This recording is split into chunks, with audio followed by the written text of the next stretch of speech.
pretty okay. So when last we left the Vigilantes, we after your raid on one of the Don's brothels, you went um, to investigate the other location given to you by one of his cronies, which was one of his casinos, quote unquote. Heading to the location, you found that it was probably a slow night, but effectively more of just like a bar with, you know, gambling in it. Um, a team consisting of the Lantern, the Witch, and Tonka went in to sort of scope out the place and worked as a pretty decent distraction um, for those inside, while Madcap and the Pigeon Man went from the top and basically Metal Gear Solid their way through the entire place. Pigeon Man taking on the guise of one of the guards that they knocked out, and uh, while covering for one of those guys, managed to get his way into their vault and rob them blind. Um, during such time, yeah, basically. um, During that time, as you were pretty much finishing up and getting out, um, you saw that there was a dwarven man, an older dwarven man that um, the other cronies identified as the owner of the place, Kemler Bricksunder. Um, Pigeon Man, before his spell faded, managed to get into his office and take some interesting things out of there. And the rest of the party regrouped while Quen had gone off to follow Kemler and his buddies to wherever it is that they went that night. And you regrouped at the Temple of Bahamut and went over your findings, splitting some of the loot among each other, and looking into some of the information that you had gathered from there. I can't remember if we said that we would be picking up on the following day if you guys had split, or if you still wanted to discuss anything before doing that. Um,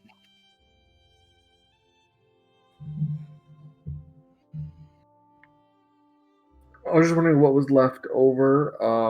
Just because I don't have anything else like monetary in my inventory, so I was wondering what like the pooled items that need to be sold off are. So I know that Pigeon Man has a bunch of stuff. Yeah, you should probably. I think I have that. Right. Items? Yeah, I think I that's got like a bunch of like shit made out of gold and whatnot. Yeah, you have like some treasure items basically. Trying to see. I know they're written down in the Discord, but I don't know if I have them I written found down it. in my. Because there's two sets of stuff that I found, I think. I didn't even know we found shit, so...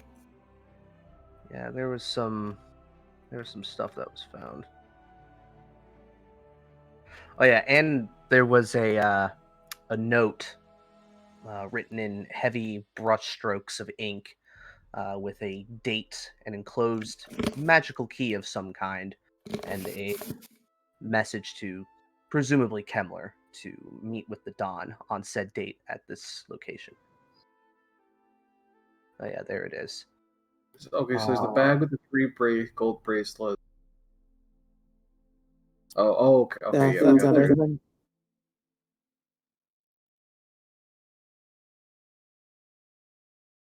So the boots are on the person of the witch.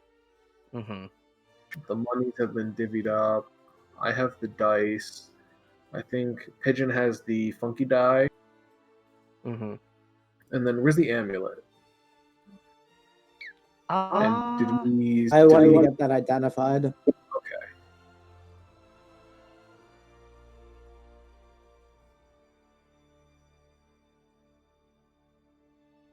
And then do we? Is there like any insight we can get onto this masquerade mask? Is it like just a mask that she's into, or whoever had it was into, or was it like? Do we know if are there like like fucking eyes wide shut parties around the city that you can like? I mean, in Marduk, there's probably the odd noble who decides to host a party and it's gonna be a masquerade. So it's like the theme. But as far as anything clandestine, Like secret society meeting stuff, there's really nothing that you know of. It's probably just a fashion statement. okay, um, and I know that this because that we got from the brothel, right? Yes. Okay. Yeah, you found that in her chest in her office. I would ask the Pigeon Man if I could hang on to that mask if no one else has a use for it.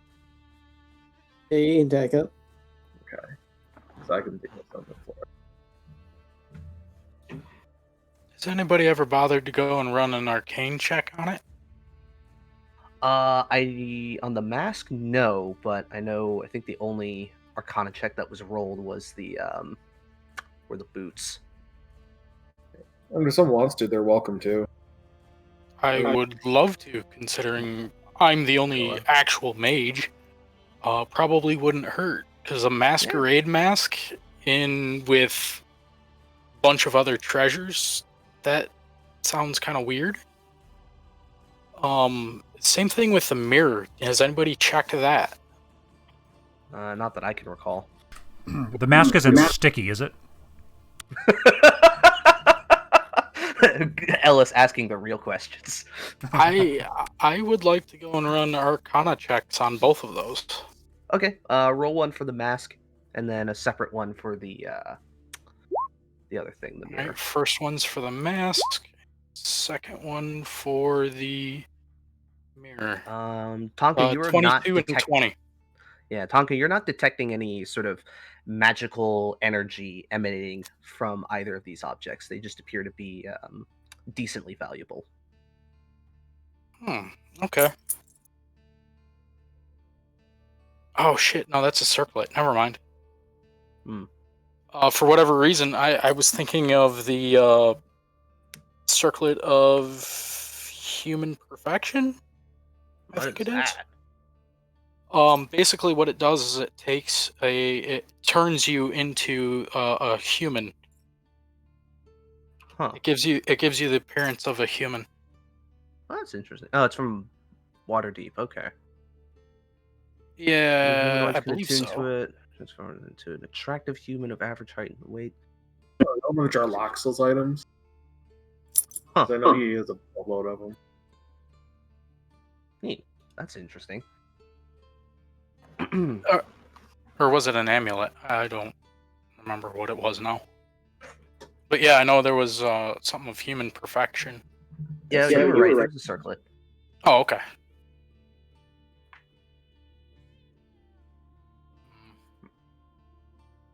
Yeah, I think that belonged to Jarlaxle in the campaign. Probably. I know he's got a freaking eye patch, boots, and he has like 10 magic items. It's absurd. He's got a cloak, he's got a hat, he's got boots, and I think his rapier is magical as well. Why can't I hold all these magic items? Well, he's actually an artificer, so he can go and fucking attune no, to 6 of them, probably. Yeah. And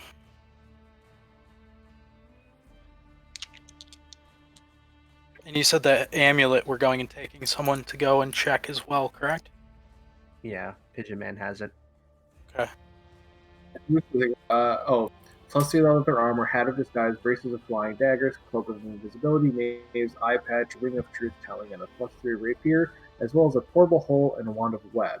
And his hat has a feather of Diatrima summoning.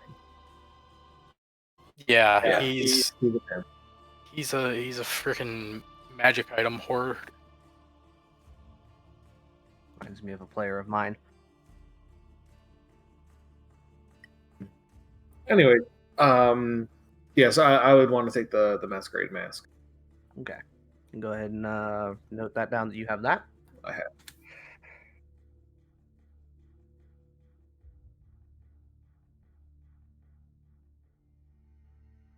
Cake is here. Hey. Hi. Holy crap. You're good. You only really missed. Not in most religions, but You only missed the recap and just a little bit of bookkeeping on some of the stuff that's been found. I'm watching everything right now. Whew. Awesome. Don't sweat it. So, is that all the bookkeeping we wanna take account of for right now? I think Yeah, because that's it's everything. pretty late, right? Yeah, this is probably the latest you guys have been out in a while. The witch would look at the pigeon as well as Madcap and say, I was able to follow. When I left, I followed some of those characters. It was the Dragonborn and the dwarfs, right? Yeah, and they had two humans. One a woman probably in her, let me see, probably in her 40s. Sort of dark skin, black hair, very like Indian or Pakistani kind of features. And the other guy was a much older human, probably in his late 60s, but definitely had a very expensive looking clothes on him. Okay. So I would describe them to the party and say, I was able to track them to a specific house in the North Batast area. Let me look here. It was it was a strangely pleasant building and kind of a rundown neighborhood, but I was not able Not to. like a super rundown, but definitely like the nicest building for a couple of blocks. Yeah, that's what my notes says. Yeah. It's like Dockside North and North Batast are not like poor areas, but they're very mostly industrial, I guess you could say. So function over form. And you told me that there were no guards, but the doors were all locked, and there was no wall or gate or anything. It was just like a regular house, right? Yeah, it's kind of like a ye old apartment building, I guess you could say. Okay. My notes on that building and on the building where the councilwoman lived got mixed up, so I appreciate your refreshing me. So Yeah, yes, good. yeah, I would describe the location and say, it crossed my mind to just walk right up to the front door and knock, but I thought discretion would be the better part here. So I'm thinking someone with your skills, we may be able to perhaps tomorrow evening, or I don't know what your schedules are, but I think having a look in that building would be beneficial. I have some things to take care of, but my nights are usually open. I thought as much. I'm also usually open on nights. I have D&D on Fridays, but other than that, Bazinga. We've got a Gwent tournament coming up. Yeah. That'd be for that. yeah. So that's what happened with my PC. Like I ran Witcher 3 for 8 days, and I just forgot about it, and then my computer was just like, nope, I had to restart it. Yeah. Excellent. So we can meet. Should we meet at the temple after nightfall, or what do you think? That works for me. What are our other leads at the moment? It's only been a couple minutes since we went over everything, but it feels like forever. It feels like 2 weeks exactly.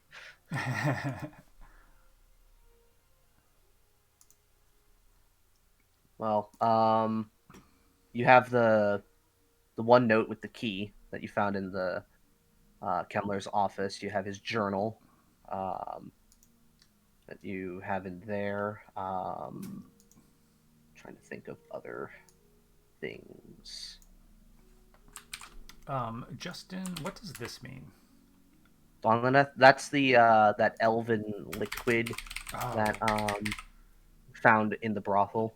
Yes. Yeah. That was the. It's not the stimulant. It's the. It's the downer. Yeah. That's right. I've got a list of things to follow up The on. depressant. That's yeah, it. Yeah, that was. Yeah, depressant. That's what it is.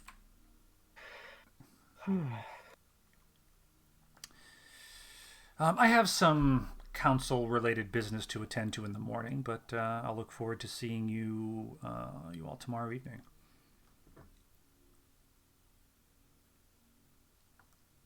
Yeah, I have some business of my own to see taken care of.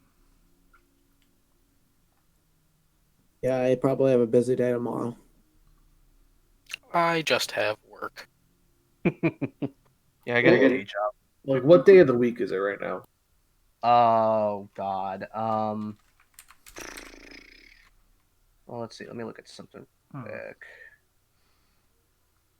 So Actually, a better question would be, does this world have weekends, so to speak?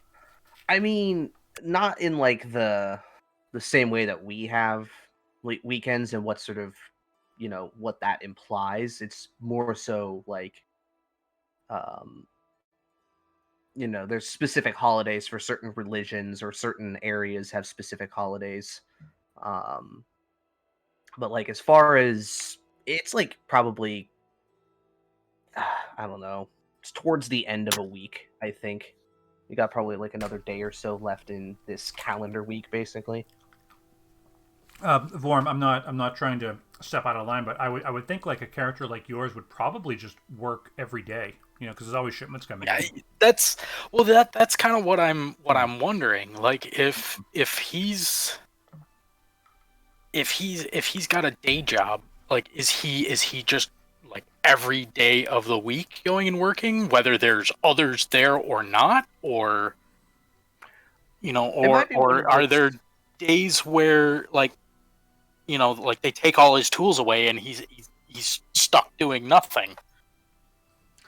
I'm not entirely sure. I had not actually thought about that. I guess we can probably say that. Um, I guess they're like, you can kind of work whenever you want, but if there's not a lot of people here, probably best to not work because they usually do some pretty heavy stuff, dangerous tools, and they want to make sure that you know you don't bleed like other people. So you don't have to worry about if you accidentally like chip or Oh, knife but I'm something. sure I leak. Yeah, but that's more so like, yeah, we don't want there to be like an accident where something falls on you and then nobody sees you for a couple of days. you know.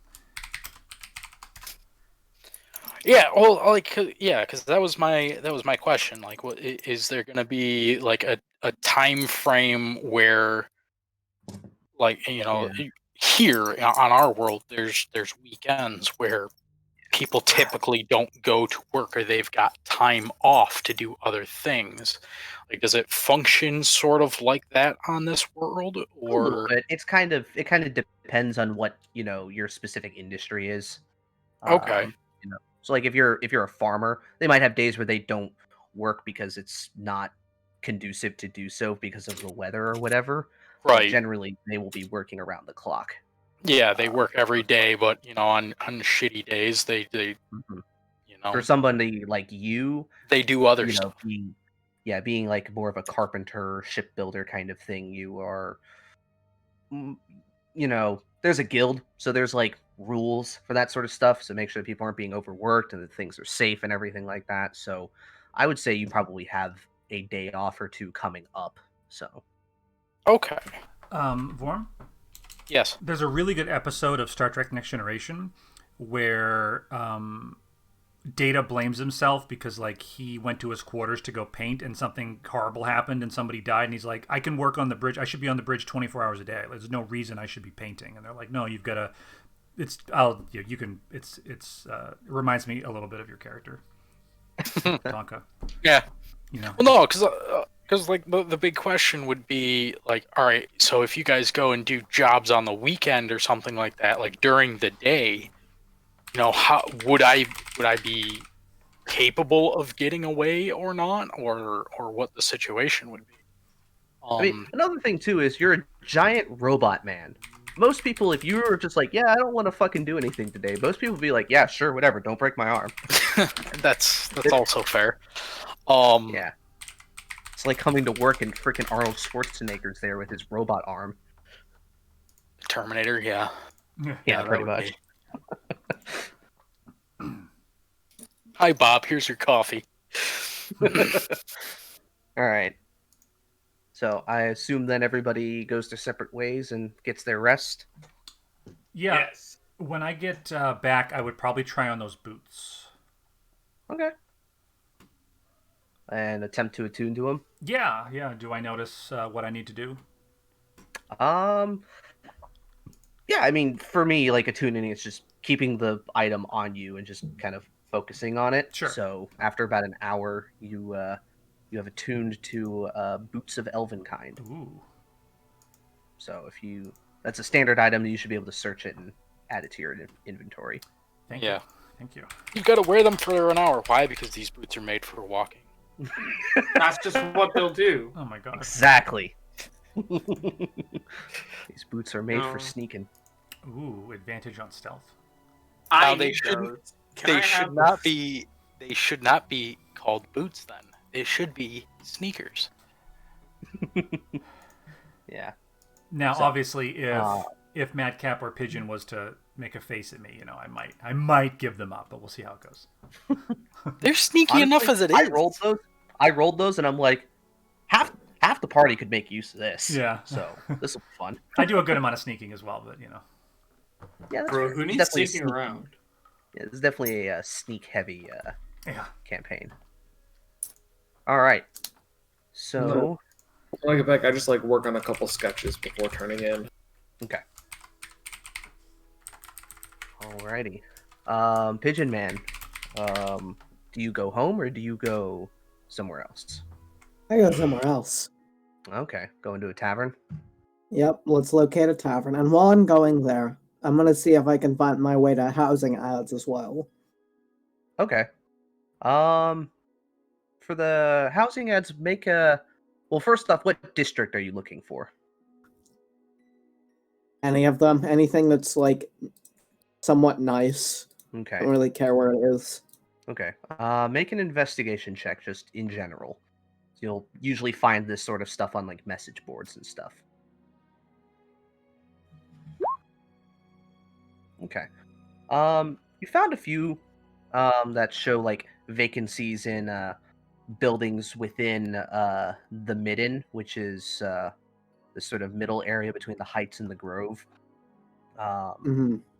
Based on what you know about the city, you know that this is definitely one of the safer parts of town, and it's not super expensive, but it's definitely not poor either. Hmm. Find a couple of places there that could probably fit the bill. Cool. Knowing that, I'll take the ads and I'll go to the tavern and try and get some sleep in. Okay. For a night stay, oh god, probably like 3 silver, I think. Just someplace Yeah. not like squalid, but definitely not highbrow either. Good. Living it up high gets you caught faster. All right. So with that, you all get your long rest. So if you haven't already messed around with your sheets, go ahead and do that. Get all your stuff back. And who wants to go first for daytime activities? Oh, I will, just to get it over with. Okay. What do you do? I go work. Alrighty.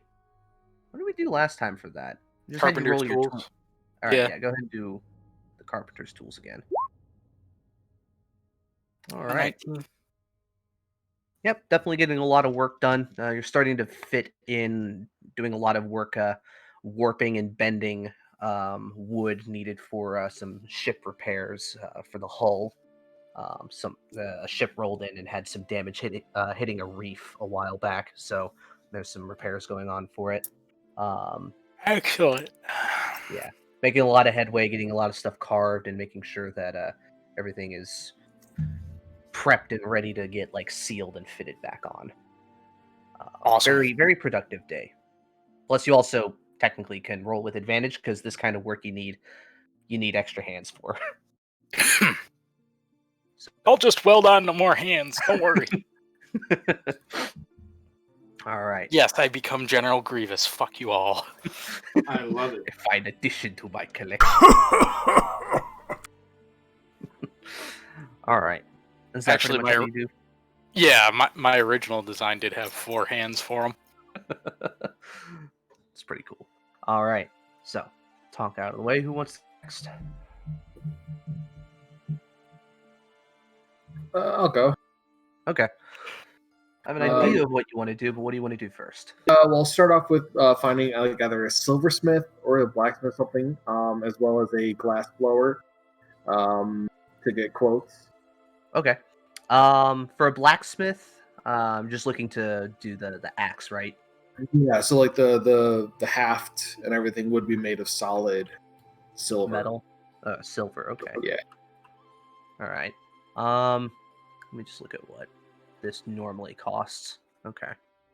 You kind of pitch him your idea, and he goes, I mean, it'll be a bit heavy, but yeah, I could definitely do something with that. If you're willing to pay a bit extra for the fact that most of it's going to be made out of metal, it'd probably be about 10 gold for me to do that, and I could probably get it done for you by end of day tomorrow at the latest.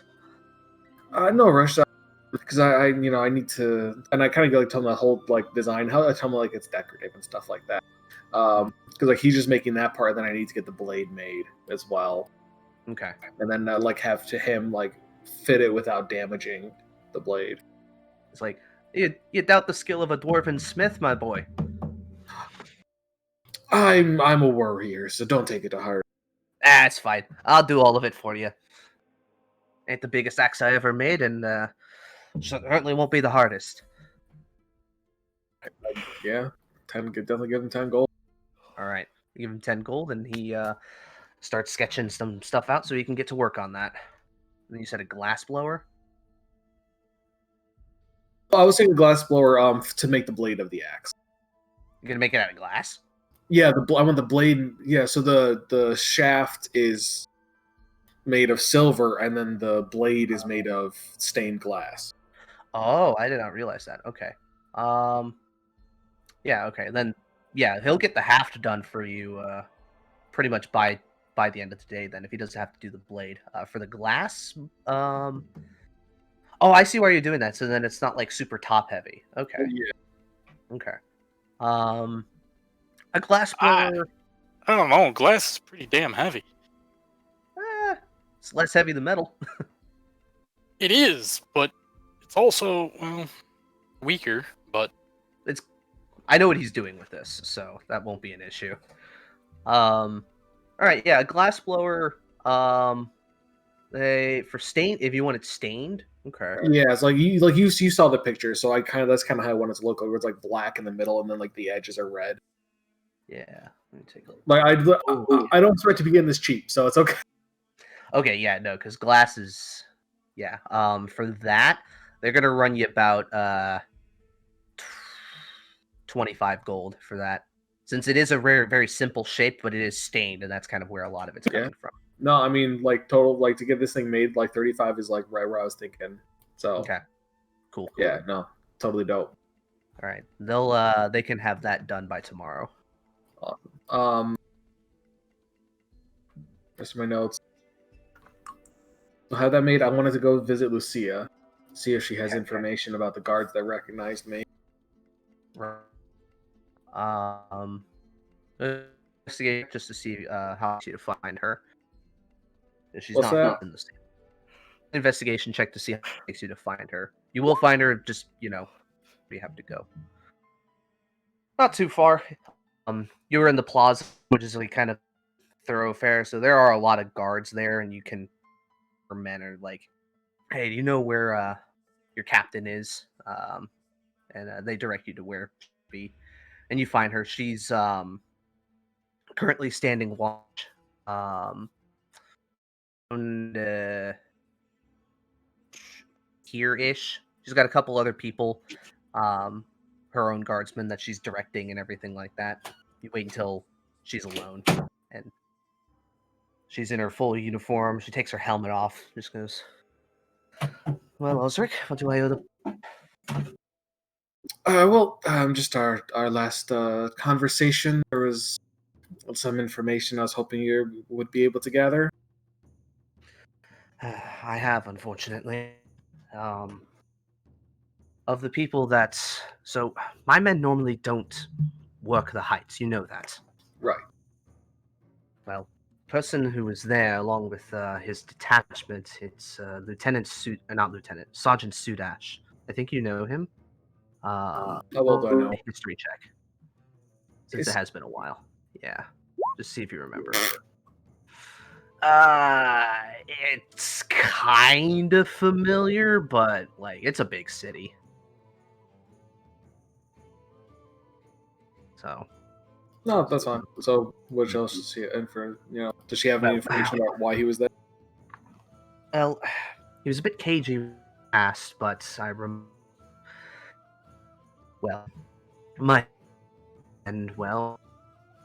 that was on orders to be there along with his detachment from the commandant himself, or at least somebody acting on behalf of the commandant. Hang on, guys. I'm gonna update the server here again. Okay. Give it a second. You're breaking up pretty bad here, so. Oh damn. Oh wow, yeah, no, my ping was way high. Yeah, so give me half a second here. Wow. My Discord just crashed. It Did it come back? crashed?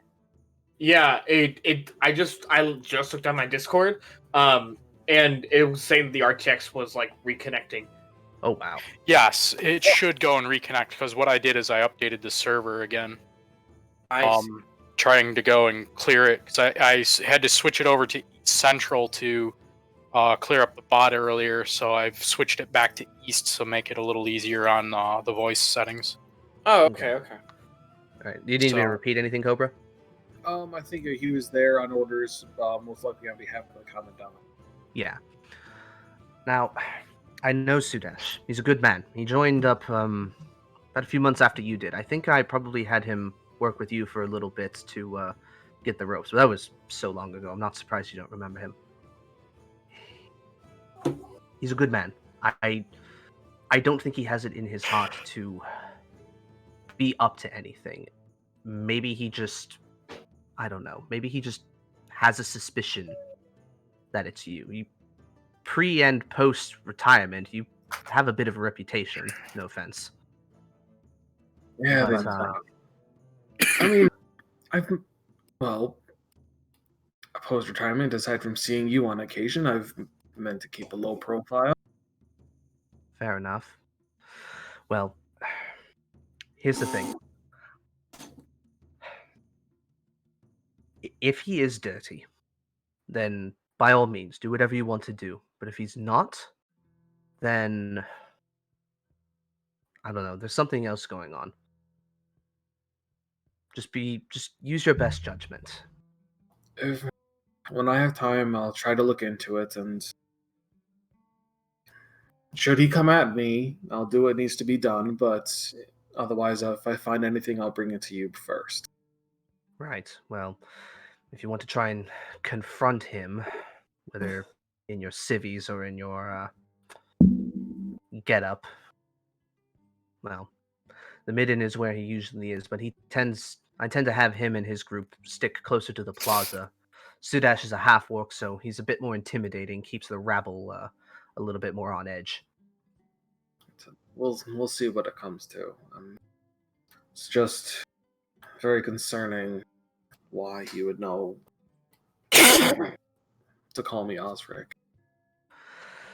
I don't either, and I'm trying not to put myself out there either. I'm already getting a lot of suspicious looks from other captains the brief times that I meet them. I appreciate what you've done, and definitely don't risk anything more on my account. You've done more than enough. I might have a little information for you. Really? That's a nice change of pace. Hey, I bring you stuff when I can. I'm kidding. I'm giving you shit. What is it? Did you get a couple of Don's places? Took a hit. Well, I have heard a bit about that. I don't know if you've heard any of the morning criers, but they're saying something. They're saying that the madcap is making a bloody rampage across the heights, and some people are running scared. Hopefully the right people are. Well, the right people are probably sharpening their knives. But we took care of a brothel. That one did not go as cleanly as we would have liked. Did you hear about the casino, though? That one went quite well. The casino. Hey, we got in and out. Took one of the Don's casinos. His whole horde in there. Huh. And almost no violence. Almost none. Almost. No, we knocked a guy out. Aside from that, no violence. Oh, all right. Well, that's interesting. And That one will be interesting to see. Do you know who owns the place? I do, right? Yeah, I'm pretty sure Pigeon Man filled you in on. Well, Tonka was reading out the journal, so yeah, you would know. I don't think that made it into my notes. So whoever that was. Kemmler Bricksunder.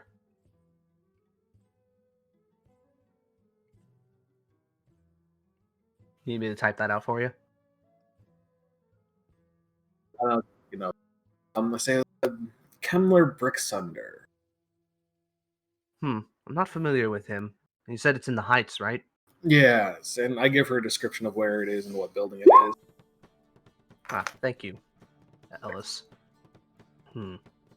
It's not my jurisdiction. I can probably pass something on to, let's see. Whoops, that's the wrong. I don't, you probably don't need to do anything. I mean, I think, taking all the money out of the casino is gonna,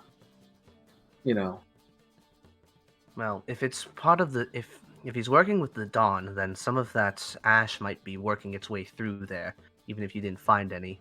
Could be a place where they deal it, or at least nearby. Could be. Did we find any ash in there? No. I don't think you did. But we did in the brothel, right? Did in the brothel. Okay, so yeah, and that brothel, we did find a little bit of ash, and it seems that they've been dosing the workers there with both crimson ash and, of all things, Dwalaneth. Dwalaneth? Really? Yeah, so I don't know, giving them both, trying to balance it out. I don't know, it's a little above. That would make sense. Dwalaneth, though, unless you're an elf, is a lot more potent to people like you and me. Yes, the madam wasn't keen on that giving to the girls. By the way, she's dead, and I didn't do that one. There's this gray-skinned tiefling with a half or quarter mask, and he summoned some kind of shadow demon, and he fucking killed her. You're telling me that there's a conjurer going around cavorting with fiends in my city? Oh yeah, and you know what? Not much gets under my skin. That fucker did. Then this is getting a lot more serious than just drug runners. Yeah. You ever hear of Residuum? I'm gonna have her roll something. A 2.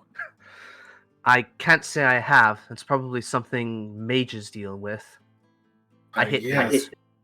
It's seems from the Dragonborn or something like that. They're making it. I don't really know. We talked to a source, and I think the Crimson Ash is just a cover to smuggle some of this in. The Tiefling had been asking the madam about it. The shipment gone missing. I think a shipment that I have, and well, he wasn't happy she didn't have it, and he killed her. Interesting. You can see that she's pretty stoic and very, like, you know her. Not a lot gets under her skin. She looks very concerned right now. We've uncovered evidence that both Councilman Barris Thornton, who seems to be in heavy debt to Fat Tusk, and his current rival, the possible councilwoman to be Vermilion, she seems to be one that seems to be greasing things over at the docks to make it easier to get these things in, the ash and this magic crystal. That's a very serious charge. I mean, Thornton being in debt to somebody is nothing new. I know the man has a problem, but Vermilion, she's very popular over there with the members of the Shipwrights Guild. If she's dirty, and if she wins that seat, that's only 2 weeks. The election for the Shipwrights Guild is only 2 weeks away. If she wins, then, well, being a part of the council makes her relatively untouchable by a lot of people like me. Well, we're looking into things. We have a couple leads to follow, but I thought I'd make you aware of as much as I could. The thing that has me most concerned is that tiefling you mentioned. If he's cavorting with things from the lower planes and bringing them here into this city, my city, that needs to be dealt with swiftly. That's a problem that's only going to get worse the longer it remains within here. Yes. Unfortunately, my men are not equipped to deal with that sort of thing. I don't know if I'm even equipped to deal with that sort of thing. Well, there aren't that many. As far as I know, there, outside of the Temple of Arathis, there really isn't a large detachment of holy warriors in this city. The Temple of Bahamut has, I think, 1 or 2 people, but I mean, 1 or 2 people against God knows how many demons and devils. It's not a winning strategy. Especially if they're amassing this crystal. I don't know. I know it can be used to replace spell components, but it could have something far more, valuable purpose than that. I don't know. If somebody's willing to kill for it, it's probably more valuable to him than just spell fodder. Look into that. That is the thing I think that has me most concerned, because that's something, as I said, it's not something my men can deal with. But I don't know. Just keep an eye on everyone and everything you can. I will. If I come up with anything else, I'll let you know. Right. Have you looked through any of the things I gave you? Briefly, I was gonna head back. I have some business to attend to this evening, but the rest of my day is free, so I was gonna do that now. Had a Alright. couple busy evenings, much more than usual. Yes. I believe that. Alright, well, take care. Don't get yourself killed. Well, we'll see. You do that more than mine. Right. Alright. Better get back to what I was doing before people get suspicious again. Give her a nod and make my way back. And what I'll spend the rest of the day doing is working on the coat I got from the witch. Okay. I want to remove the stitching that had the councilman's name and just what color is the inside? The interior is kind of it's like a what, like suede almost, but it's like red. Okay. In Like black, kind of like a maroon. in black, I want to etch just the word witch where it was. Nice. And then on the back, I want to kind of like make like a patch. Like I don't like it's me myself. I don't know how to do anything like this, but it is like a patch on the back or like stitching or something like that. So it looks like a black witch's hat on the back. Because what color was the outside? The same. Hold on. Let me look at her token real quick. It's pretty much based it almost entirely off of. I thought it was a white coat. I think she had like a white shirt underneath. Oh, maybe. Humanoids. Where is she? Okay, that's really weird because as you said that you're going to show us the coat or whatever, are you posting something in the Discord? No. Oh, I misunderstood you. Okay. No, I'm looking at the token I have. I thought you had a reference. Okay. This one doesn't really give a good look at the outside. I'll say it's probably like a dark blue, like a kind of navy blue. So it'll be the what it'll look like on the back is a black witch's hat with like a very very just like slight outline of silver, so it kind of pops, and then crossed over the witch's hat a rapier and a wand. Hell yeah. Damn. Go ahead and just roll me a check with your weaver's tools, just to see how good it is. What would you like that to be? Like dexterity with proficiency? Yeah. Dexterity proficiency. Okay. I might as well just click stealth then. It'll be the same. Yeah, there you go. Oh yeah. Definitely, takes you a good bit of time, but you are able to do it, and it looks really fucking good. And then any remaining time I have will be looking over the Owlbear's notes. Okay. Not a whole lot of time before sunset at this point, but I will DM you the things that you were able to read through Sure. the first journal. Cool. And how many? You said it's been 5 years since the owlbear died. Yes. Okay, cool. All right, Like a little less. It's like 4 years and like 10 months. All right, that's it for me. Okay. Let me copy this for you.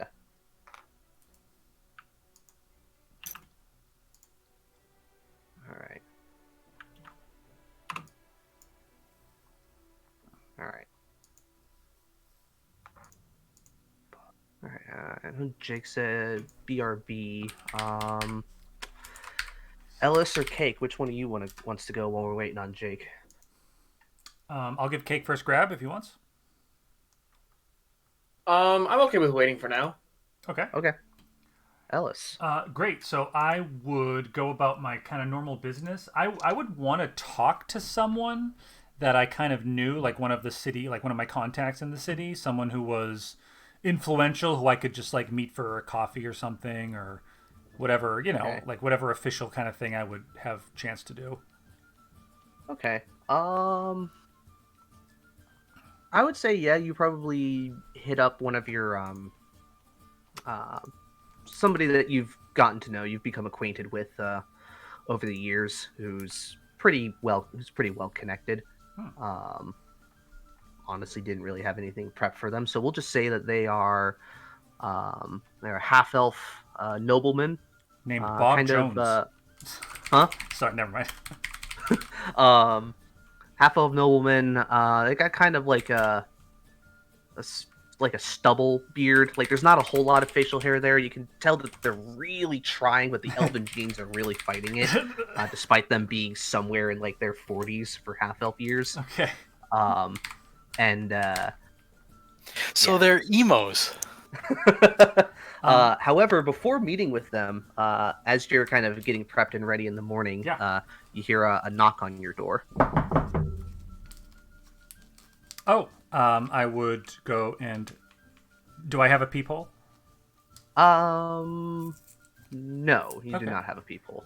I would open the door. Okay. You see standing before you a tan-skinned human woman, very, very young, probably in her mid-20s approximately. And she goes, Lady Cohen Green? Can I help you? Yes, I have a letter for you. And she goes and kind of shuffles through her like satchel bags that she has and pulls it out. And she gives you a letter, like an envelope and everything with a wax seal on it. Your hands only. She actually does say, I was instructed to deliver this to your hands only, and if I was not able to, I was to wait. So thankfully I hit you up right now. Friends in high places, that's the seal of the council. Oh, I look at it and I will put a silver in her hand and say, "Oh, thank you for being so prompt." Of course, my lady. Enjoy the rest of your day. And she gets up and walks off down the street and pulls out her map. Looks like she's probably a little lost. And then after a bit hurries off. I will come in and examine the letter, hands maybe trembling just a small bit, and I would open it on my table if I have like a desk or a table near the door. Yeah, you have plenty of tables. Sure. We know. No, it's that's what I was thinking. a letter from the black. So it is actually There are two things contained within this envelope. One is a handwritten letter from Barris Thornton. Ooh. It mentions that he's quite eager to meet with you and wishes to have a meeting at his office at the Acropolis tomorrow at midday. Meaning the next to day. discuss. Yes. Okay. So tomorrow, basically. Okay. So next. He's Friday, expecting probably. that you were to receive the letter today. Right. Okay. And then there's a smaller, like almost postcard-sized piece of paper, a thicker cardstock. Okay. Not cardstock, like thicker parchment. Yeah. That is like it's like an official writ of passage that will allow you to get past the gates to the Acropolis. Ooh. But it's only good for that day. Uh-huh. It says to present this to the guards, and they'll get somebody to escort you into him. Interesting. Okay, I would read this thoroughly, and I would put it back in the envelope and very carefully tuck it in my robe pocket. Okay. I'm gonna take it with me. Alrighty. So then You're going in your bathrobe? Well, I'm afraid if I leave it in the house, another imp might come by, so I'm gonna keep it with me. That's that fair. is always a possibility. Yes. Yeah, because you see one imp, there are hundreds elsewhere, Could like be. cockroaches. Cockroach. Cockroaches. So, all right. So with that, then you can get on with meeting your contact person. Yes. So, excellent. Yeah. So I would, proceed through the town. And did you say that I would just kind of know like a place where the well-to-do hang out and just kind of stumble upon this person? Yeah, it's kind of like it's kind of like that bistro you went to before, but it's more of like a speakeasy kind of place. Yeah, like it's in like in real life, I might go to the bakery across from the city hall and just see and hope someone important is there. Yeah. This person tends to go there quite frequently, so you're like, best chance I could probably meet him there. Do I know their name? Yes. Give me a moment. And random NPC generator. Yeah, really?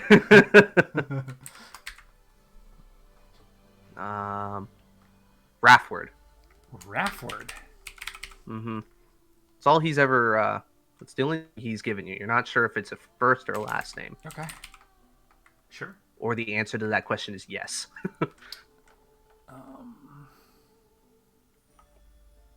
So yes, seeing him, I would order some sort of a tea and pay, and then I would, pretending to kind of notice Rafford, I would say, Rafford, good morning. Lady Cohen Green. Fortuitous that we meet today. You have a look about you that you want something. Is it? Do I? I've dealt with you enough. I know your tells. I kind of probably blush a bit, and I would say, well, my only desire was this lovely cup of tea, but there's always something simmering beneath the surface, as you've sussed out. Shall we? And I would gesture to a table. If you have just a moment, it might be nice to catch up on the gossip of the day. Indeed it would. And he goes and picks up his, you presume, coffee. Yes, and I'm assuming... by the scent. Yeah, and I'm assuming this person would not know me as anyone nefarious, would just know me as a, low-level person in the city who... Yeah, pretty much. Yeah. He has kind of this, like, it's like, I've seen this in a movie once. Yeah. kind of vibe. I've read this in a book. Yeah, the rooster crows at midnight. Yeah. Great. So I would make some small talk of the day, and I would say, have you heard that Ordok Calamorn is in town? That's very interesting. The famous explorer. I did not realize that he was. Yes. I've heard tell that he was in Marduk, and I was just wondering, do you know if he's planning to give any... I take it that you don't know if he's planning to give a speech or doing a meet and greet or anything for... He might be locally famous, but I don't get that kind of feeling from him. I imagine if he's in town, he's probably taking a reprieve and looking at what his next adventure might be, Mm-hmm.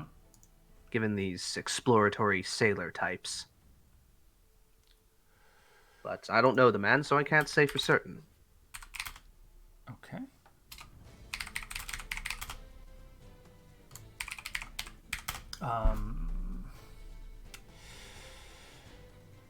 Blue Dragon. It's funny because when I did see him, he was with a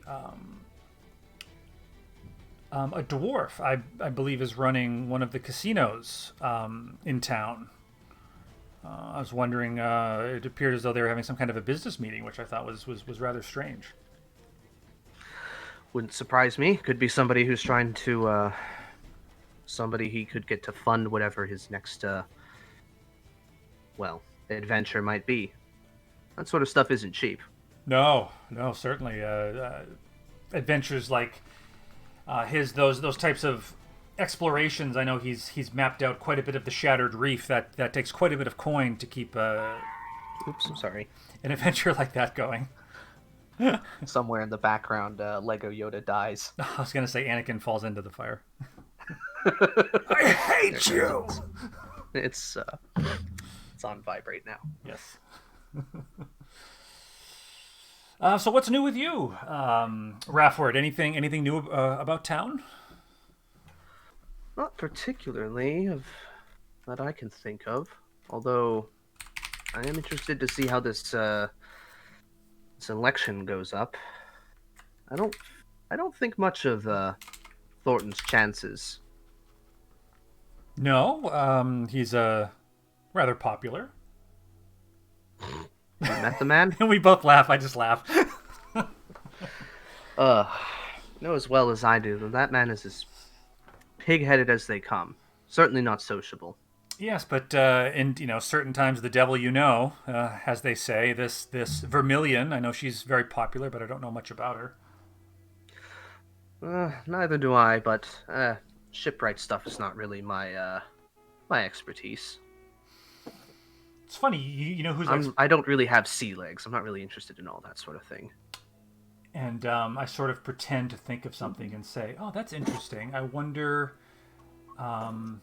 if Ordok was to put his thumb on the scale. That would certainly hold some sway with the Shipwrights Guild. You'd have to think that he's very popular amongst their lot." Could be. An official endorsement for one or the other might definitely be the linchpin that one of them needs. I take a small teaspoon of honey from the table and I just kind of stir it in my tea as it dissolves. Bringing the cup, I blow a ring of smoke across the lip of it and take a very small sip and say, "Ah, lovely." I was wondering, in order to run for one of these seats, what sort of backing do you think someone like Vermilion would need in terms of influence and gold? It must be quite an undertaking.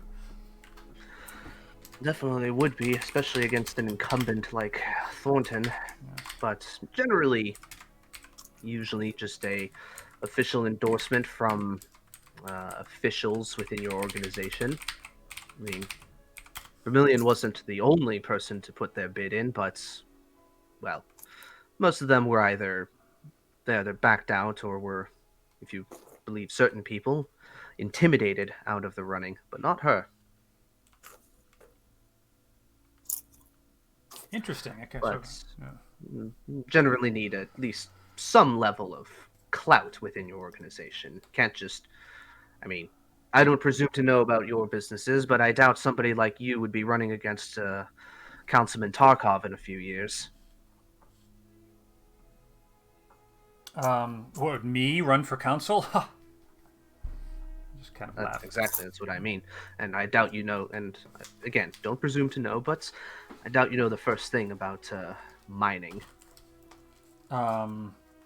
Mining, no, although I am rather familiar with ships and things of that nature. I wonder if there could be an opportunity to get in the good graces with the victor.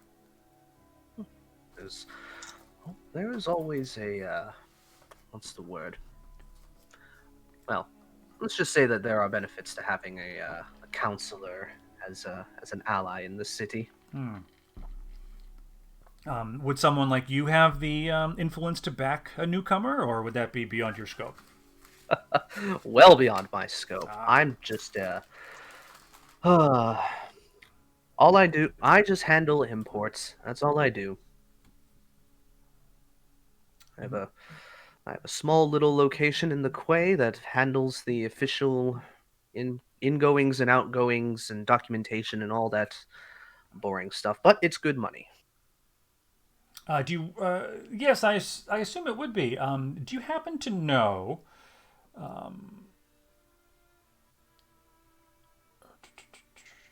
But then again, it's also about who you know, not necessarily what you can do.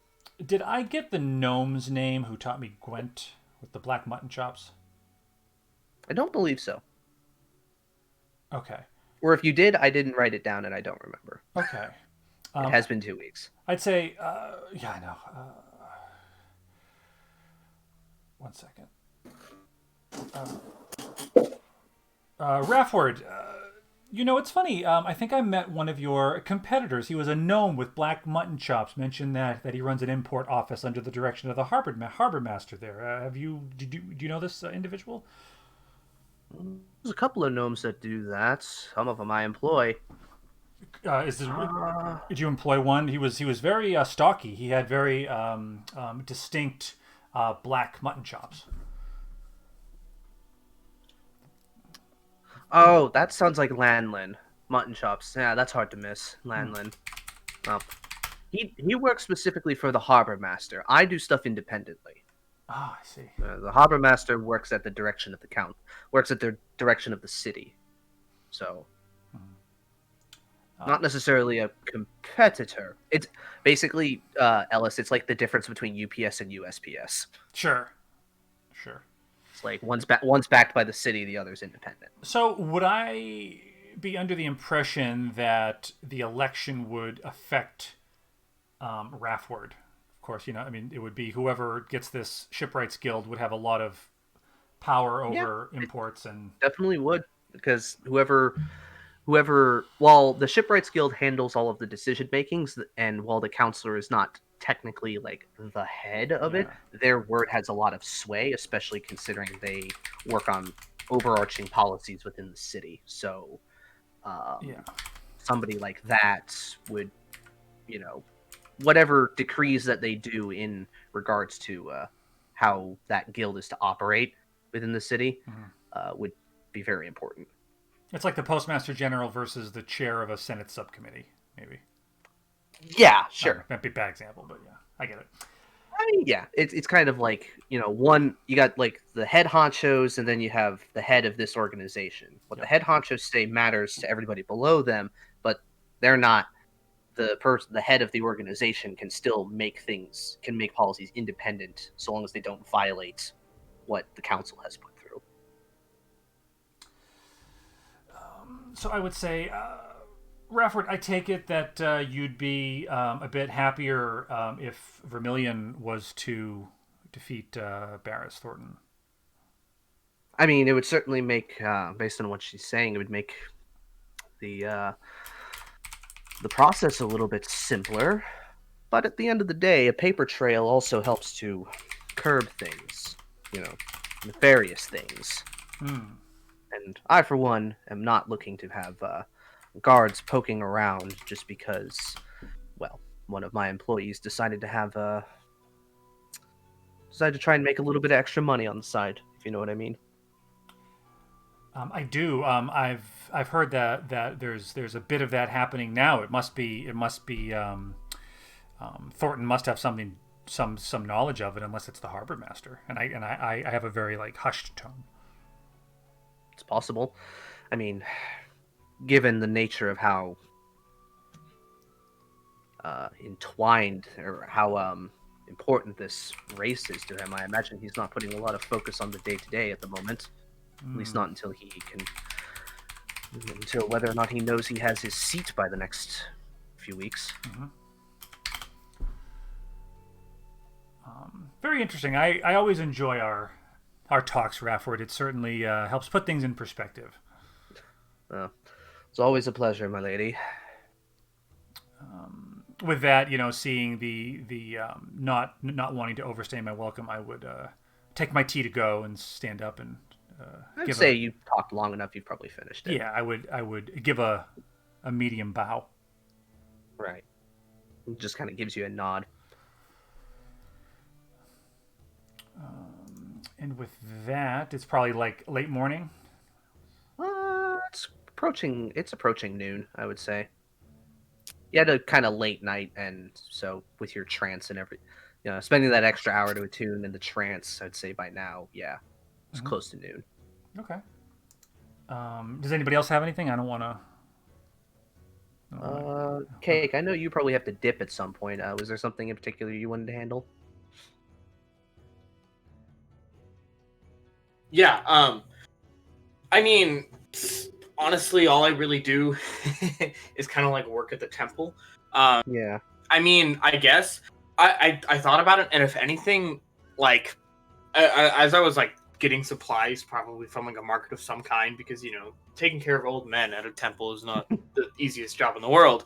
I assume I'd probably go to like the Harkins Plaza, unless there's like a bazaar somewhere. But anyways, I would just kind of like keep my ears open to see if I can hear anything that might be like relevant to like what we're doing right now, because I know, I feel like my character would at least know about the red sort of dust that's going around, and it's bad. And those are the people that were like, "Hey, we're gonna stop him." But right, I'm not the brightest guy in the world. Sure, go ahead and roll an investigation check while you're there, kind of listening. Actually, no, perception. You're listening. Dang it, that's just as bad. Oh, is it? Okay. Yes. It's fine. I'll do perception. Yeah. Oh, Hey, 17. Wow.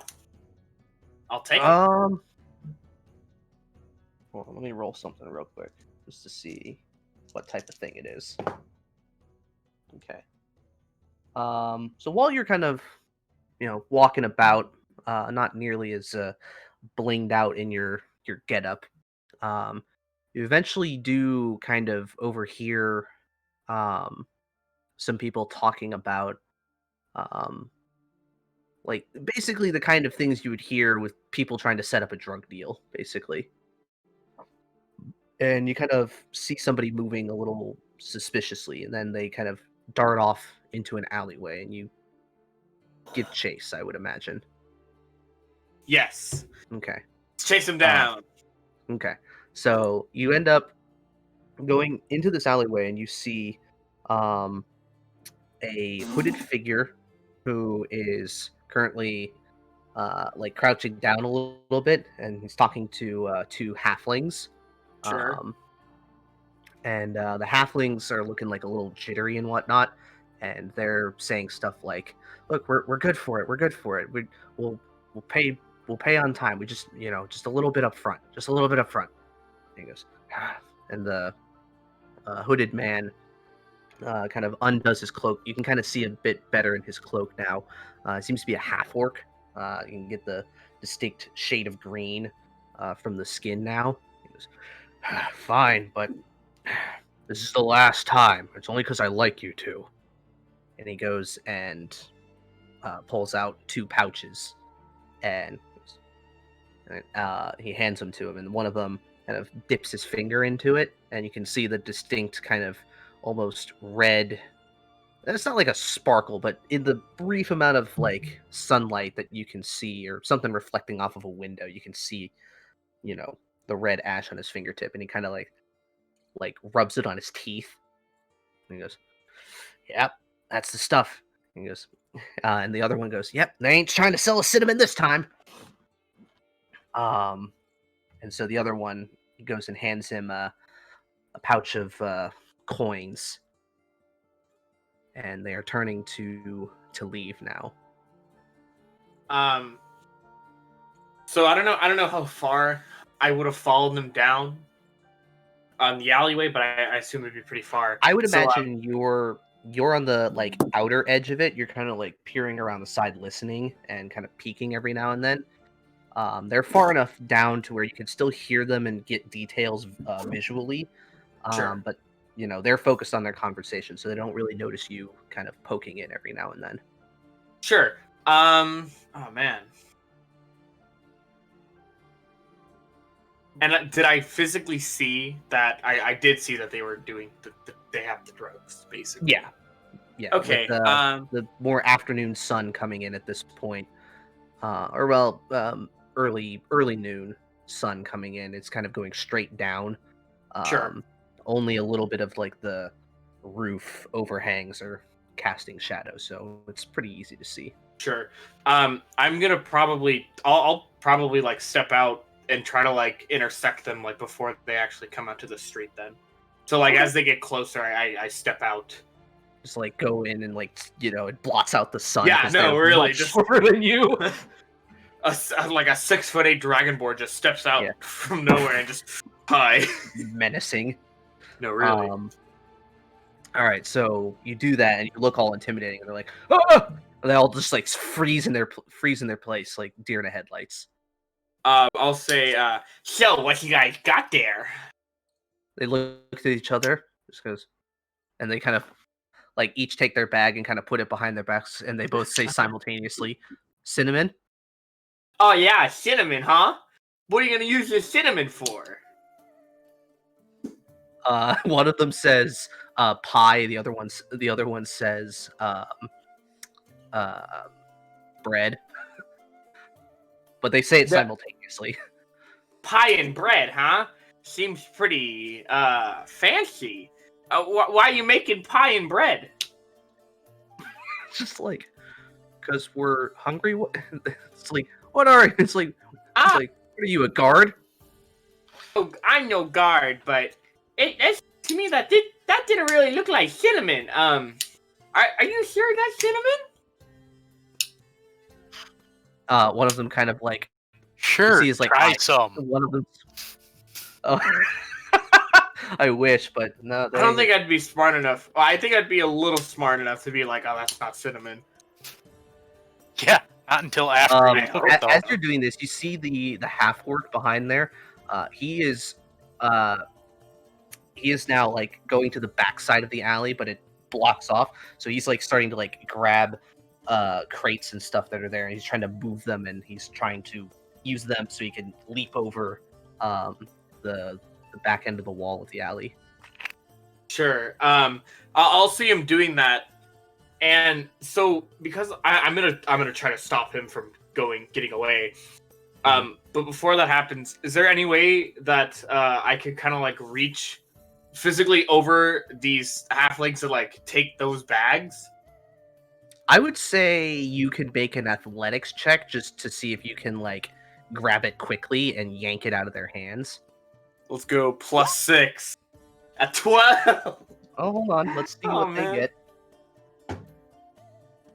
Oh my! They got an 8. Yeah. So you go and yoink, like you almost take one of them like with you, and he ends up like not worth it. Let's go a few inches above the ground. Sure. And I'll probably bag him, and as I'm running towards this guy, I'll turn around and say, "Don't worry, I'll get you guys some real cinnamon when I come back. Stay here." And then I run off to the ogre. Half orc. Ogre, I'm sorry. Well, he was pretty. So he is now like he's like really trying to lift himself up and over. He's kind of he kind of has this like almost step like with small crates, like these makeshift stairs. Yeah. He's about ready to go over. Before he like goes. That's very funny. Relationship goals. But Ellis, I will say, aren't you married? I'm not on Tinder. It's from Reddit. Okay. Jesus. Yeah, that's what they all say. Well, I'm just kidding, Ellis. I have Ellis's Reddit account saved. I know what he posts. That's true. That's true. It's mostly Anna Kendrick stuff. So. Anyways. Yeah, I'm gonna try to reach up and grab this guy and kind of like yank him down. Like I want to try to like grab him by like the shirt or something and like pull him down. He has like a bag. at this height, yeah, it'd probably be like the lower part of his shirt or his pants. So go ahead and make an Sure. athletics check, like a grapple, basically. You better roll. Yeah, that's what I like to see. 10. Yeah. you go Oh and just man, so literally close. like with like as he's trying to go over, like he's starting to like kind of inch himself over. He's about to like lift one of his legs so he can roll over the wall. And you just grab both of his ankles, and just pull him down. He grabs onto like the top portion, which has like it's like a triangle, and it's got those like half rounded shingles, like clay shingles. And he just yanks a few of them, and they and clatter and break, and you have him thoroughly pinned up against the his makeshift staircase. I'll get kind of like close to his face, and I'll say, "So why were you selling those ugly children cinnamon?"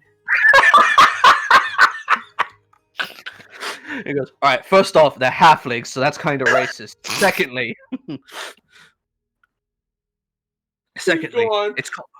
it's called having a job. And he reaches into his pocket and very quickly is going to attempt to strike you. I would like to make it clear, Warden was not an ugly-looking child, thank you. You're still wearing your armor. You just don't have all the accoutrement on, right? Yeah, I don't have my mace and my shield, I would assume, but All right, let me pull up because I rolled and I realized, oh, I don't have this guy's sheet pulled up. sure. So I have one of my weapons is an unarmored strike. Can I like get in a fist fight with this guy? You could. Yeah. Yes. He reached into his like shirt pocket, and you can see for a brief moment something shiny in his hands, but it doesn't look like a blade, and it's around his knuckles, and he goes to strike you across the face. That fuck is a 21. My AC? Yeah. What's your Yeah, AC? that'll definitely hit. All right, so he strikes you across the jaw with brass knuckles, and you take 8 bludgeoning damage. Oh, I'm gonna be okay. I assume that means that I can take a swing at him now, right? Yeah, if you want, but you'll have I'll say if you do, you'll have to let go of him for the grapple, or you can still hold him with one hand, but he'll have advantage to break the grapple. Sure. To break the grapple, but to not get hit. Yeah. So Okay. basically, you'll get to So make he'll a have strike. advantage when he tries to make a saving throw to get out of my grapple. Sure. Yes. Yeah, I'm gonna swing at him, but I'm gonna like. So I have him pulled down by 2. I'm gonna say that I have him pinned up, like probably with my left arm, and then with my right arm, which is usually where my flail is. I'd probably take a swing at him with that one. You know, I just got hit in the face. That hurts a little bit, so I'm gonna try to hit him with my one of your teeth, your your talons is not talons. Your teeth is probably either chipped or about to fall out. Yeah, I'm very angry, so I'm gonna take a roll with this guy. Unarmored strike, 12 to hit. It doesn't hit, unfortunately. He's pretty quick. You go to punch him, and he dodges, like does that head, like moves his head to the side, and you and crack the crate that his head's resting on. All right, it's his turn now. He's going to attempt to break the grapple, which it's contested, right? So against his athletics or acrobatics. So roll me another athletics. +6 athletics. I'm strong man. 18. Oh wow. Yeah, you just barely are able to maintain it. Go. I'll definitely have him held then. Yeah, but that's his action to try and break that. So he it's like, but no, you're like kind of sinking your claws into it. So you're in it. You're tearing up his clothes. All right, now it's your turn. I'm gonna take another swing at him, but before I do, can I do my channel divinity and I want to do Fury of the Tides. What does that do? That way that I can choose to push him away from me, and then he takes another 3 damage. So I'm gonna try. I'm angry. Sure, and that's a bonus Angry- action activate, right? Yeah. Okay, yeah, sure, go ahead. And does So, that just yeah, last, or is it just something you get? Well, it doesn't matter. I don't hit. Okay. It lasts for a minute, and when I hit somebody, I get to choose to push them 10 feet away. And if I do, and they hit like a wall, they take an extra 3 damage. Oh, that's So I pretty cool. missed again, so it doesn't matter. Yeah. Just yeah, unfortunately, this guy he's used to being. It looks like he's used to being in fist fights. All right, so now it's another contested grapple. He's gonna try and get out again.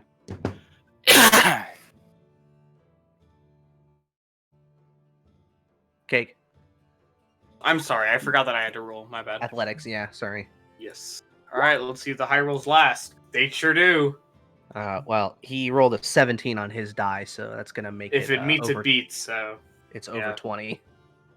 So yeah, he's able to get you. He manages to like kind of grab like with his free hand. He kind of grabs your wrist and starts like pulling and twisting, kind of like in the opposite way if your scales are going. So it's really uncomfortable, and it's like kind of twisting your wrist, so you have to let go. Otherwise, it's like, ooh, that's Sure. either going to be really tender or he's going to break something. Ow. He manages to off and is gonna make a fucking break for it. While he's exiting your melee range, you can make an opportunity attack against him. Yeah, I'd love to. I'm gonna try really hard to if it's possible, I want to try to like take him, like pin him back down. Technically, they're like opportunity grapples aren't really a thing. I don't even think the grappler feat lets you do that. Sure. But before I go, is this like an alleyway that leads to a dead end, or is there like? Yeah, you're there's at the another dead side? end. You're at the dead end. It seems like he probably knew that you could go over, and there's like either another alleyway or an open space on the other side. Is this a reaction or an action for him? To break the grapple? No, for Cake. The opportunity? Oh, for the opportunity? Yeah, it's a reaction, so if you have another thing... Oh, okay, yeah. No, only on actions. You can use your action to try to go and pin a creature grappled by you. But that's it. But he broke the grapple, so... Yeah. So no good. Yeah, so if you want to try and make the swipe against him, you can. Sure. What I want to try to do, I'm trying to figure out. Would you say that this is like a really crowded like street or alleyway? I assume not alleyway wise. The alleyway is not. The street, I mean, they definitely moved away from the crowd, but you're not too far away from the plaza, which is a pretty busy place. Because I wanted to use my breath weapon, but I didn't want to set him on fire, so I'm probably not going to Use do the that. lightning. Oh wait, no. No, his is fire. You're red. Yeah, that's right. I thought you were blue for some reason. I'm gonna cast Expeditious Retreat because it's a bonus action, so that it hasn't gotten to your turn yet. You still have your reaction. Oh my gosh, it's a reaction. I'm silly. Sorry. Yeah, I'm gonna try to hit him again. Okay. I'm gonna like try to hit him really hard. Let's hope I hit him hard this time. How about a 25? Yeah, that'll definitely hit him. Yeah. Your unarmed strike is... You don't have anything that bonuses it, so it's just 1 plus your strength. It's 1 plus, so yeah, it's 5. Okay, so he takes 5 damage. All Yeah, right. and I get to push him 10 feet. Oh yeah. Okay. And it's non-lethal. Yeah. Well, he's running directly away from you and you're hitting him, so... Well, I had him pinned. Well, I guess, okay. I mean... So he had to leave your melee range. So you had him pinned against the back end of the alley. Sure. And then he ran around you. So he's going directly out. Actually, you know what? I'm going to do this. High or low. And if you call it, he'll be pushed in a more advantageous direction. Well, well, the thing is he currently like running in a straight line out of the alley, or is he going at like a weird angle? No, because it's a straight choice. Line. It's a straight line. Oh, it's a choice. Okay. Yeah, it's a choose. So I'm gonna choose not to hit him. I'll just hit him like really hard. And as I do, I'm gonna say, why don't you stay and fight, tough man? Seem to be running away a lot, huh? And I'm gonna kind of like put up my fists in front of my face, get ready for a fight. He's not gonna deign that with a response, and he's gonna keep moving. He's pretty fast too. But it is now your turn. Sure. How far away is he from me at the current moment? He's probably 30 feet away from you, so he's coming out of he's just about to turn the corner out of the alleyway. Sure. Yeah, I'm gonna cast Expeditious Retreat, and I can basically move double speed. Okay. So yeah, I'm gonna chase after him, and I'm gonna try to tackle him down. Okay, make another athletics check. Let's go. Not getting away. I don't roll with advantage. Hey, he's not getting away. Okay. Yeah. He's staying here. You still beat him. So you go and kind of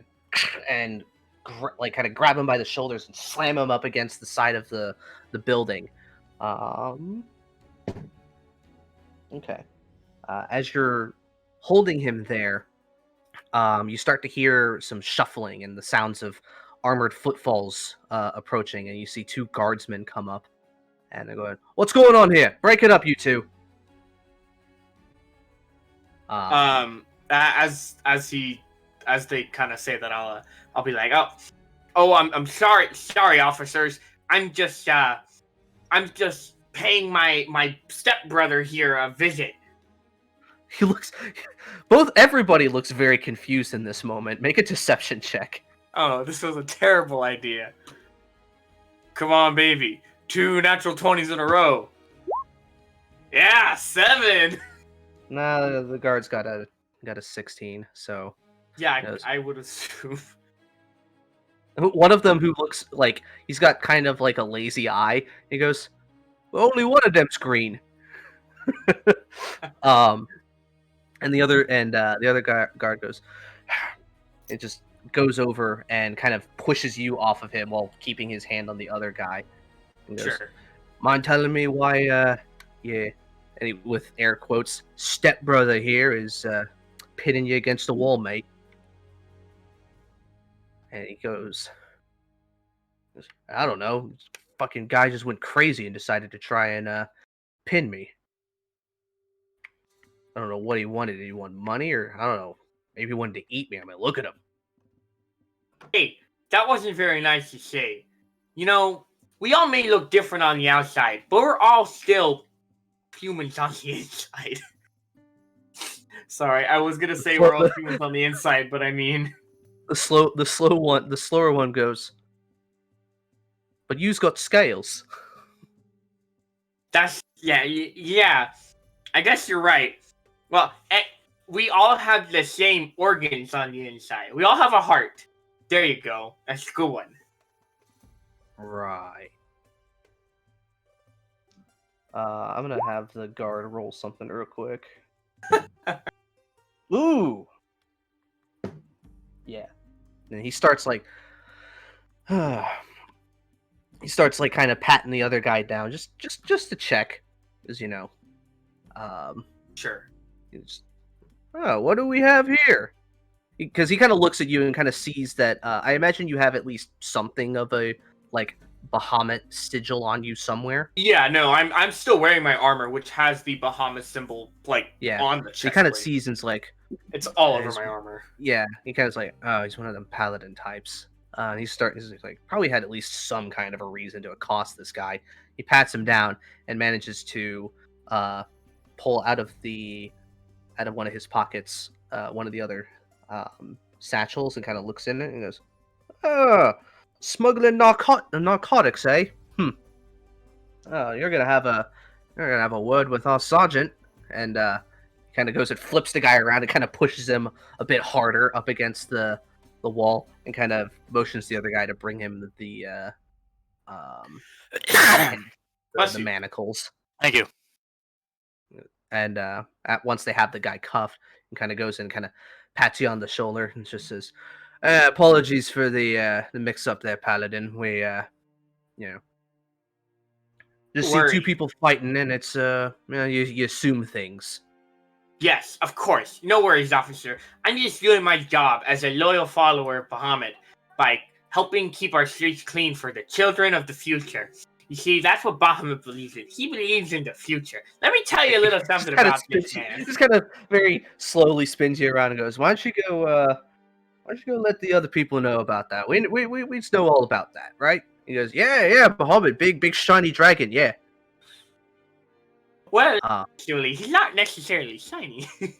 No, but Platinum's pretty shiny.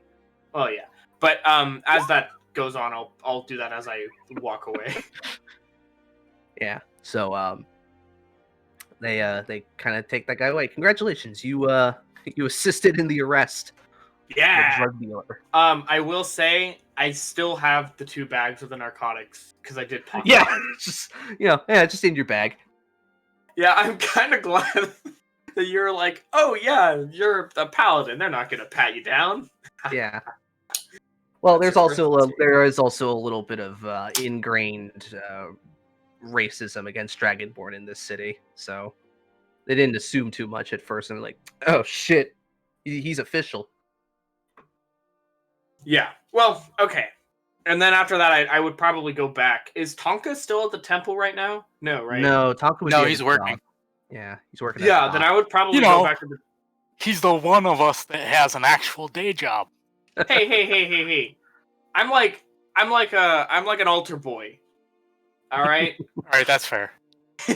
I don't get paid, but I get free angry food and priest touch housing. We have a street rat, a crusader, a bourgeoisie, a robot factory worker, basically, and a retired cop. This is a wonderful D&D party. This is, but yeah, I'll probably head back and put this stuff probably hidden under my bed or something, and just kind of keep doing more work throughout the day. Yeah, let's just hide drugs at the temple. That's a great idea. They're not mine. It was an act of God. I'm holding them for a friend. Actually, you could go and you could go and just have Tonka go and put it in his compartment. With the other. That's why I was asking where Tonka was, because I'm like, Tonka needs to be the drug mule. That's perfectly fine. He's just a storage function. Just got his He's gonna start vendor questioning his compartment. existence. All right. So with that, a successful bust to go about the rest of your day. Jake, you back? Yeah, I am. Okay, you're the last one, buddy. Okay, so first waking up, pay off my tab. If I didn't even pay up front, probably pay it up front. Yeah, it was 3 silver. Yeah, leave. Going straight to hostel. Okay, heading to hostel. Go through the rigmarole to get yourself in, and you're behind his beaded curtain. He's actually kind of counting up some gold. Looks like he did some kind of a deal earlier in the day. Welcome back, friend. What can I do for you this time? Well, I got some stuff for you, and by stuff, I like I don't stuff. mean the shit I don't mean the shit I gave you last time. I'll be the judge of that.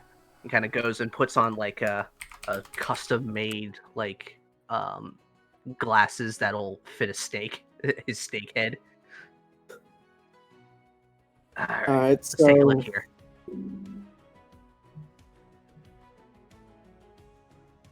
Let's see. I'm pretty sure there's like more loot somewhere, but let's see. So I give him the amulet with the odd heft, the 3 gold bracelets, the 3 silk handkerchiefs, a nice mirror, the 2 small gold bracelets, and right, never mind. I was gonna say the dice, but Madcap has the dice. Mm-hmm.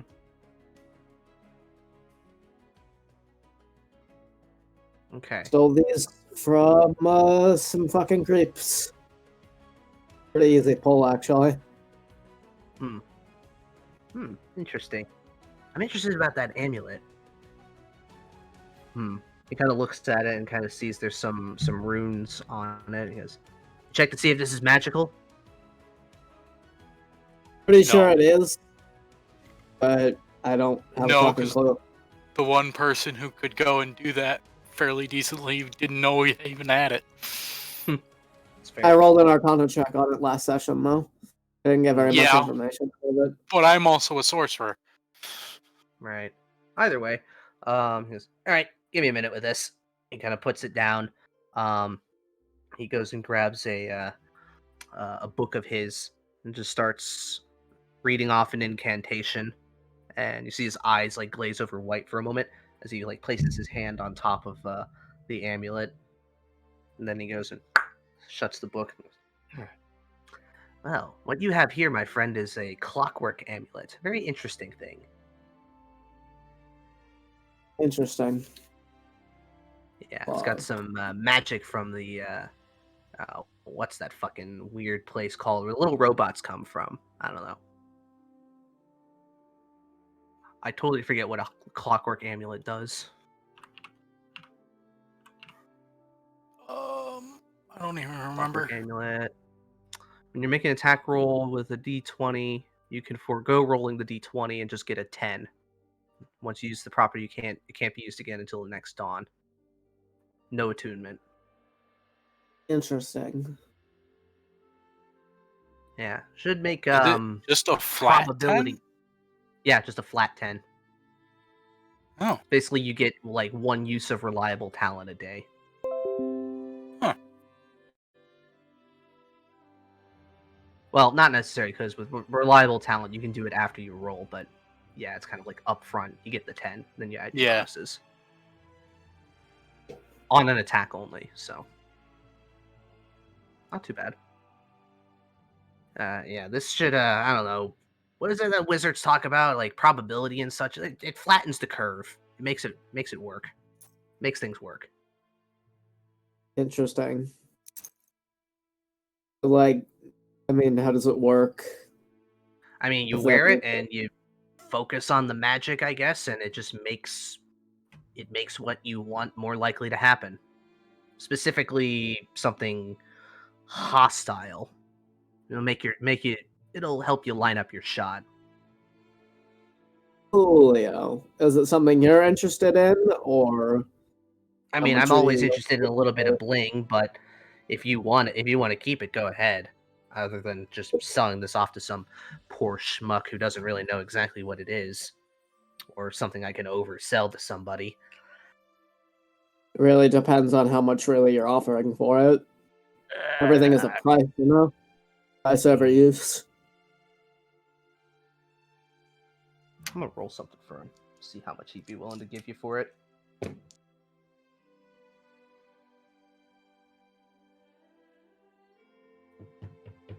Math is hard, people. Stay in school, kids. I don't know. I'd give you Wait. probably like 40 gold for this. I'd probably either sell it for... Probably start it twice that, or if somebody I feel like I could really run a scam on, I'd probably, I don't know, increase that by 10 times. Who knows? Some schmuck will buy it. Did you say that it was a 10 plus your proficiencies? Yeah, you get a 10 on your d20, and then you add your bonuses on the attack roll. Oh, fuck. Yeah. Alright. But it's once a day. That's perfectly fine. Yeah, I'm gonna keep that. All right, and everything else, let's take a look. So it's the bracelets, the handkerchief, the mirror, or did you keep the mirror? The mirror, yeah. No, we didn't keep it. I mean, did you keep it or did you put it down? Yes, like I put it down. I'm Okay. selling it. Okay. Okay, so let me just double check what these things are again. So for each of these items that you're giving him, he'll give you 20 gold for each of them because they are decently valuable. But he's basically going to try and pawn them off on somebody else, so he's going to try and make a profit off of them. I mean, of course he is. It'd be stupid not to. I gotta clean it up. I gotta get it framed. I mean, You know, it's going to sit here for a while. It's going to take up real estate. Best can give you for it is a nickel. let me get a buddy of mine down here who knows about magical. Never mind. God. We haven't watched Pawn Stars ever. Yeah, totally, definitely not, never.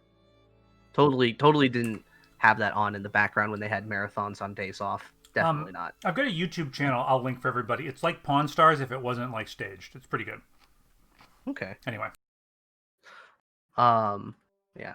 So for each individual of those items, so if you have 3 of the handkerchiefs, he's going to give you 20 gold for each of them. Mm-hmm. All right. There aren't objects on the 25 gold table.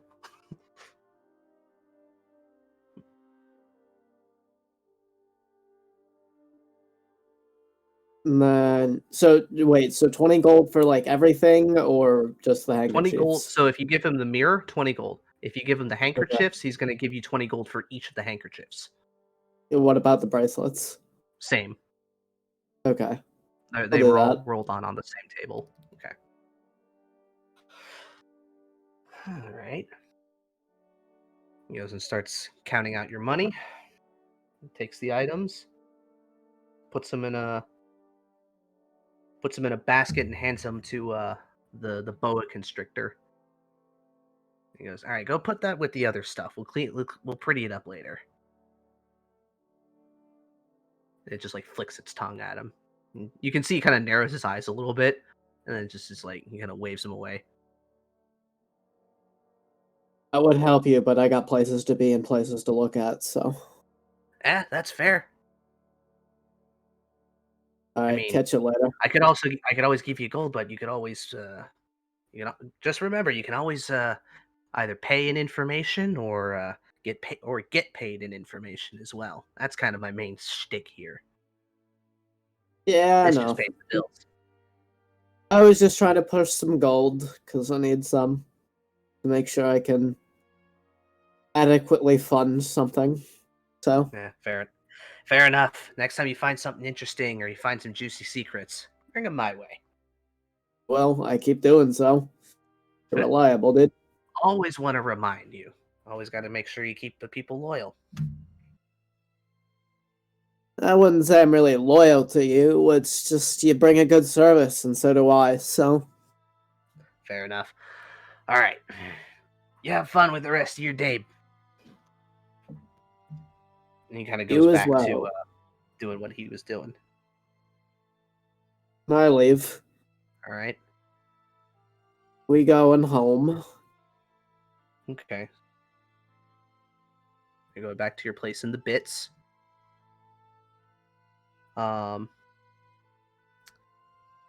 Yeah, so you go there, and it's just your mom. Only your mom is home at the moment, and she's like, not necessarily frantic, but definitely like, like where were you? You haven't been home in like 2 days. Like, this is weird. It's been a day. It was It's fine. It was only a day. Wow. Well, it's just a mother can't help but worry. That's all. Yeah, I know. It's cool. I have a question of you. Oh, this ought to be good. I've been offered something that'll make me enough money to be able to move out. I don't know where to move to, and I need your help looking at places. She kind of sighs and kind of looks down and goes, well, I always figured this day was going to come eventually. I mean, your sister's going to be moving out soon, too. She's starting to... Well, she's learning a lot, and she's going to have to start staying at the academy more often with her studies. So, as much as I hate to see you go. Yeah, I mean, it sucks, but you can't always afford to have me around if I can afford to prop myself up. Definitely helps me out a lot for when you are here. It's true. I can still help out if you need. Right. I just... I don't know. I don't know if I was ready for the empty nest quite so soon, but... Well, where were you? Enough about that. Where were you? Like, where were you looking to go? There's a few ads here. They all looked pretty nice. Do you show them to her? Yeah. Oh wow, these are all inside the walls. Must be a good opportunity. Bad stuff. So it is finally starting to pay off then. Finally. Well, I like these two here. They're not too far away from each other based on the addresses. And well, they're in the Midden. I know that place is generally pretty safe. A lot safer than around here on good days. Yeah. Did you want to go now, or did you want to look at this later? Yeah, we can go now. Okay, well, let me get my things. Let me get out of this getup I have going. Make myself look at least a little presentable. For sure.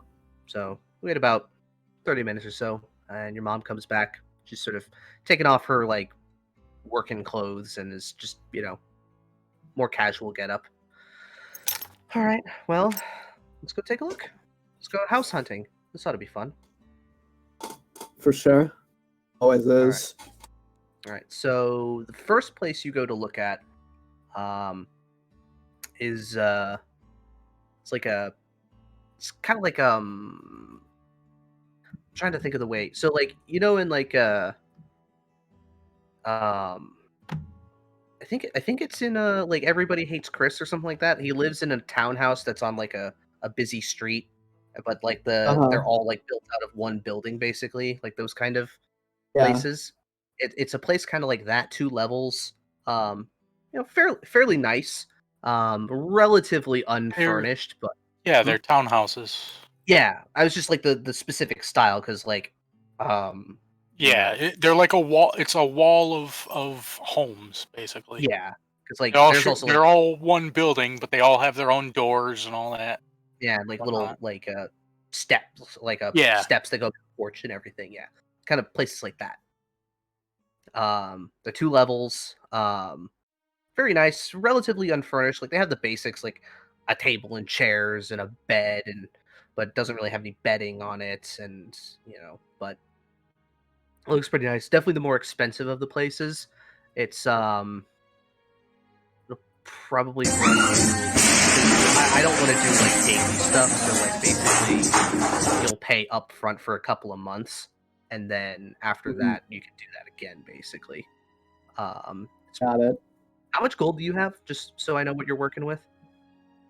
816. 816. Yeah. So up front it would probably be about. Let me just do some math real quick. 817. I mean, that's just what I have in gold. I mean, I have platinum and I have silvers, so. Yeah. I'm just trying to think of like. I'm more so trying to like kind of divide out how much that is when you factor in like daily costs for stuff, so I'm not like way overdoing it or way underdoing it. Jesus, you're starting to make it sound like real life. What the hell? I didn't sign on for this. I'd say it's probably about, for if you want to put down like for 3 months, it would be about like 200 gold for this place. All right. I mean, place looks nice, but it's also connected to other buildings, so kind of like something, even if it's smaller, that's more isolated. Okay. Well, let's take a look at those ads, because I think the other one was an apartment complex, or like an apartment building.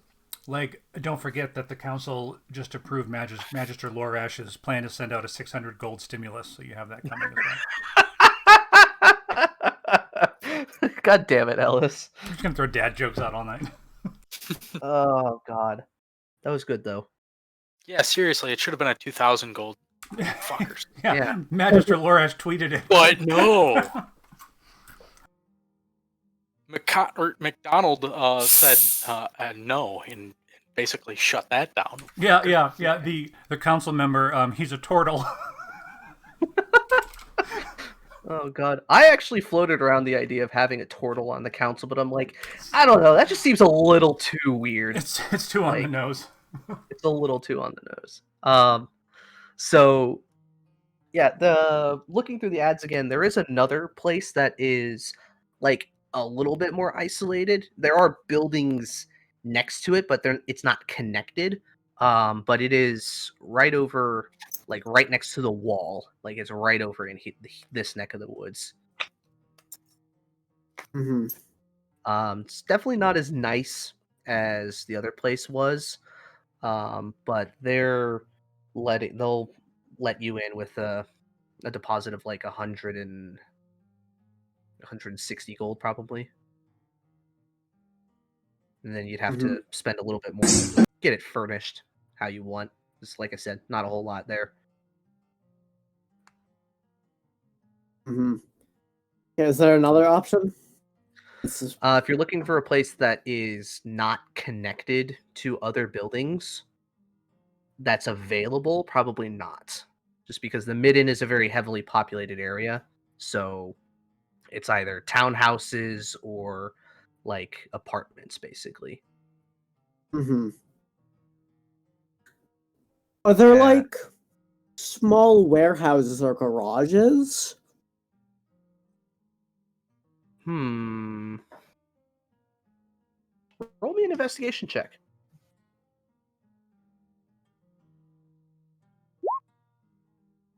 6. Okay. Or no, 13. I'm dumb. You're not really finding much in the midden, but you do find another another message board on the, like near the Temple of Arathis, like right around here on the main street of Hatlum Trail. And you find that there are some listings for places kind of like that in this section here in the Grove, like in the middle. Okay. What are their prices on these ads? Or For one of them, for two of them, yes. There's one. It's kind of a one floor, like mini warehouse. Like Mhm, I'm trying to think. It would probably be around the size of the our uncle's garage where I live above. mhm, With mhm. like enough space for like a almost like a loft kind of place. And then that one's about um because they're expecting that to be used for like storage or like for people to renovate. They're not charging as much up front for that, so that'd probably be about 125 Mhm. for 3 months. And then there's one that's a little bit bigger, but definitely not as well taken care of. That is going for about the same, mostly for the additional space. But there's Mhm. that place is like almost exactly like 2 floors instead of like 1.5 floors. I think we'll go with the like shittier but bigger one. Okay, that's There'll like right probably be around. more to put into, but yeah, I think I'll go with that. Really, you want to do this? I mean, if you're looking for a place to fix up, I guess. Think about it. I don't want to be like, I don't want to bother neighbors. I don't want to be loud, even if it's now a Don't fix worry. up. You know a Yeah, and she carpenter. starts like kind of clapping in here. It's like, yeah, I mean, acoustics are all right if you're gonna have a band in here. You also know a carpenter, so you got cheap labor. Yeah, there you go. Exactly. I think I know a few people who I could pull some strings on and get some favors to get some stuff done in here. I think this is really the choice. Well, don't put yourself too far in debt. Yeah, they're Yeah, that's cables, not true. strings.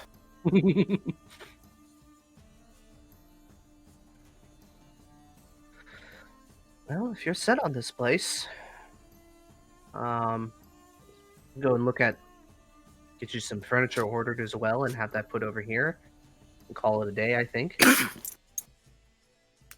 For sure. He's got an upholsterer too. Oh yeah, you do. All right. So with that and like furniture, another 25 gold, just for some simple stuff. Hmm. Just have enough, like a big enough table, a desk, bed, and stuff like that. Just really simple stuff. They'll have it all delivered and set in. You'll have to put it where you want it, though. That's fine. Should I make a label of this on the map? Probably.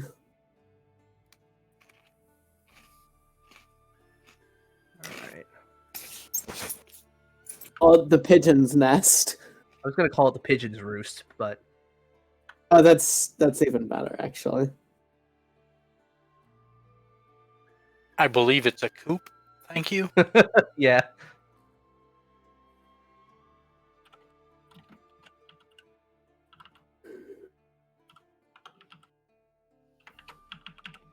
There we go. What that's 14? Okay. Let me make sure there we go. The pigeon's coop.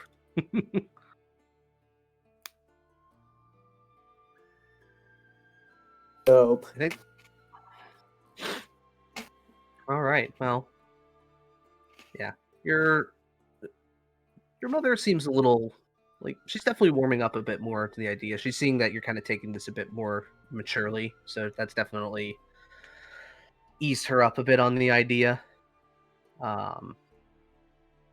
And is there anything else you wanted to get done in the day? Not really. Okay. You got about another 2 hours or so before your meeting time. Yeah. Tell my mother that I'm gonna grab some stuff from my room, at least like small stuff that I can bring over. I'm gonna Okay. stay there for the night. Okay. So that I can, be there when stuff gets brought in and I can get to work on that immediately. Right. Okay. All right. Is everybody ready for your rendezvous?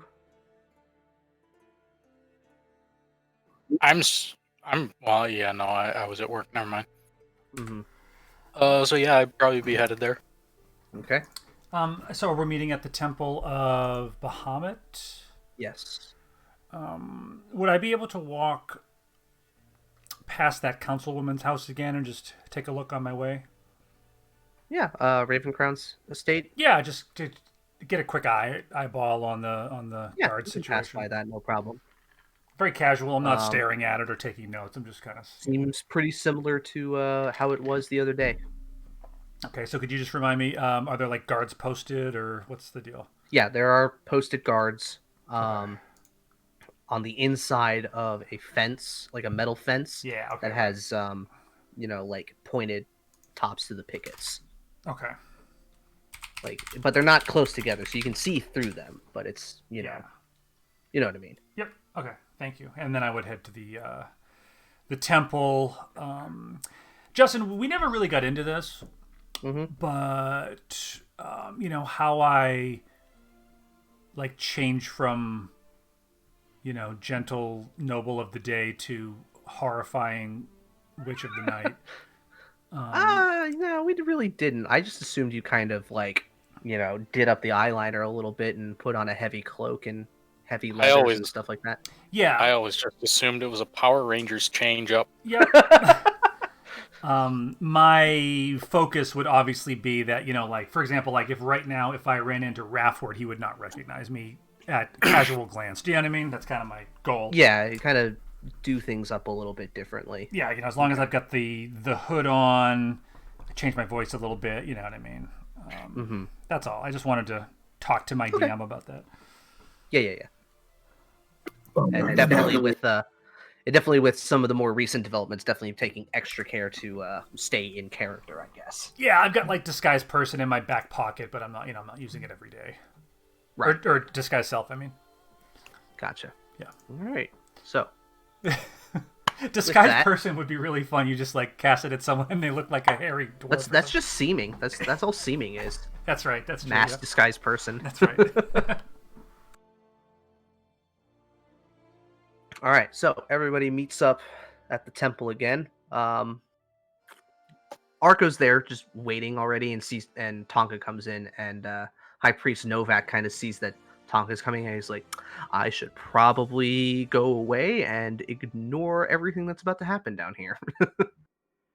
So he just kind of goes up and goes into his study and la la la la la, la with his ears. Plugs his ears. Yeah, as soon as I hear him start going la la la la la, I'm gonna Metaphorically. yeah, metaphorically. I'll probably peek my head out the door of the what's this called, to like to kind of take a look around, make sure there's no like guards outside or anything or anybody coming in, just in case. You know, Yeah. because drugs are bad. I don't want to get caught. I'm a good boy. Yeah. I don't do these. Yeah. Everything coast seems to be clear at the moment. Sure. Then I'm gonna like I'll pull Tonka aside and I'll say, Tonka, look, I found some of this like cinnamon stuff. They said, people said it was cinnamon. I put it in a pie. It wasn't very good. It's like just a big scorch mark on the side of the temple from where your rage episode happened.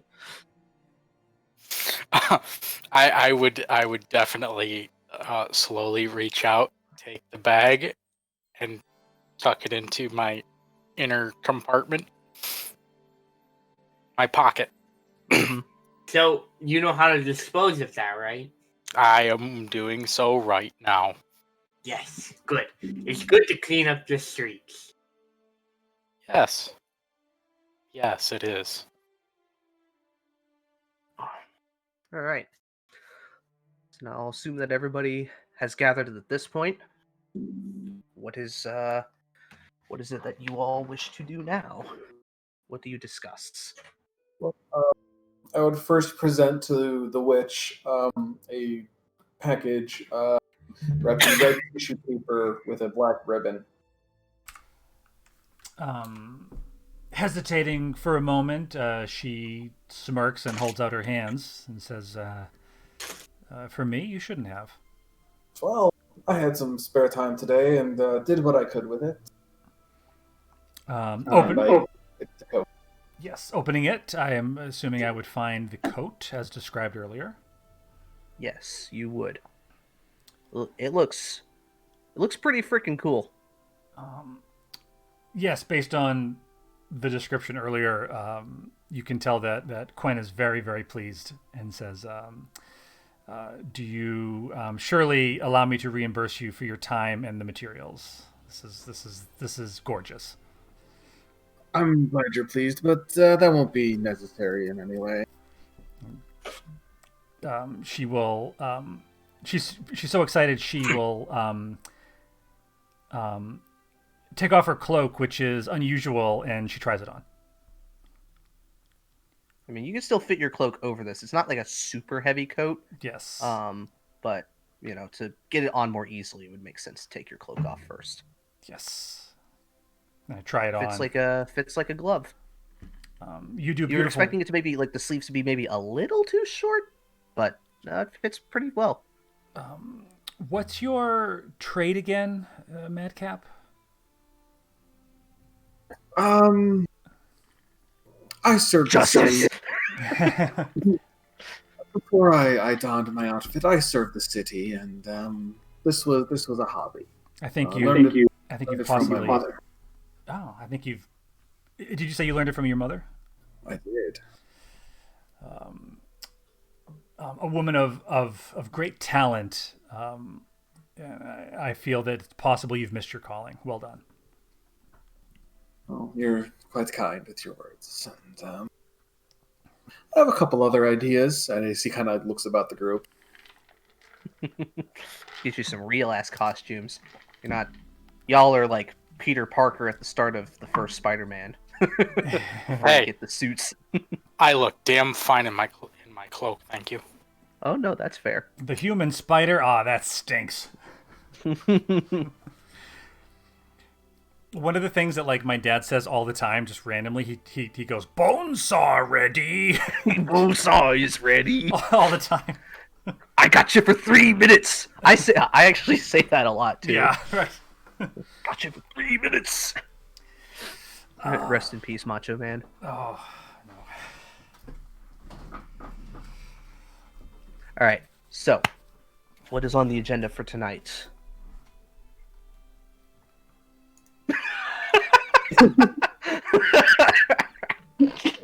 Jesus. I mean, haven't we all? I have a bunch of pens here and tape and stuff. I know, right? Yeah. Hey, they gave them to me. That's right.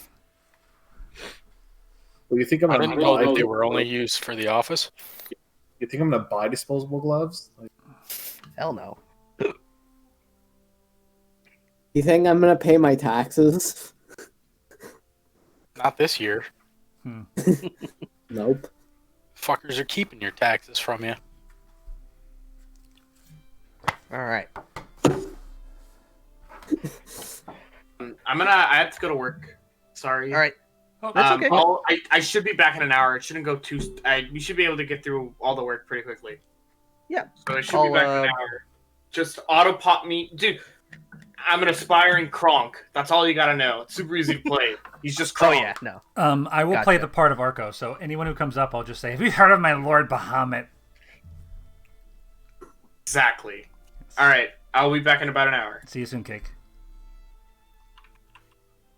Unacceptable. I told him his boss was fired.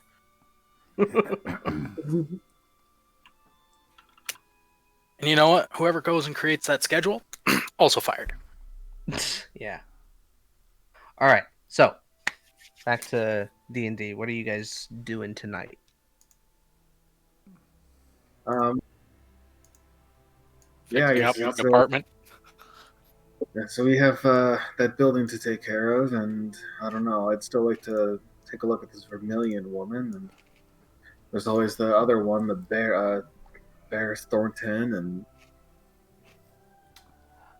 At the mention of the name, Quen, redonning her cloak, she would say, "Yes, I think Barris is a matter better left for the daytime hours. I think I have an idea to get some leverage on him. He may be able to help rid the city of this Vermilion. I think he's probably a bit more malleable than she'll prove to be."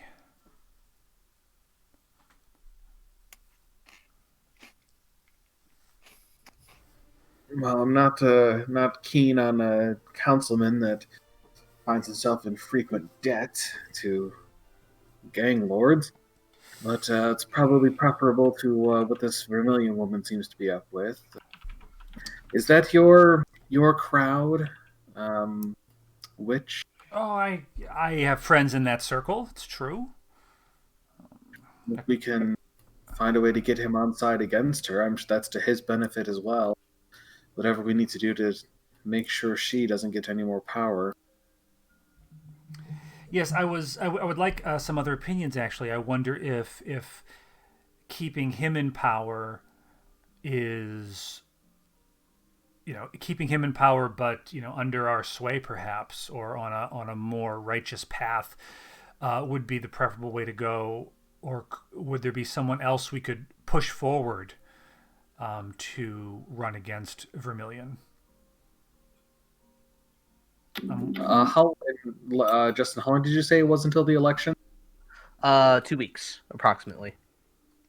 It's 2 weeks out from the election. That's a bit short notice for something like that. I agree, but what if we could convince in some fashion Thornton to put his full endorsement behind someone for the good of the city? I wonder if that would be a path we could explore. Otherwise, we could simply keep Thornton in power, rid the city of Vermilion, and just call it the lesser of two evils. We could remove certain aspects from the table. Pay off his debts, perhaps, for him? That's one option. I was curious about how much it was. Or straight up eliminate his debtors. That would certainly be cheaper. Or his opponents. Perhaps we could find out who owns the debt and convince them to reduce or eliminate it through some negotiation. The Don, isn't it? Yeah. It's the he owes gambling debts to the Don, likely through a lot of his frequent visits to the Don's casinos. Like the boots that Quen has, there was a tag on them that said Lord Thornton's fancy slippers. So likely it. And if you looked at um, the game info thing, one of the notes from Kemmler's journal, he mentioned a few years ago how Thornton stopped by and had like both really good luck and then really shitty luck. And then he said he started getting really mouthy with my dealer, but joke's on him. I have his shoes. Did it give any indication at all, like a gold amount? No, It could did be not give 1,000 any gold. indication to a gold amount, Yeah, we but have no it's idea. probably significant enough to where a rich counselor would have trouble with it. Yeah. We could try and convince him that we're something to be worried about more than his dad. That's certainly possible.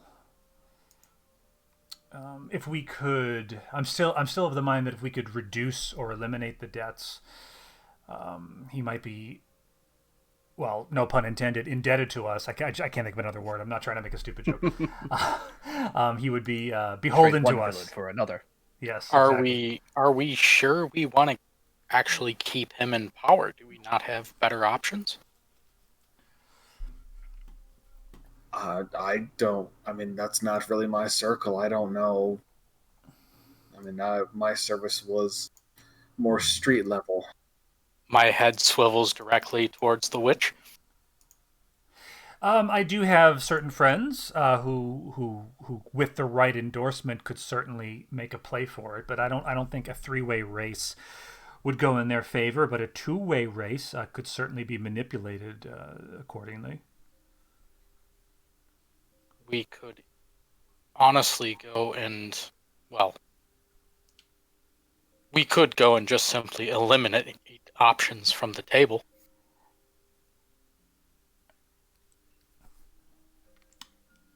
We know this one woman has black marks on her name. Yes? Are you referring to Vermilion? Yes. Mm-hmm. I mean, are we overlooking the obvious? Simply wrap a rope around this tiefling and be done with it. Tiefling? Well, from the Is Vermilion a sounds, tiefling? no, Vermilion I thought was was a woman. She is a woman, but Vermilion is a tiefling as well. Orange skin Oh. She's an orange tiefling. Yeah. Oh, okay. Well, The other guy's a gray tiefling. Yeah. Oh, okay. That's who I thought the tiefling was that we were mentioning. I mean, we've got black marks against everybody, basically, that's running currently. We know that she's got her hands in some pretty sketchy pies. He's got so many freaking debts to go and be paid. It may be a fresh, uncorrupted face on the docket would be a good thing.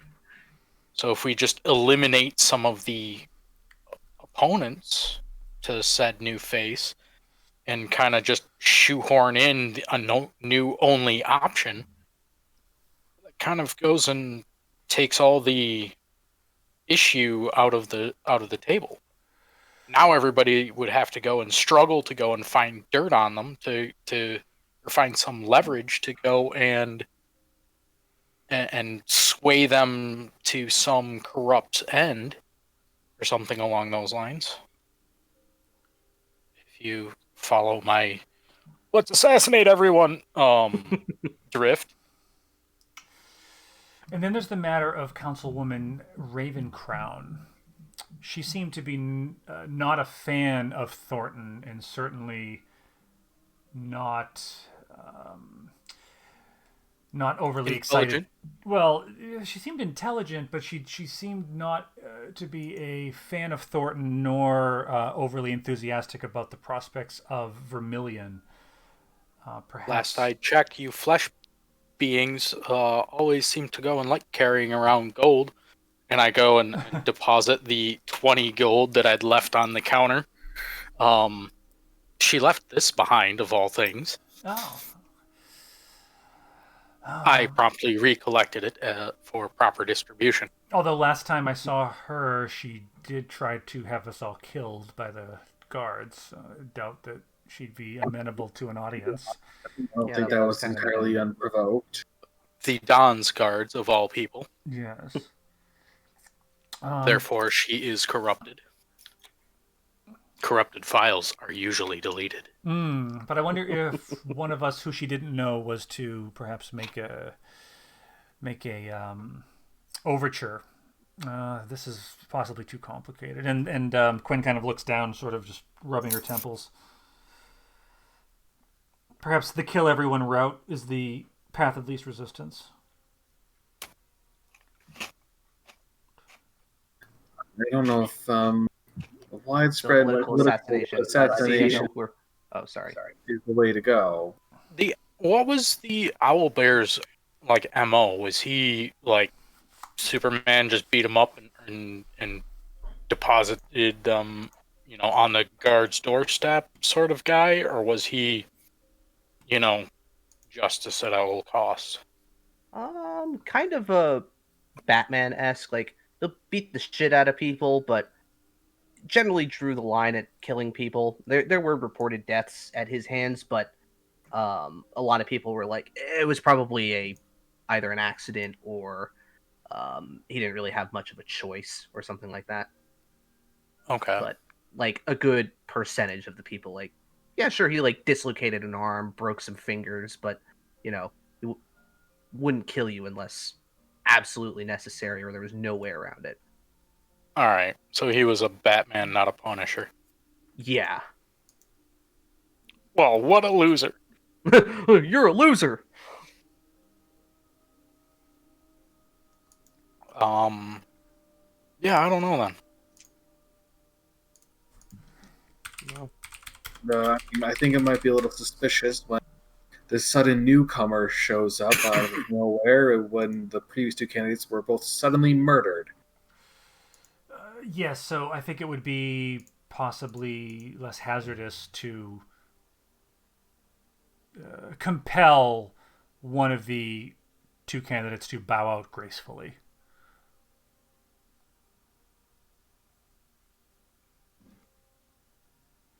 I mean, I do my job and I try to make waves in the right spot. I don't know if, assassinating a congressman or congresswoman to be is where I want to make waves.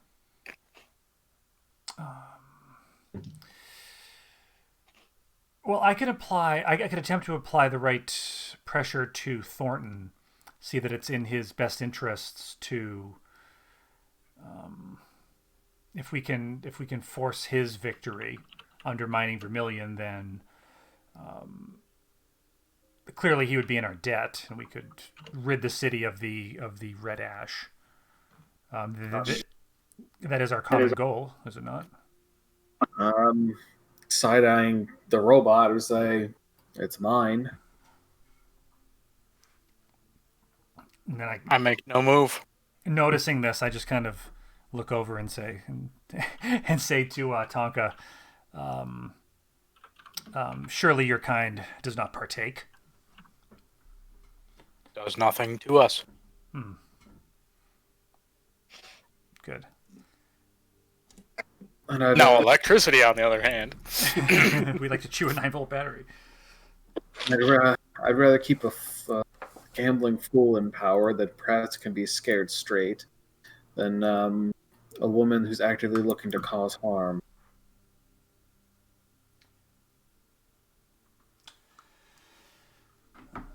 So what we need to do is we need to find some either discover or manufacture some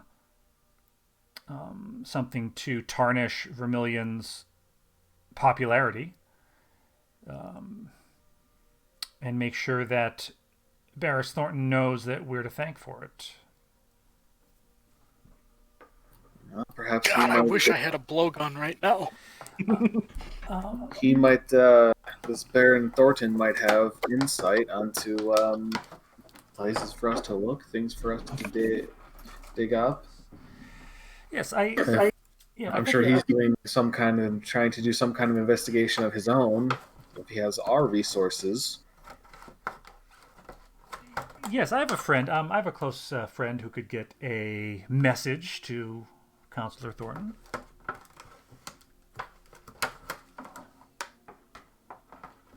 And you are potentially meeting with the man.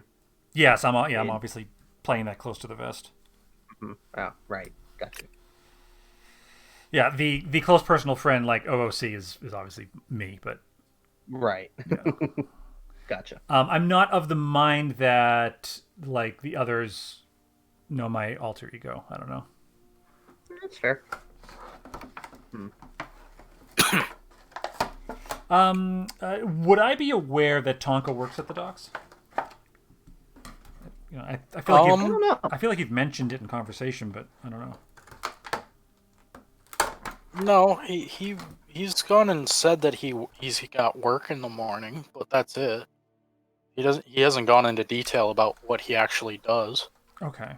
Though, I mean, you work on rumors and parties, party stories and whatnot. Though, correct? Yes.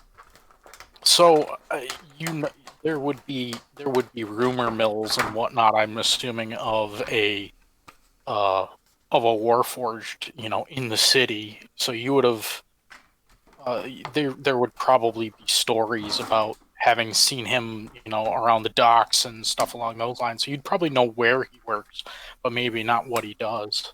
Yeah, I'd say that's pretty fair. All right, I'm going to take an RP leap of faith here. Tonka, you work at the docks, don't you?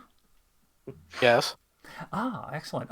What's the word with the folks down there? It seems as though this Vermilion's rather popular. Is there any gossip, or is there anything that folks are saying? Would I have heard anything? Heard, yes. Cared enough to remember? That's up to you. I would. Now her story is more of a, like, she deals with the captains and whatnot, correct? Not necessarily the captains, but like the upper echelon of society. So the people who probably are employing the captains of ships, or running the businesses that you're doing right. work. So I would assume that so we'll put it this way. I would probably know enough of who to talk to, like who has the information. Because I'm assuming that, like, when we go and get orders to go and repair a ship, we're gonna go and get, all right, look, so and so needs this ship built. Here's what went, or this ship came in under so and so's thing, delivering stuff for this person or another. We need to go and get this taken care of by this date and so on, so that they can take these packages for this shipping company or something like that. So I would know roughly who to talk to. I don't know that I would know like the full-on details of what's being shipped necessarily, but I'd know like who is being hired by You'd probably captains. You'd probably have a good idea of who to talk to get that kind of information. As far as like getting info on what's being shipped and where, like you'd obviously have to look at manifests, and not everybody's going to have access to that stuff. Right, and being a repair and construction, yeah. I wouldn't have access to that, but I would know, the ins and outs of the ships. I could say, so like, hey, look, this ship has hidden compartments here and here and shit like that, but I wouldn't necessarily know anything else. It would depend. That would definitely be something that would probably come down to a roll on a specific ship, but that's not far out of the realm of possibility. Correct. So, but apart from that, no, I wouldn't. I don't know that I would know too much about it. So I would. I would say no, probably not. More what I'm asking is, I mean, are the folks that you're working with, do they seem excited about Vermilion? Like, are they saying anything, or are they not really discussing it all day? Um, I would reply. I would kind of shrug and go and say, those on the docks really don't have any. Those that I work with don't really have any interest in this, but those whom we work for, I should assume would have some interest in her. I would say, Vorm, roll me a history check just to see if you can recall if anybody has said anything offhand. 20, 20, All 20, 20, right. 20, 20, 20, 20. Oh, let's see. History. Oh, look, and I'm actually proficient in that. 15. I had his. I'm gonna put my hand on Tonka's shoulder and say, He already rolled. Sorry. I mean, yeah, you've heard some people talk about about this sort of stuff, but flesh people politics is weird. It doesn't make a whole lot of sense to you. Like, just No. get the work done at the end of the day. So, you recall hearing her name passed around, but you didn't really pay that much attention. So yeah, I would pass that information along. I certainly don't mean to bother you, Tonka. I've very much enjoyed your company in both the brothel and the casino. I think we've had some good times, if I may. Perhaps keep an ear to the ground if you're comfortable. The next time you're at work, see what you can find out without, arousing any suspicion. Certainly. What is an ear? It's the and so I would reaching into my hood, I would touch mine and say it's the it's how we hear sound. Audio sensors. Got it. Yes. I just shoot a look to Madcap and Pigeon and just kind of roll my eyes.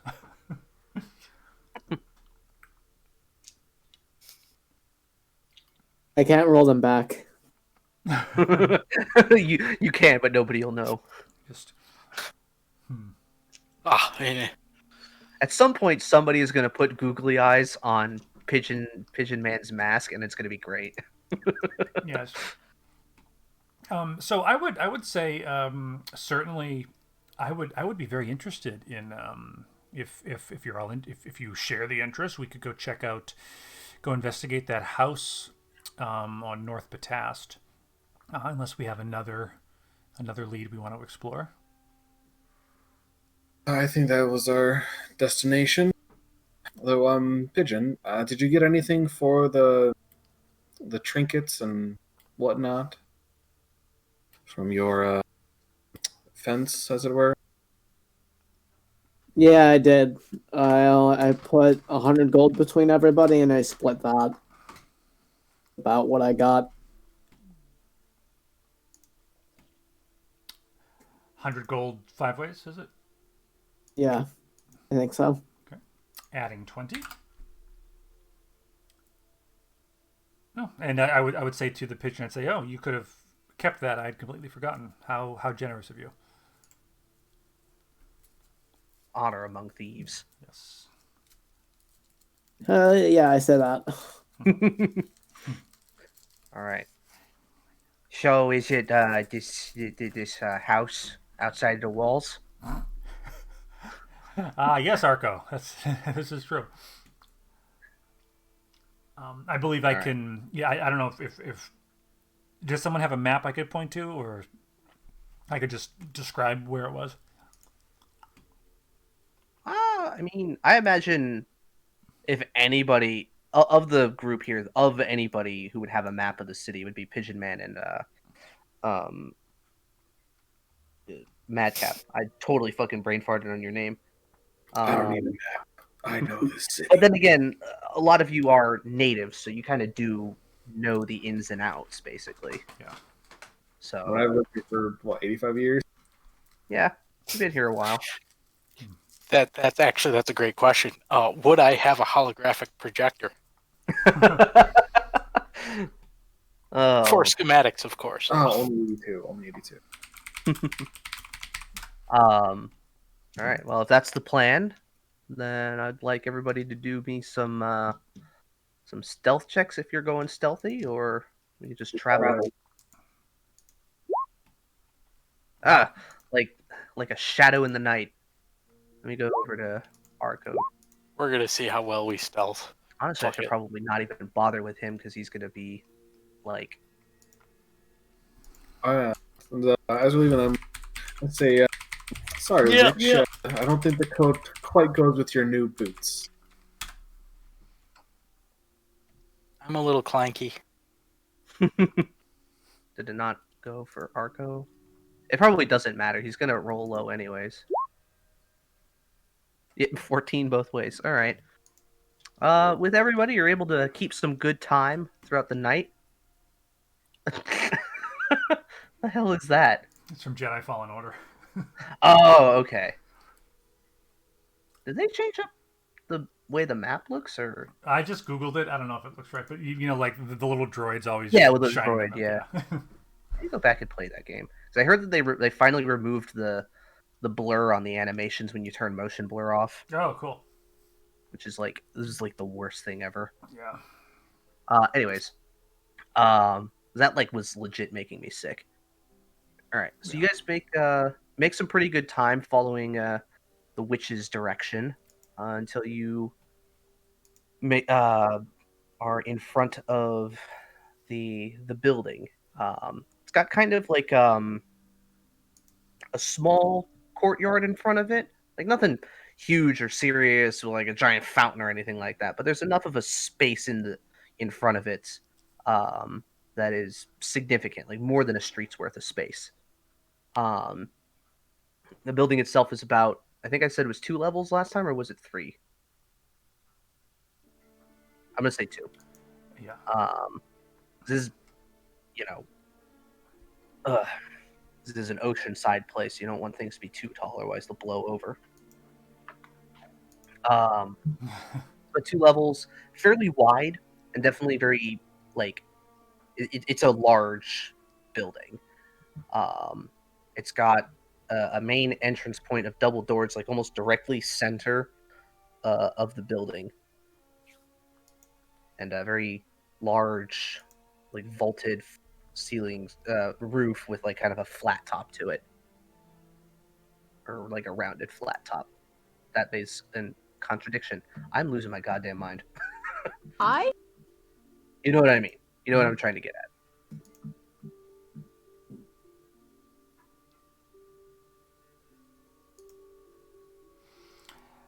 So yeah, I would whisper to Madcap and Pigeon. I would kind of point and say, "You can see the problem. I can't very well just walk up to the door and ring the bell." Usually not the way to go about it.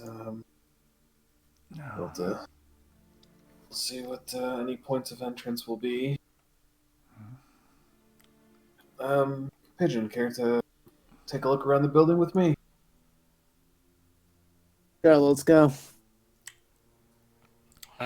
We could send the dragon here to do house calls, And just spread the good word. offering some distraction. I mean, what are they gonna do? I mean, most they can do is just slam the door in my face. Thought the point of this was discretion, but Well, why not offer some distraction to go and add to the discretion? because then there's no discretion. Ooh, I wonder if I could always try to sneak past whoever opens the door. If the dragon can get the door, can get someone to open the door, I could try to sneak past them.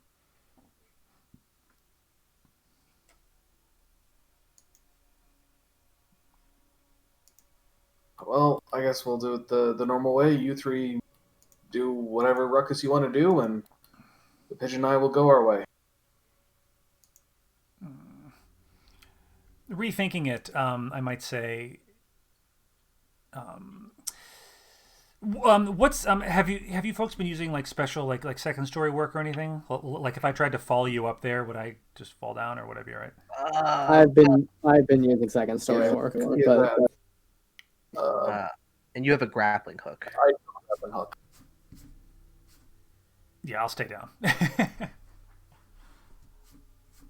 I mean, Very assuming high. the grappling hook stays in place, like once Madcap's up, like anybody with decent athletics could make their way up there.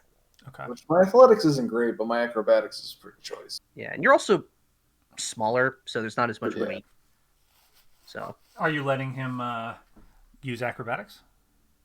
I mean, for the grappling hook, I basically give him advantage effectively for the climbing stuff. It's more so about the proper placement and everything. Okay. Yeah, and for things like I mean, when we're just like not like nothing like we're not under stress or anything like that. Yeah. Like I don't think he's even been having me roll for it. It's just Yeah. kind of a known thing that this is something he does. Yeah. Okay. So we'll just go play poker or something in an alley somewhere. Well, I mean, if you guys are going on the roof, you could always, I don't know, find a way in and maybe open the door for us if it looks clear on the inside. I mean, yeah, if it's empty, then there's no worry. Yeah. But I mean, if you guys want to knock on the door, knock on the door. So then we'll do our thing.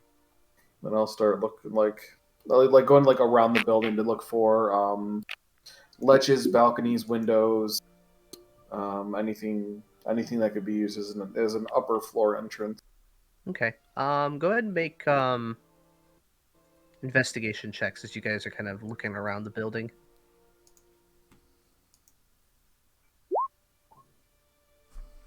$10. Jake? sorry, let me roll. 13. It's taking you a bit. It's definitely not nearly as it's definitely a lot more sheer than a lot of the buildings that you guys have seen. But it'll be dicey, but you might be able to make your way up around somewhere on the back side of it. Definitely gonna need checks from you guys though. Okay. Give it a shot. All right. So Cobra, you can make yours with advantage. Pigeon Man, you can use acrobatics. Okay. Oh wow, yeah.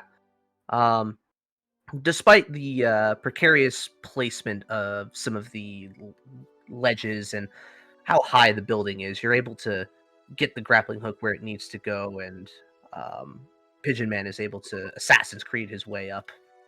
Not a problem.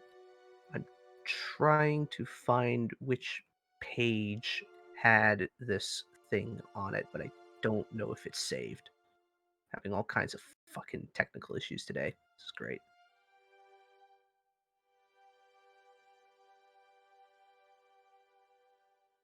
Fuck. All right, hold on. Let me look through this slap down thing real quick and see if I can find a floor plan that kind of matches what I'm thinking.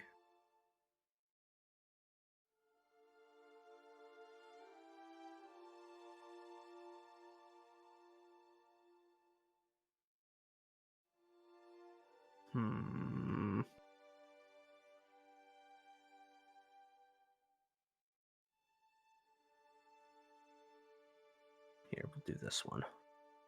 Let me just stretch this out a little bit.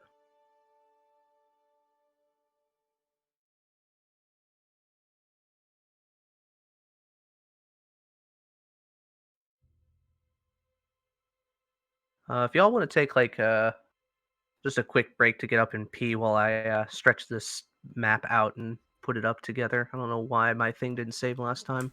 Okay. BRB. Yeah. This room is probably going to be... These things are probably going to be completely unfurnished, but I kind of do remember whereabouts everything was supposed to be. Whoops. Let's see.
I don't want any things that have roofs that have snow on it. That doesn't. We're in summertime.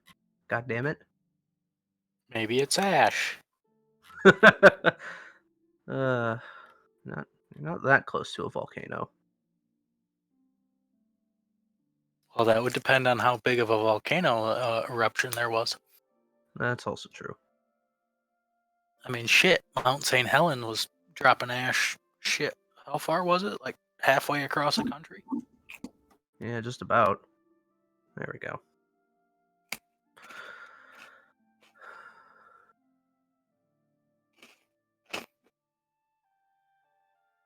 I forget what type of volcano that was, though. Um, It's not your lava one; it's the other type. yeah, it just blows up and shoots ash everywhere. Yeah. But that one, it was like it didn't fully expel outward because Mount St. Helens isn't like a cone. It's more of a mound, so that's why it yeah, led it to a basically landslide. it blew out the side. Mhm. Basically, it's like shoot, what was it? A concussive volcano or something? Something like that.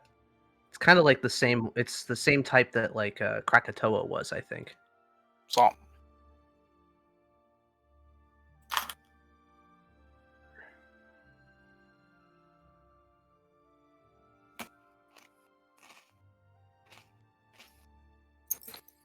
Let's see. An explosive dacite.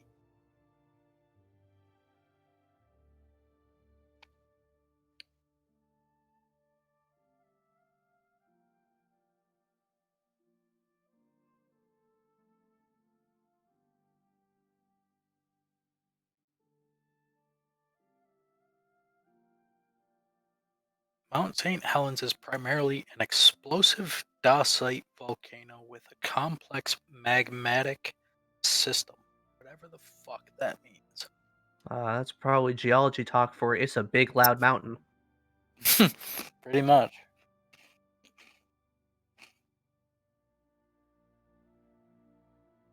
Okay. Let me GM layer and throw some labels on this area just so I know which thing is what. Oh, okay, all right. So it's a stratovolcano. Oh yeah. Magma, and then there's strato. That's it. A steep-sided volcano located in the Pacific Northwest. Yeah. Jesus, the before and after photos of that place is fucking terrifying. Yeah, it's crazy. Half the fucking mountain's gone.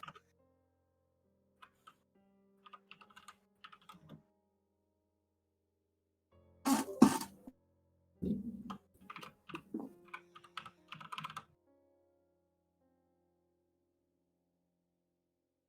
make that a little bigger so I can see it more offhandedly.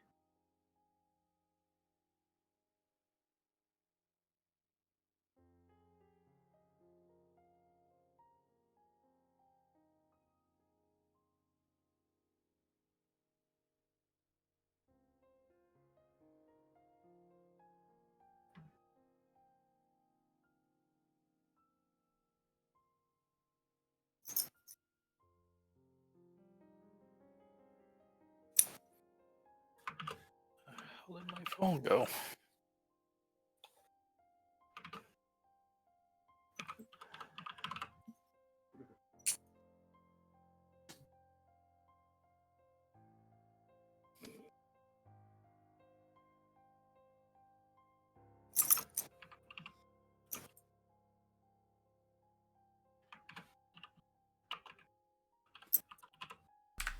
I am back.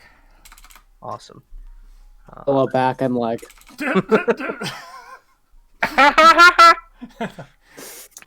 I do recall going and hearing something about a lot of dad jokes here tonight. Oh, yeah. Gotta do it. Oh, look at this.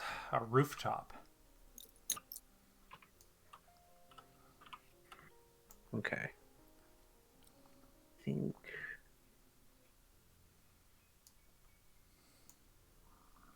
Yeah, okay. Those are all the people of import. Okay. So if everyone's back, let's see. Move over to scroll all the way up.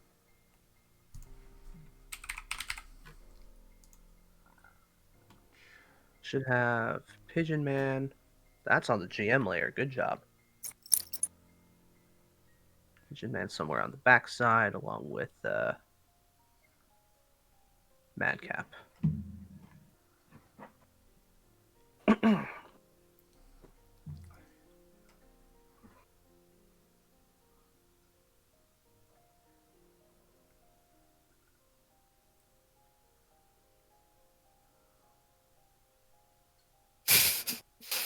Judge rejects last-minute claim that Mike Pence can ignore states' presidential electors. What? Okay. Like, May I rewrite that for you? Judge denies Mike Pence's desire to ignore reality. Oh, good God. Judge deems treason not legal.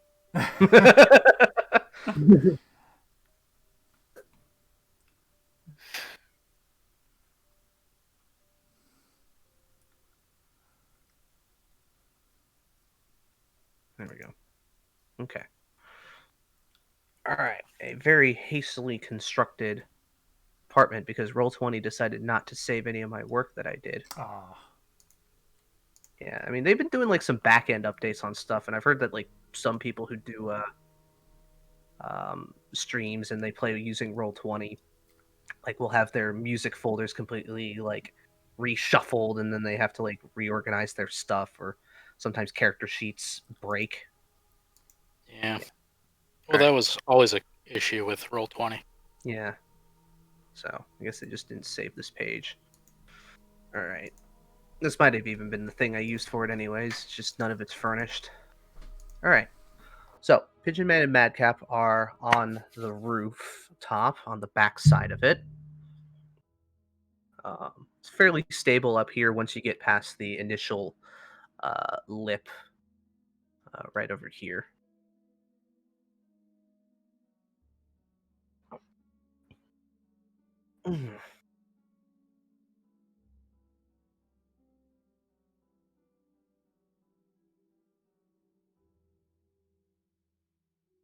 Do I need to describe a bit more, or am I like lagging again? Oh no, I just I mean, is this a hatch entryway? Yeah, by the looks of it, you can see it looks like there is some sort of roof access hatch up here.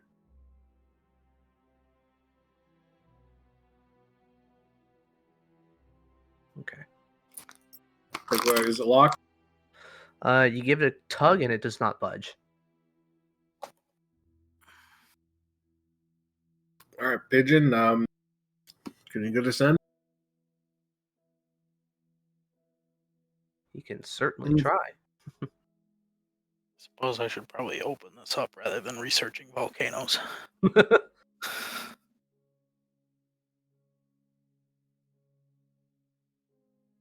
Jake, Sorry, I'm reading something. it's lockpicking time. Okay. Oh, that's where we are. I couldn't see the thing. It wasn't Oh. zooming all the way out. Sorry. But when it was being difficult. Yeah, tell me about it. Oh, That's wait, that's an investigation check. That's an investigation check. Thank God I didn't. Use tools.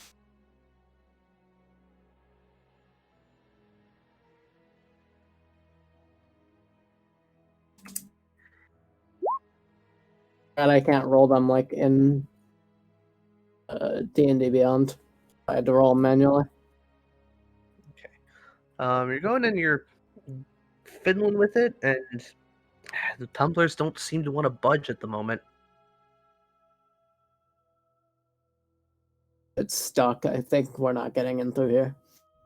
Does it look particularly sturdy?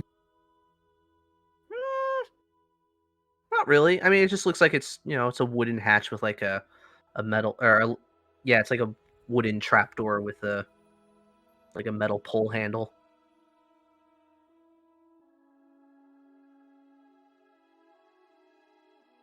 Let's see. Do you have a crowbar? One of you does, I think. I do. Okay. If you want to use it. Yeah. Let's say, unless I don't think there's any specific rules on crowbar, so I think athletics with advantage sounds fair. It's a I think so. strength check with advantage, I think. Yeah, strength. Oh, yeah. Let me Athletics is going to be more pushing, pulling, running, jumping. I mean, you're pulling leverage. Crowbar. Using a crowbar grants advantage to strength checks where the crowbar's leverage can be applied. Oh, all right. So there are crowbar rules. Great. Yeah. So then it would be a strength check with advantage. I'll make that. Yeah, I figured considering Pigeon Man's got like what, a -3. Wow. Just like you get it in there, you just give it like kind of a few test pulls to make sure it's gonna go, and you just and there's a bit of noise, but it flings open. No issue. All right. Wait a moment. Listen for any, anyone making a Okay. ruckus below. Make a perception check. Both of you can.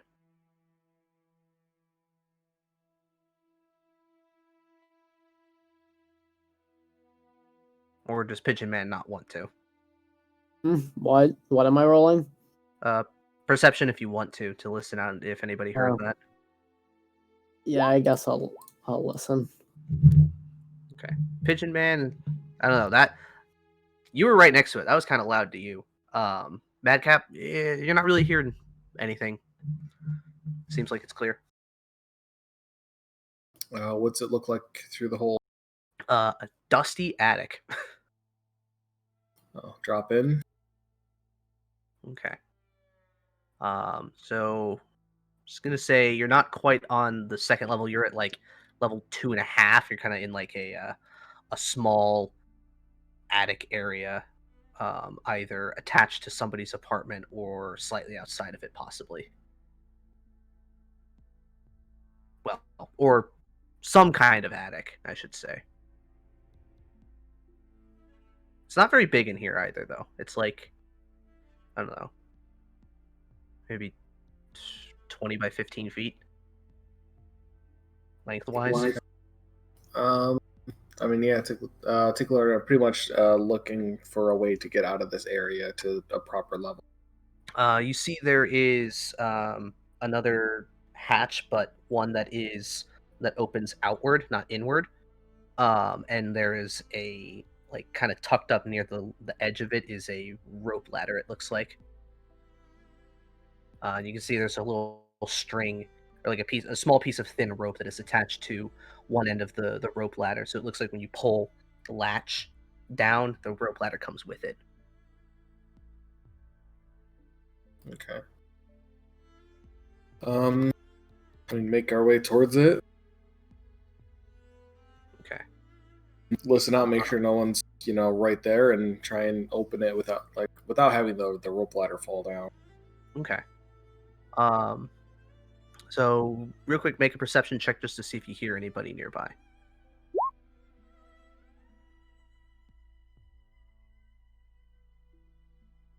Doesn't seem like anybody's there. To get it to go without the rope ladder coming down, it looks like you might have to cut the string.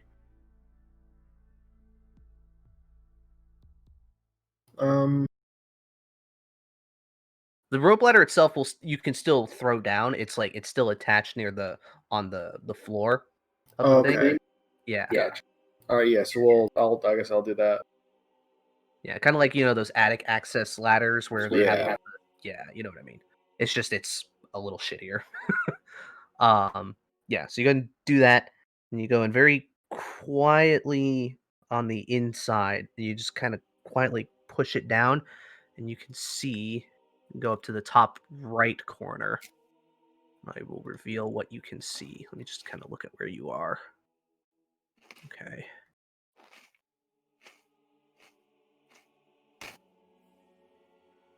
Right up there. I'll also kind of get here. You can see some stairs over here as well. All of those little openings on the walls, just assume that there are doors, the closed doors there. Okay.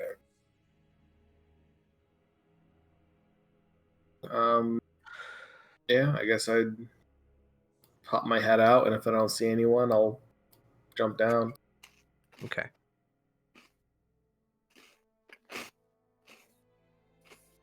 All right, hold on. My cat's being really annoying. Give me 1 second to throw some toys at her so she leaves me alone.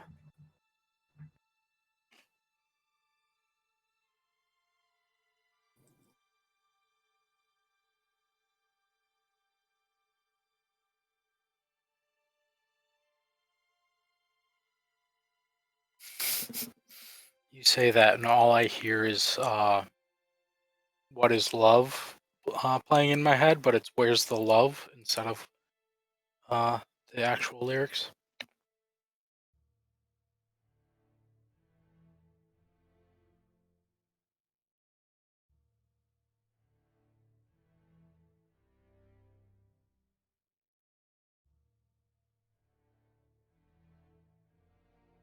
Where's the love from? What is that? I have no idea. Sounds familiar. I know "What Is Love" was like a early '90s song. Yeah, It was "The Night at the Roxbury." of course. There, that should keep her busy for a bit. So It's a play on "Where's the Beef." Oh, I think it's That's yeah, what it is. yeah. There's a Black Eyed Peas song called "Where's the Love." I don't know if that's what I'm thinking of. maybe. I don't know. Anyway, I don't listen to bad music. well, that's yeah, yeah, it's fair. All right. So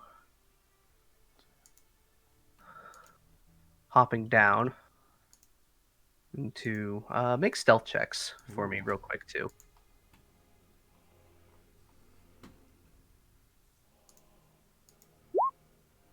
Ooh. Okay. There's a bit of a thud as you guys kind of hop down without using the rope ladder. Can the pigeon reach up? Because I probably can't, and close the latch. Pigeon Man could, yeah. It's kind of like um the latch itself is kind of like spring loaded almost. Um and then like at some point it locks. But yeah, once you do that, Pigeon Man can reach up and close it uh very easily. But as of right now, it doesn't seem like anybody's caught on to intruders. Kind of, since you guys are in here, I'll just reveal this whole bit here because you'll be able to see it. So down here, it looks like dirt, but just imagine it's more wood flooring. This looks like a lobby area down here. Yeah, look over the railing and see what's in. It looks pretty empty. There's like a front desk right up here that is empty. Aside from like, as in nobody's sitting there. There's stuff on it, but nobody's sitting there. All the doors here appear to be closed as well. And all the rooms have numbers on them as well. From the outside, did we have any idea what this building is for? It seemed like it might have been residential. But again, function over form for a lot of things in the Batast area. So, they didn't really have like a sign out front like this is such and such place. I'd think into the pigeon's head. Do you want to go just door by door, see if the place is clear? Sure. It seems like the only reasonable thing to do at the moment, other than leaving. Who the fuck keeps This talking? door. Okay. You guys go ahead and open it. This door is locked, it appears. You gotta kind of push and it is locked.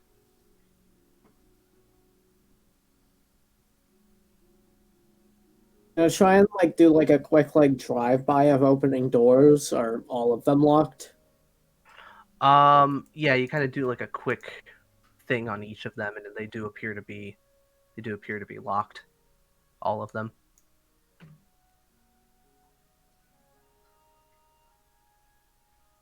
Interesting. Which one do you want to explore first? I can unlock them, but it'll be slower. Well, no time like the present and no door like the closest. Fair enough. Roll me another lockpick check. Jesus. Okay, well, thankfully this one is a little bit easier. It does take you a little bit, and you think your pick is going to break at some point, but you do manage to, and you just kind of wipe the sweat off your brow. Damn it, stop going to hide, piece of shit. Here we go. This appears to be, opening it up, it appears to be a small, studio apartment.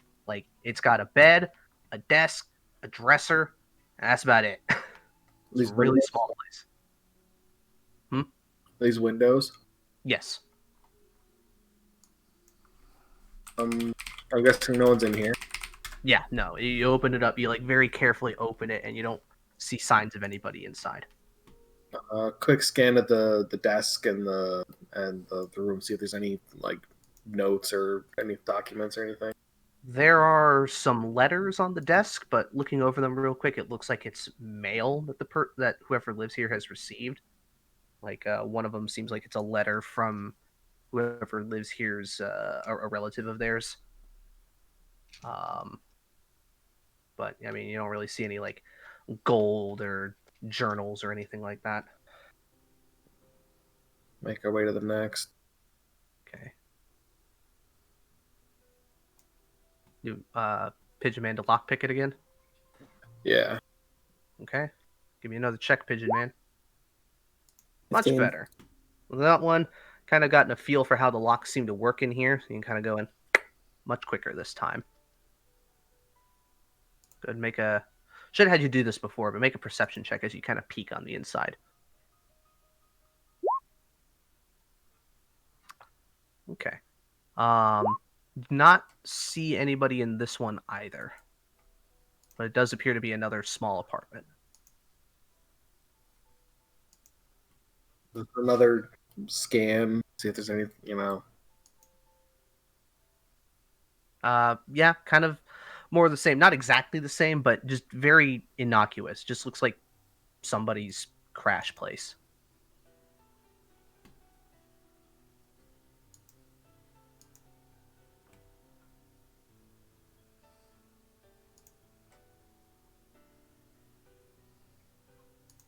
just Alright. move on. Okay. Pigeon Man's assistance again.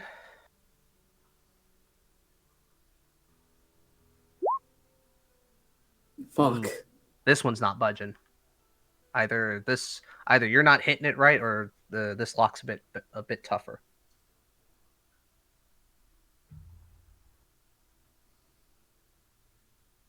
Oh, well, that sucks. But, Yeah, I don't know what. I don't know. I assume these are probably around too. Ooh, excuse me. Thanks for them.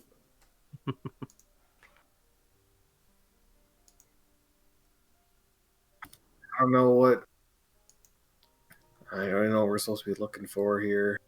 You know what? I'm gonna hop the ledge and we'll take a look down there, see if I see anyone down there, but then just hop the ledge down. Okay. I'm gonna say just since you looked down there before and nothing's changed since, it's still clear. Okay. Like one down. Okay, that's going to be on the next side over.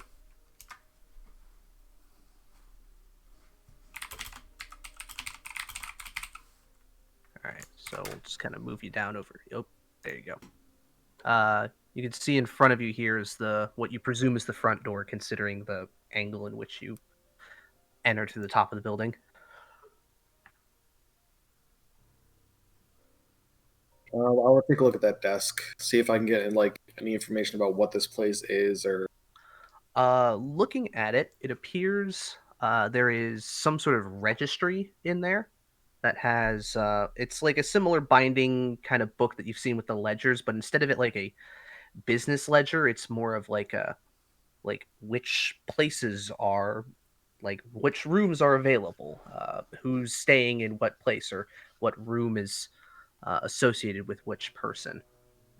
quick scan. Do I see that Kemmler's name on there? You do see a Kemmler Bricksunder. But all right, so I'm gonna go. This is the front, right? Yeah, that's the front door. All right. Is there? I'm guessing the door's locked, but there's like a latch I can open. Yeah, you could open it from the inside.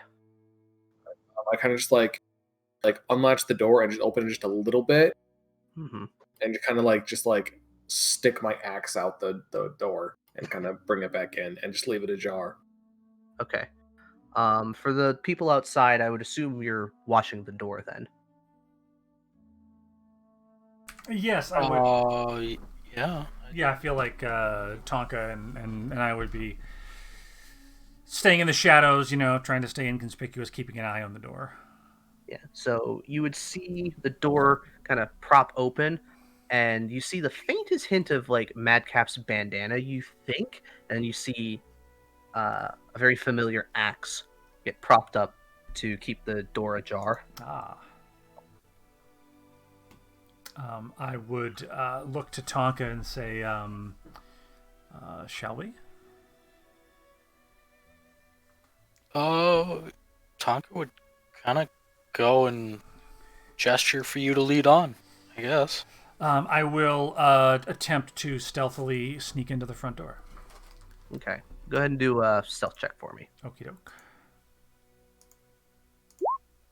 15. Okay.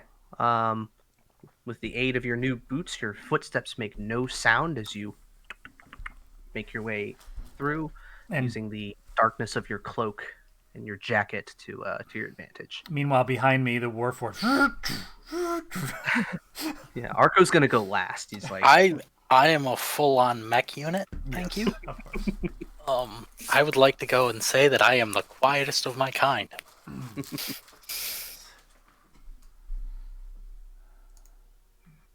But yeah, let's see just how silent I am. put you right there. 11? All right. Maybe make some tink tink tink noises, but thankfully the area around you seems pretty clear. Yep. And you make your way inside. Arco will go last. For the heck of it, I'm gonna roll him that stealth check with disadvantage. 6. So he goes and clink clink clink through the thing. Okay. And These he boots are goes made and for picks up- stomping. he goes and picks up Madcap's axe and goes in. Well, I didn't leave my axe there. Oh, I thought you said you waved it. I waved the axe and then I just left the door ajar. Oh, I thought you propped it. Never mind. Okay. So anyways, and he goes in to close the door and lock it, and it makes just a little too much noise from your perspective. He just closes the door, says, "Fuck it, I don't have to hide anymore." But I keep rolling pretty shit on something, so That's quite all right. We're okay with it. good news for you guys. Which room was labeled for Kemmler? 211, which the door you guys started at was 204. So that was this one. 204, and 211. Since you looked at this one, yeah, it's that one. No, is there dates on there? Does it say that it's currently in use, or You get the sense that there is a thing, and it says leased. So you get the sense that he probably lives here. well, I think we found our friend Kemmler. Any other names that I recognize in the? You do recognize another one that Quen mentioned, or the witch mentioned. Ordok Calamon, the Dragonborn explorer fellow. That was with Kemmler. Yeah, that was with Kemmler, the blue Dragonborn. And there's a few other names, but in here, but you don't really, nothing jumps out at you. Which room was the Dragonborn? His is 1, 2, 3, 4, 205. So when we came in, would Madcap have been standing there? Yeah, I was at the desk. And then, okay, so I would have followed you up the stairs, I think, probably. Whispering, say, did you find anything? A ledger of the tenants looks like. I think 211 is our friend Kemmler. Ah, so he's a tenant here. I see. I think for a casino boss, he could afford a nicer place. It's the nicest on the block, but I would tend to agree. Perhaps Fat Tusk doesn't pay as well as we might expect. Kemmler had a half a brain. He'd probably be gone out of town by now after what happened last night. Do we have a plan for our exact goal here when should Kemmler be here? Get him to flip on the Dawn. Perhaps. That'd be a feat if you can manage. I've been known to be rather persuasive, and if that doesn't work, I think we have enough muscle. Gesturing to Arco and Tonka. I look behind me. Yeah. Arco does like a big wide grin smile and kind of like does a flex. Yes, Arco. If it comes to that, you just give him a really big tight hug. Gives you a thumbs up. So, did you see any other names on the ledger? That blue dragonborn you mentioned. No others that I recognize.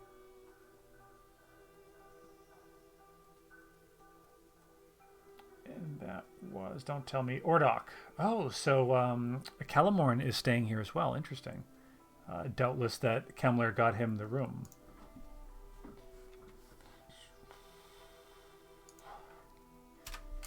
And you would indicate that room was... So this is 211 here we're standing in front of? Yes. And he's in 205? Yeah, I mean, I didn't point that out. Yeah. That one. Well, you would have probably seen it because there are numbers on the doors. Yeah, but I didn't. I just said that he has the name. I just said that I saw his name here. Okay. Gotcha. I figured we had more pressing things to get into. All right. I would say to the pigeon... did you notice on your way in, is there a way to look in the window to see who's in there, or should we just open the door and hope for the best? No clue. Let's just open the door. Whatever happens, happens. All right. Do you want to go should we go the quiet way, or... And I make a gesture of kicking the door down with my foot. Pretty sure no one's here, but if you want to do that, go ahead. I'm not very good with a lockpick. I assume one of you are. Yeah, I already rolled to pick it. Oh, you did? Oh, That's 16. That's what that was. Great. Okay. Yeah, easy enough. Just kind of opens just a smidge. It opens inward, so initially what you can really see is here.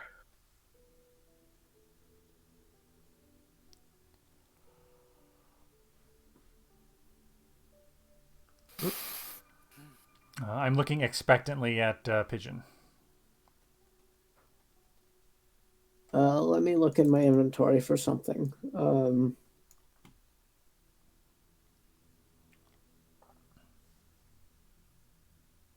How lit up is this room? It does appear as if there is some form of candlelight coming in from one of the back corners. Not one that's obviously not one that's immediately visible. I'm gonna roll a singular ball bearing into the room and wait to hear a react or wait to see if there's a reaction. Okay. Do you like flick it or do you just like roll it across the ground like a marble? I roll it across the ground like a marble, but I do it hard. Okay, so you like shot put that shit. Yeah. Oh, fine.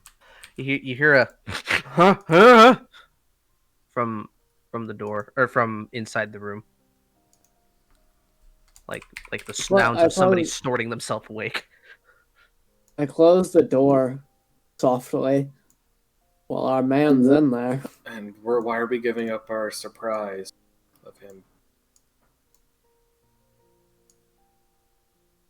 I open the door and I walk in with my axe out and I go up like to the sleeping body and put it to his throat. All right. As you kind of this brief exchange, you see a older dwarf kind of in the throes of like scrambling himself out of his bed. Hair and beard just a complete mess, reeks of alcohol. It's not too uncommon for dwarves, but you can really smell it on his breath. And as soon as you do, it's like he just like freezes completely. In his mind, he just hears, "Shh, be a quiet boy now." Yeah, he also does. He's much older for a dwarf. He's probably for dwarves living close to between 350 and 400 years. He's probably in his late, like he's closing in on 300 probably.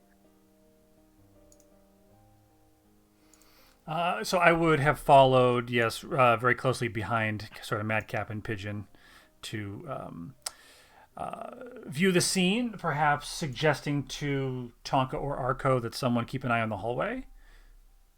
I got it. As Okay. Arco stands ready. I can actually cast Alarm. Oh, well, okay. And then that way we are all out of sight and whatnot. All right. So yeah, I will. Hang on, let me. Like. I'm gonna cast Alarm basically right where I'm standing. Okay. In that little area. Yeah. And then I will enter the room. So I'll just mark it here with a line, I guess. Okay. Like, are you ready for meme of the night? Absolutely.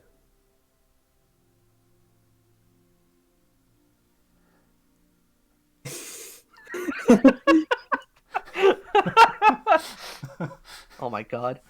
I was just thinking, like, sprinkle some crack on it. And I remembered you sprinkled crumbs everywhere.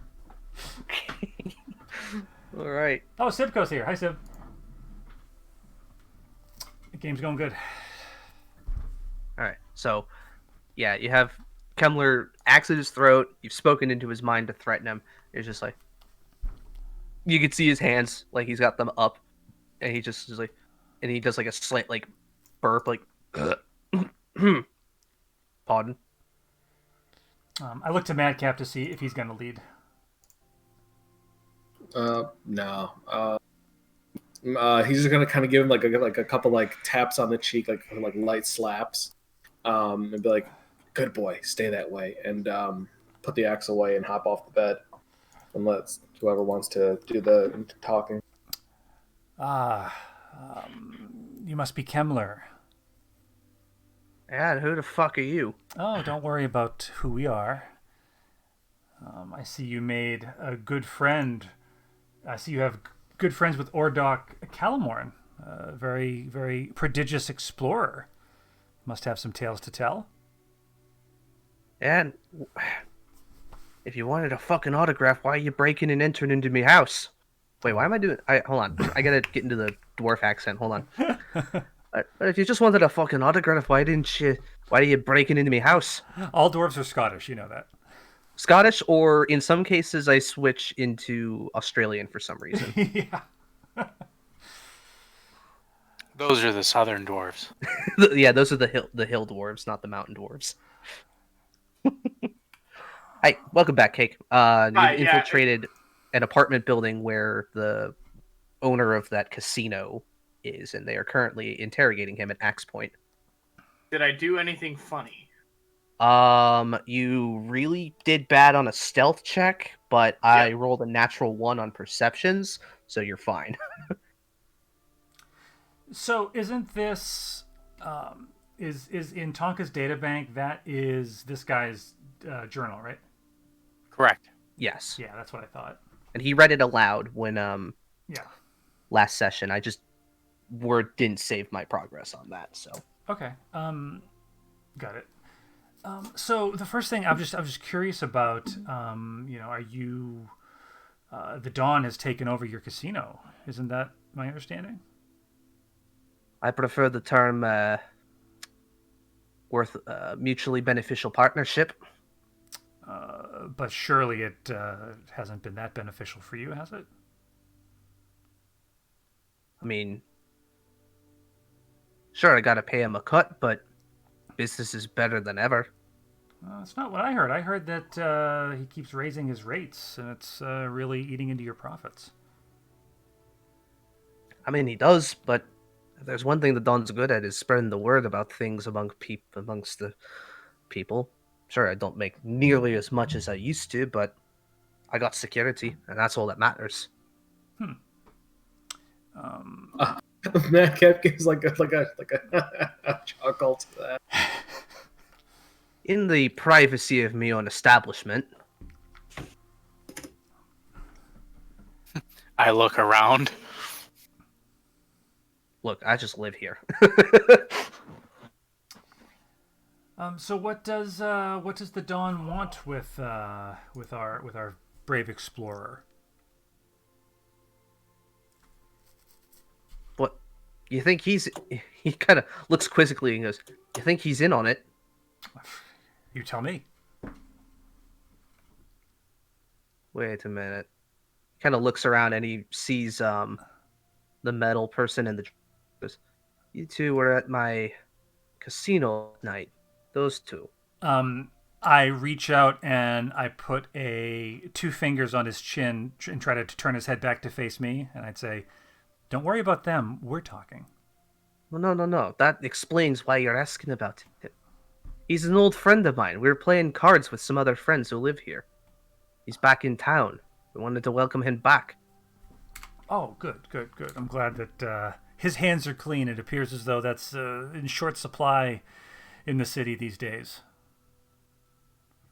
Oh, I see. You're a bunch of fucking goody-goody two-shoes, eh? Think you can change things around here? Well, if there was, if the Don hadn't stuck his nose into your business, there'd be more coin in your pocket. Yeah, but then I'd have the guards breathing down my neck. Really do. Do I? Yeah, well, I mean, I could have them in any second. Well, if you're right, fuck, depending on who shows up.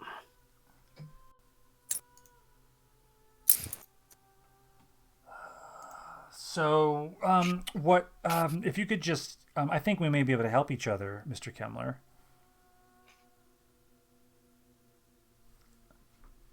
And how do you suppose we do that? Well, I have a feeling that you want what's best for your business, of course.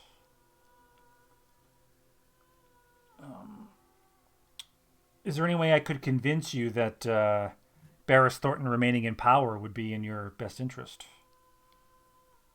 Barris Thornton? What would I want with that guy? I mean, aside from squeezing more money out of him. Yes, I understand he owes you quite a bit of gold. Certainly, that would be a way for you to exert a bit of control over a council member. It's not me who exerts control. Um, You think I'm some part of some sort of grand conspiracy? I just take money from drunk people. How much have you taken from the councilman? From Thornton? Yeah, a couple thousand. Is is that what his debt to the Don is? That's his debt to me. I don't know about the Don himself or any other associated partners of the Don.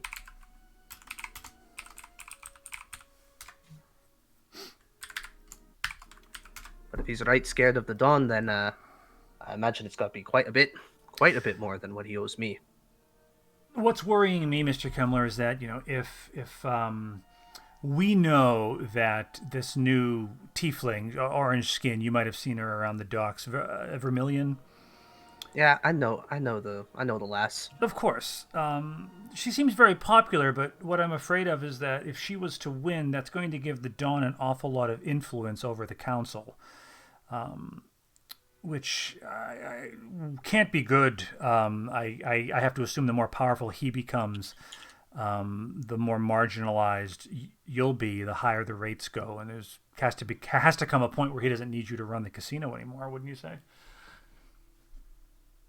I mean, if that's the case, I'll fuck off and retire somewhere.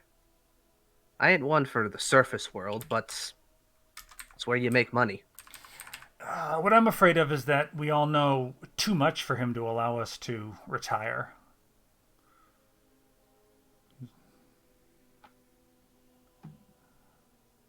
Well, there's always some sort of beneficial arrangement that can be made. I'm a pretty agreeable guy. Talking to you.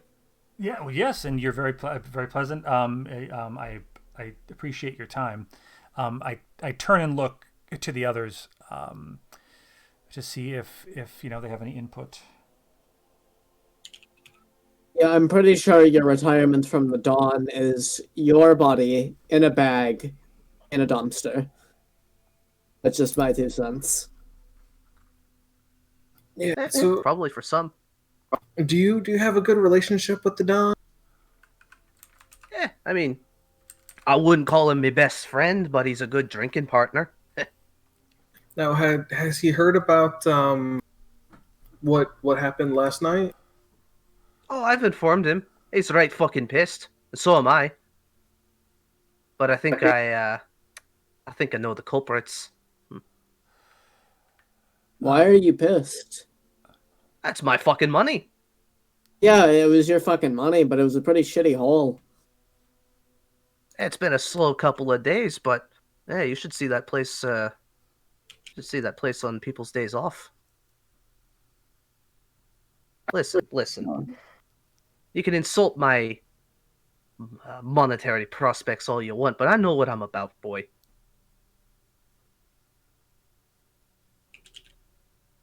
I haven't lived, I'm assuming, a hundred or so of your lifetimes and not known what's good and what's bad. Come on.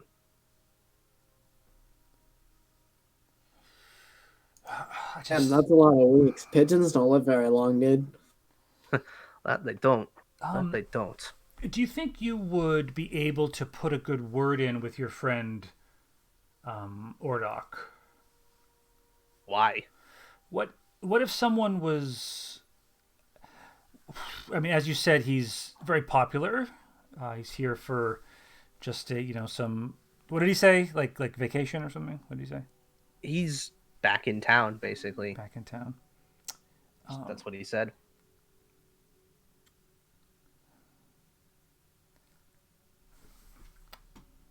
I'm just reading. I'm reading the description of detect thoughts. But he's being like really open. I don't even know if it's necessary. Well, it's being open, but open to your questions. Yeah, I'm afraid if I fail, then he's gonna get pissy. He's already kind of pissed. He's just kind of keeping it together because he's outnumbered. I'm gonna say that's definitely the vibe you get. You know what a lot of you know what interrogating people look like. Oh yeah, that's true. It's definitely the vibe you're getting. What? Sorry. No, go ahead. I was asking is the place furnished? I'm sorry, what? How well is the place furnished? Like, is it better than the other rooms? Oh yeah, very well furnished in here. He's got some very nice sheets, very nice desk. Okay. The table's pretty I'll look nice. through his desk. Okay. I'll look through his desk. Look through his desk. All right, make me an investigation check. Oh, jeez. Wow. Well, you do find his coin purse. It's got about, let's see. Kind of looks and just like, whatever. I've already robbed me once, whatever. In it, you find the math. It's hard. Let's see. 15 gold and... Ooh. What's that? How do you add that together? Why am I so stupid right now? About like 47 silver.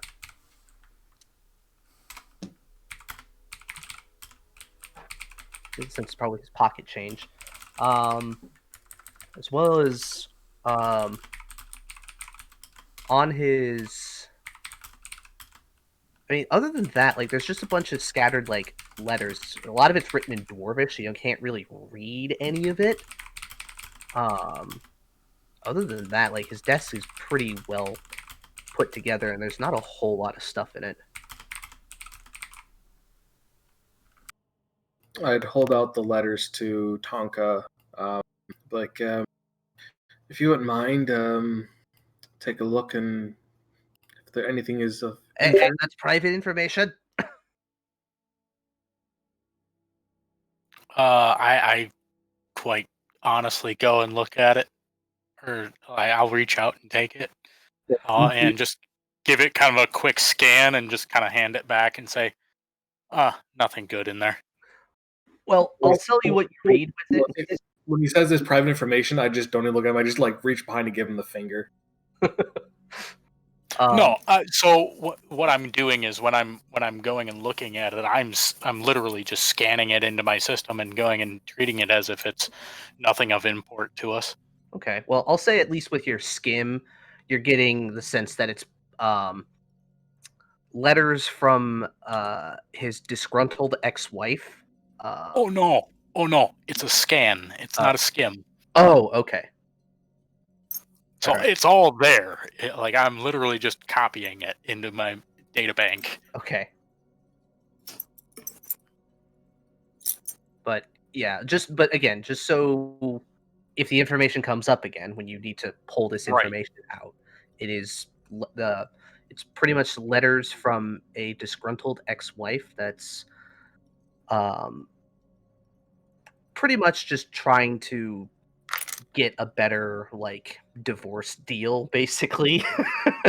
And some other, a letter from like his what would amount to his doctor or something like that. Just stuff that's like really embarrassing. And Quen, you can see that like as Tonka's looking through it, he just definitely like not necessarily like blushes, but he definitely looks a little more like embarrassed now. I mean, my friend, we all have a past. We all have problems. Ugh, telling me I'm too old for this shite. So I would turn and in as much of a hushed tone as is possible, just confer with the others, and say, perhaps I'm too stuck on this election, but if we could maybe convince Ordok to publicly endorse either my friend or Thornton, it would undermine Vermilion enough. Ordok's endorsement would certainly go a long way with the shipwrights. With you? You said endorse you. No. My friend, of course, or Thornton himself. Hmm. I'm just trying to think of a way to undermine Vermilion and stop the flow of the red ash into the city, because we all know it's her bringing it in, right? Yeah. I mean, whatever will help keep her out of power. Right. But what do we do to now? I mean, can he hear me? Just I mean, like, If you're speaking quietly, make a stealth check, sure. I didn't want to, Let's try that. and whoever else is speaking can do the same. Okay. Yes, I'm. How do we spell this guy's name? Um, I've got KHEMLER. yeah, here we go. I'm just All gonna... right. It's actually it's on the game info tab uh on the Discord chat. It's in italics. Notable entries from Tonka's reading of Kemmler, Brick Thunder's journal. Yeah, there you go. Oh, okay. Gotcha. I already have that in here. Yeah, I'll say as a group check, everybody's speaking quietly enough that he is like trying to listen, but you can kind of tell that he's not catching everything.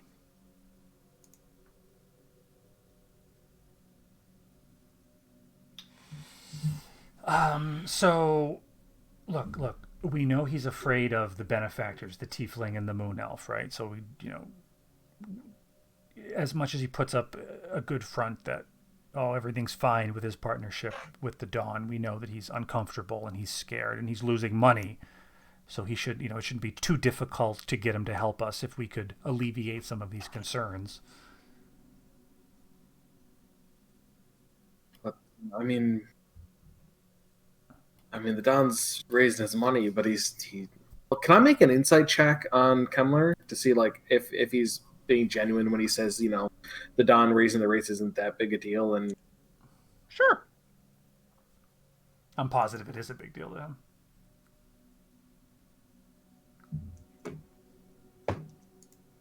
Wow.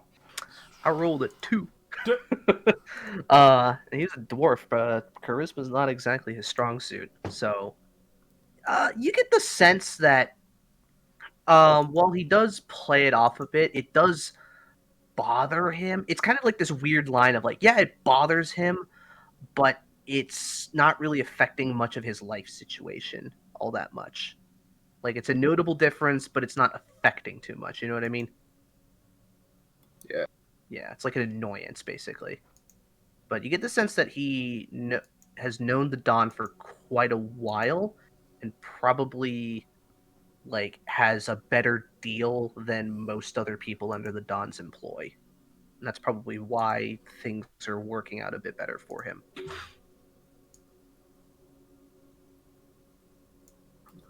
I'd say to which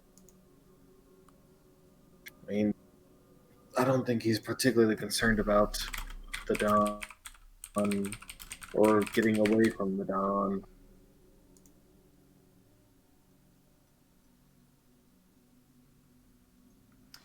I mean, in the journal, he says he's never felt more afraid in all his years.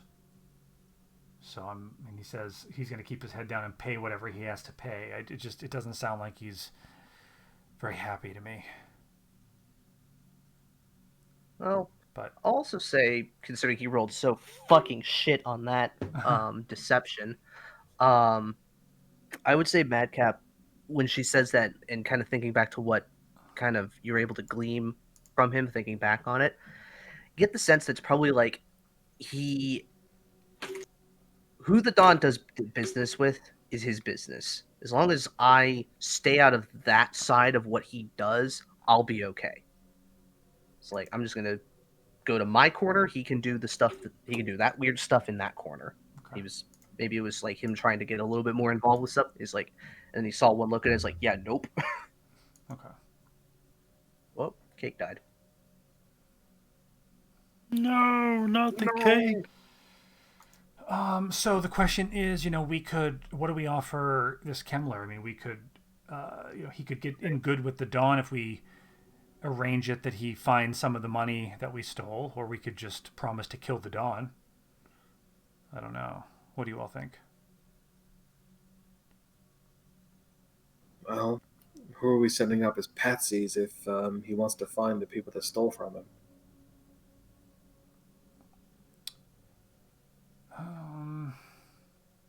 He could sacrifice a few of his own men.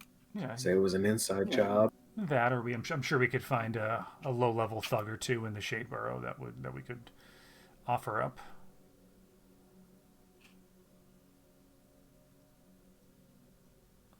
There's plenty of filth there that I wouldn't mind cleaning up. What was the name of the one guard guy that was that had to go to the bathroom? The one that had to go to the bathroom. That wasn't the one. Oh, that was the one that Pigeon Man Yeah, Gren. got the key from. Gren. No, Yeah. that was the guy you saved, quote unquote, from Oh. the ambush at the Heights. I don't know if he ever gave you a name. no, somebody had gone and said a name. Because it was a discussion. Somebody was going and saying, "Hey, where's what's his face?" Oh, And we went and said that I'm just going and covering him for him while he's going to the bathroom. I made that shit up on the spot and I didn't write it down, so we'll have to check the VOD. So it's Bill. All right. Yep. Yeah. Bill did it. Name TBD, but Bill. As you guys are talking, he just kind of goes up and he goes, "But if you're the ones who robbed me last night, which I'm guessing is what's going on, and you took my journal and the key from the quiet one, I'm surprised to see that you're thinking so small."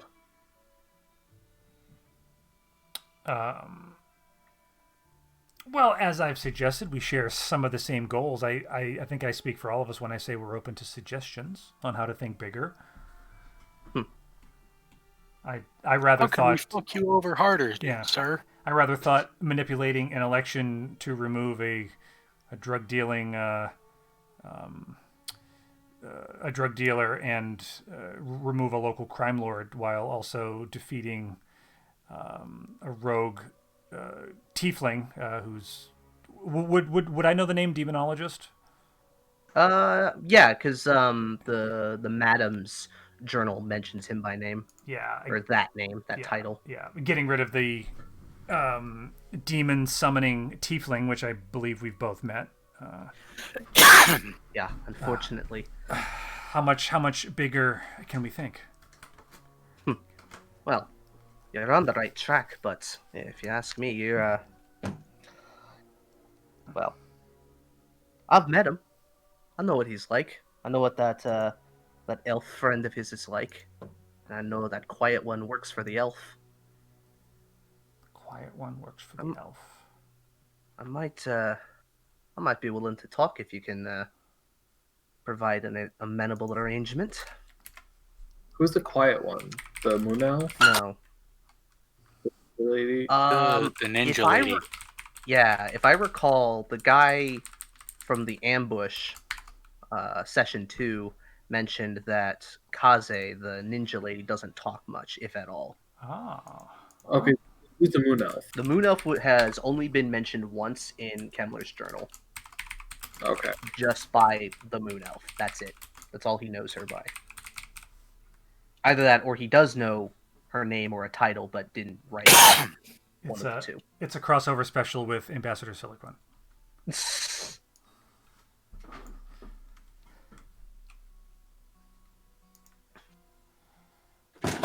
Okay, so what did he say again? He said, "Look, he's like, if you want to know some of the things that I want to know, I mean, make it worth my while, basically." Yeah. I have no love for the people that Don does his side dealings with. They creep me the fuck out, and I think it's gonna burn him in the end.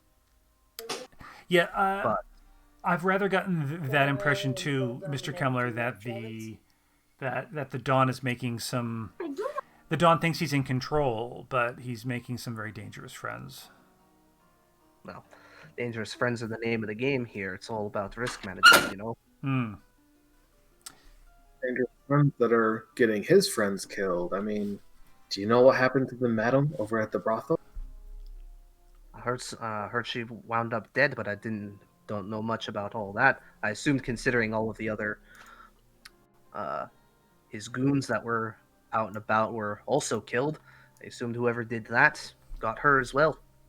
No, see, don't get me wrong. We had some fun there and we took out some assholes, but she was dead before we did that. It was that gray skinned tiefling. He was a little upset that something he had went missing, and he just summoned a fucking demon to kill her. Make a persuasion check, Oh just god. because that's like, while he kind of is like, yeah, that sounds like something he would do, but like, no way. While he's doing this, I place a hand gently on Cast help. Unfortunately, he already rolled. Oh, we gotta start using remember. help more, fella. Yeah, you got to folks. remember, help is the best. Help Yeah. is the best spell. Wow. Roll the 1. 5. Ooh. So, no fucking way. Really, Jorla. Wait, I mean, what she was- can be a loudmouth, but I mean, she's known the Dawn for quite a while too. He yeah, helped her get out of her situation too. Which it was is fucked up, dude. Like, I saw it myself. and turning to Madcap, did he give any reason, or was it just business gone bad? Something was missing that he wanted. Now, I think it's something important. That's the mage dealings. Something about Levingham. You know that name, don't you, Kemler? I do. I know of him. So how did he die? Presumably old age. I didn't look into it. He was an old fella. He's a human. Doesn't live very long, you know.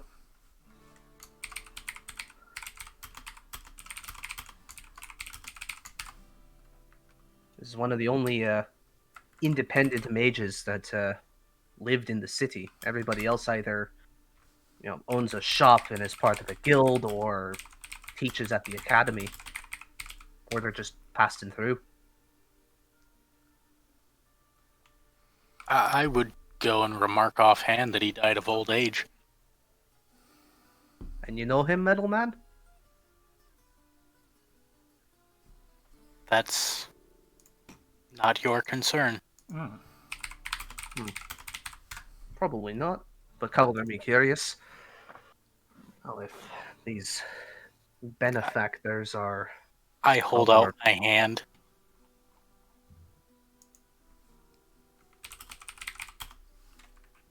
You want something? You said you were curious. Information requires payment. Well, that one just nicked me coin purse. I'm pointing to Madcap. You have more. Turning to Madcap, I mean, surely we don't need to take the man's last coin. He seems as though he's we share some common goals. He said he has more somewhere else. And we'll see if we come to an agreement. I mean, I would hate, Mr. Kemmler, for you to meet the same sticky end as the madam. It would weigh heavily on my heart, and You plan on summoning a fucking shadow demon on me? No. But some of your business associates appear to be dabbling in such matters, which is what fears me. All right, hold on. He goes in like. I'm gonna say, I mean, the Don seems to keep getting his associates involved more than they want to be, and seems like that's the result. He goes and reaches underneath his shirt and he pulls. You kind of have seen like the faintest bit of like some kind of like silver chain around his neck, and he goes and pulls it off, and it. I want everybody who's looking at this to make a religion check. Ooh. Sanity. It's a 19 for me. Pigeon Man, Cake. Is Cake back? Yeah, Cake's back. Okay. I think. Yeah, I got nothing on that. Oh, Cake died. Back. Hello. Hello. Hi, Cake. Howdy doody, gamer. Hi. I'm sorry. My Discord wasn't working for a while. It's okay. I thought, but I couldn't talk. What's up? Religion check real quick. Yes, sir. Living. Hey, I'm good at that. Not this time. Quen, you recognize this. It is a holy symbol of the Allhammer, one of the patron gods. Oh, sure. To Moradin? yeah, Moradin. Or the title in the Critical Role pantheon is the Allhammer. It's a patron god of dwarves and craft and creation and stuff like that. You can see it's made of like silver and gold, and there's like a very nicely cut, polished piece of amber in the middle of where the two ends of the hammer meet. And he goes, it ain't blessed or consecrated or anything, but it's worth a pretty penny. Ah, the Allhammer. You think this will protect you from the tiefling? And he just kind of scoffs and goes, if I was a cleric, probably. And he tosses it to Tonka. Wait, Catcher, What you have to say. what did he want to go and know again? What does the name Levingham mean to you? Oh, he was former master. For master, eh? So you're a student of his then? You could say? Well. Yes, I am a wizard! I sort of give Tonka a strange look because I was not aware of this. Yeah. Well. None of you were. Right. Well, supposedly that mage person of yours was into some shit, dealing with the wrong fucking people. Oops. Old age, That's what I heard. That's what he's saying. But look, if that demon fucking weirdo killed Jorla, I'll give you this one for free. Because at this point, I'm not feeling so great on my prospects. I would hate to see anything happen, and seeing as how we've become such good friends. Fuck you. Oh dear. He's a dwarf. What did you expect? He doesn't take too kindly to sarcasm. Especially from filthy elves. Yeah, right.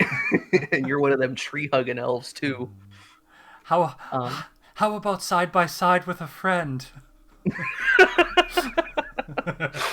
Oh, God. Yeah, side by side with a friend. Next thing you know, you're throwing him at some orcs. Yeah. You have to toss me. Don't tell the elf. Not the beard! Look, alright.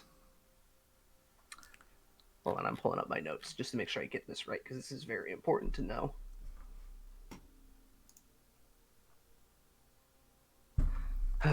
From what I understand, the mage, Levingham, was making something for him. Don't know what, but it was something he was good at, something that only he could do. Then he goes and dies. And now, not but a few years later, there's a large influx of a very, addictive and toxic substance, but also some interesting cargo I've heard also being brought in from the mainland, from Draconia. And if that demonologist fellow is so keen on getting whatever it is that the Dawn is bringing in for him, well, Are you saying that the demonologist needs the ash? No, The other it's not the stuff. ash. The ash is a means to an end. It's funding. Surely you've... Look, I'm going to take a wild guess and say you're probably the ones who hit the Don's warehouse a few days ago, eh? What warehouse? I'm starting to like you a little bit more, lass.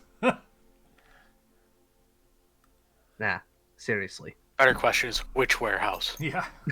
Yeah, yeah. Which warehouse? But We've only been in, I think, 3 of them. yeah, Don's working with these strange folks, bringing in more than just the ash. But Is he referring to the Dwalineth? I think he's. no, Well, Dwellnest is probably local. does the witch ask that? Yeah, well, like I guess I would turn to Madcap and say, what is he referring to? In your head, Madcap would say, because he doesn't want to say its name aloud, you say the residuum, the green crystals. Oh, I completely forgot about those. That's it. Don't know much about it, but I know in Gwen's head. Oh, okay. And then I can sound super smart and say, the crystals. The demonologist needs the crystals.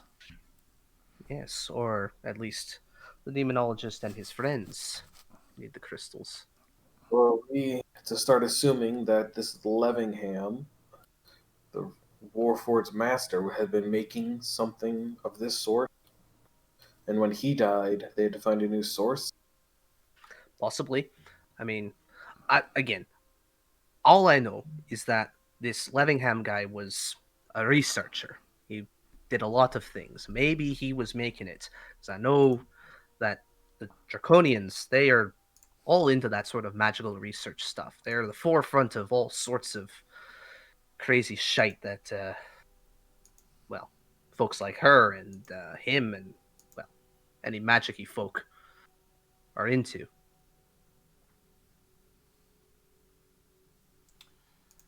As I said, the ash is just to pay bills. So At least that's what the Don has told me. I would turn to the other 4 and say, then perhaps we are thinking too small, worrying about ridding the city of the ash.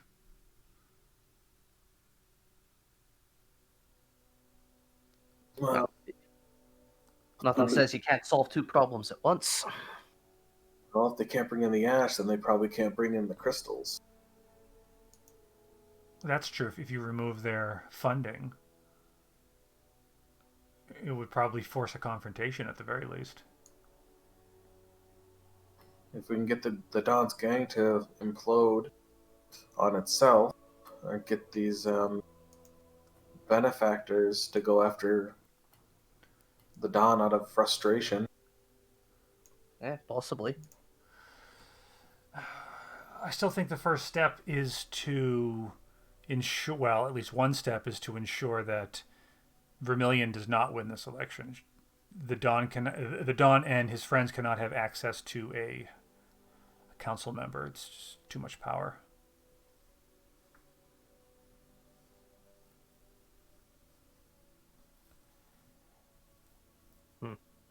And who's to say it's the only one? He may have another in his pocket. The Kemmler just kind of points at you and does like a, yeah, maybe. Oh, do you know something about it, Kemmler?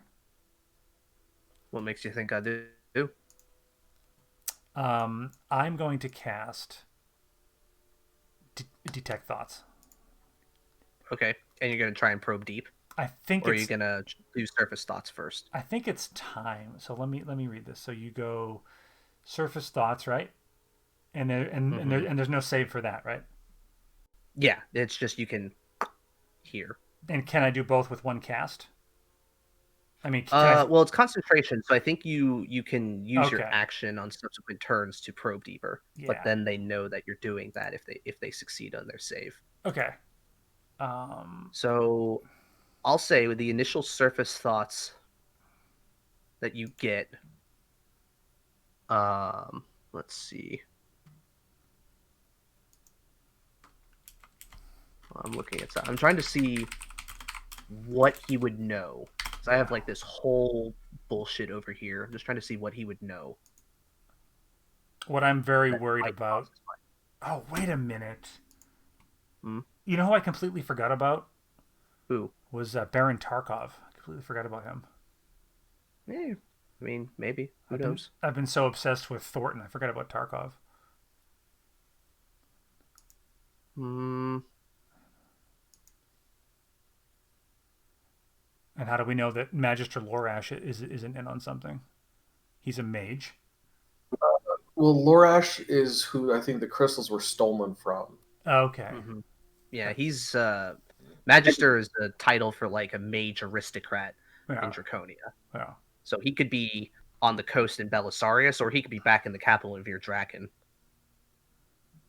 which is like thousands of miles away. I thought he was in charge of Marduk. No. Oh, Marquis The Wallace. I'm sorry, the Marquis is Wallace Anand. Vannon. Mm-hmm. Aran Kelzeris is the Draconia councilwoman. Okay.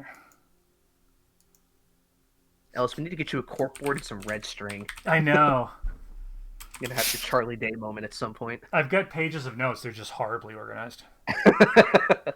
Yeah, fair. You should see my Word documents. Yeah.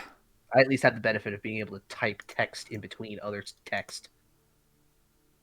Can we talk about the mail? I want to talk about the mail.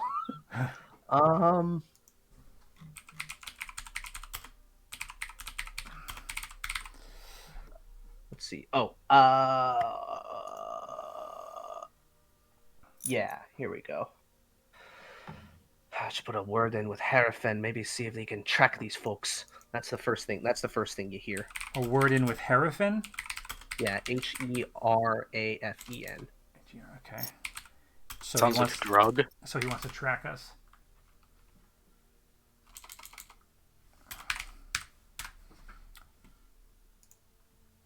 Okay, that's the surface thought that you get in that 6 seconds. Did you want to try and probe a bit deeper? Well, let me just read this. And then it says, I'm going to say, to try and shape the course of its thoughts, of his thoughts, I'm going to say,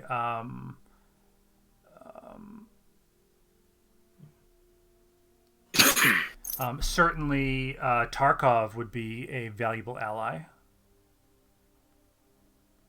What do you know about Tarkov? Oh, not much about him. I know he's a newer council member. I think he represents the Gelt Mining Guild, is what I heard. I think they're trying to rebrand as Gelt Mining Company, but yeah. Okay, and as I say this, do his surface thoughts reveal anything about Tarkov? Let's see. You hear let's see. I'm trying to think about like how he would think this. Yeah, I mean, like, what I'm hoping for is, oh shit, how did she know that? You know? Yeah. You would hear, if they really knew anything about Tarkov, they'd know not to fuck with him. Don't fuck with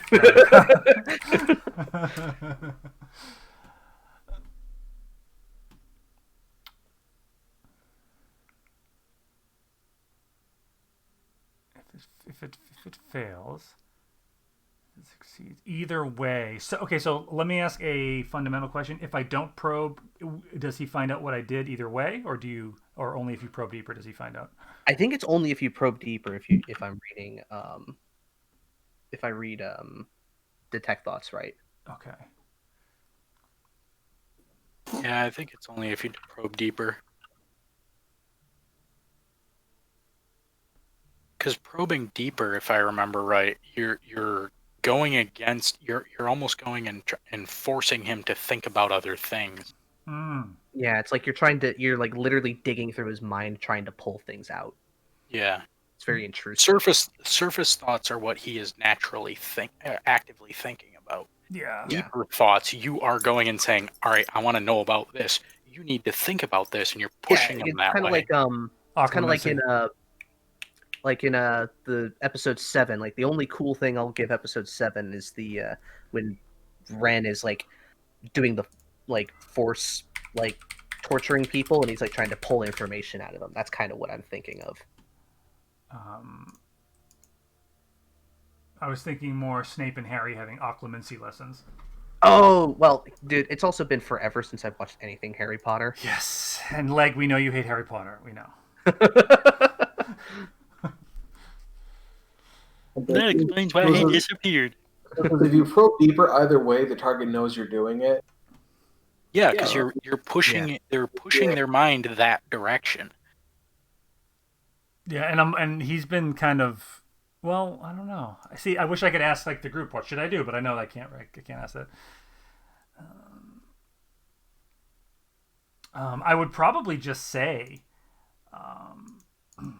okay, what did he say out loud about Tarkov? Like, what have you heard about him? Yeah, he says, and what have you heard about him? Okay, Basically. and then we talked about the Gelt Mining Guild. I'd probably say, I know. I also heard that Tarkov is not someone to trifle with. I'm wondering. I'm wondering if he could be an ally against the Dawn. I mean, have you ever met the man? No, have you? Yeah, a handful of times. Okay. Surface level? Surface level? Anything? He scares the shit out of me. Okay. Is Tarkov come gambling? No. You start to get a little cagier as you start mentioning Tarkov. Just that's something you guys can get for free. Yeah, sure. Well, yeah, I think we get that. Okay. Well, that's So gonna I- be that's gonna be like kind of a surface emotion. Mm-hmm. Well, I don't think so. Madcap has heard this name mentioned in conversation. Does he know who this Tarkov is? Yeah, it would actually have been pretty big news since you're a local. And I think Quen would probably also know this little fact about Tarkov as well, given that you've lived here for, 50 years? Yep. About 15... So the Tarkovs were originally a noble family here in Marduk, but there was some sort of accident that caused, the death of the family, which was pretty much at the time a grandfather, a mother, father, and one child. Very mysterious, very hush hush. A lot of people thought it was an assassination, and then as soon as this was more than 15 years ago. This was like probably would have been closer to like 45 or so years ago. So the one child would have been a brother or sister to Tarkov? Well, no. So everybody thought that they were dead, like they were all dead. And then this one family came and kind of took their whole estate and all of their fortune and everything like that. So everybody thought that like that one family did it for the longest time, but they couldn't do anything about it because legally there was no standing for it to do anything about it. And they kept the name? No, they just kind of were doing their best to try and erase them from history, it seems. And then 15 years ago, Baron Tarkov comes back into town and is like bringing all this evidence forward about, how they, murdered his family and took his fortune. People are like, you're not a Tarkov, fuck you. And he had a cleric sort of divine the answer and confirmed with a vision from their god that yes, this is in fact a Tarkov. And with that, a case could proceed, and he won and took back his family's fortune. And 33-ish years ago, he got a seat on the council after working his way up the ranks in the Gelt Mining Guild. Now, Who is this other family? Hmm? Who The is other this family, Amaral. And what happened to them? The children, so the people the eldest were executed as conspirators, and the children, or the people who were the children at the time, and pretty much the rest of the family line, was exiled. So they're not in Marduk anymore.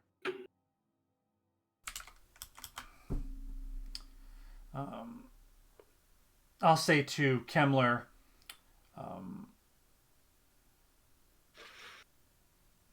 shame what happened to the Amaro family. Ah, fuck them. All right, pricks. So you What are you believe? getting at? So you well, I have no idea.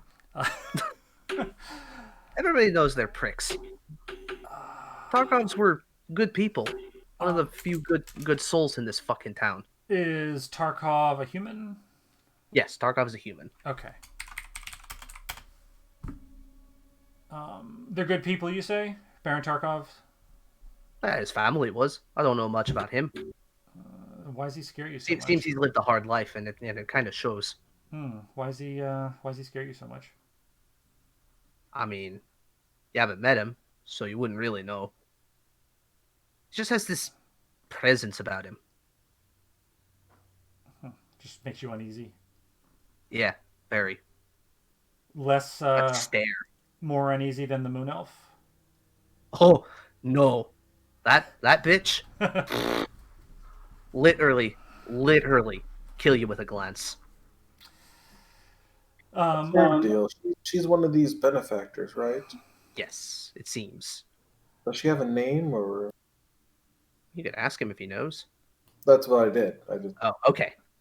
Oh, sorry. I did not pick that up because I'm dumb. I'm tired. Huh.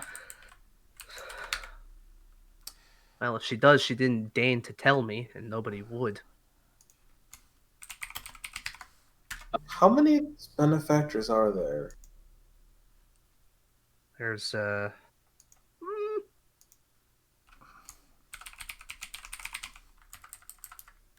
Okay, I'll say this. He says there's two. But Ellis, with your detect thoughts, you hear hold on, I'm double checking something. So I have this really long Word document that I have to keep scrolling through. Yeah. He says four in his mind, four that I know of. Interesting.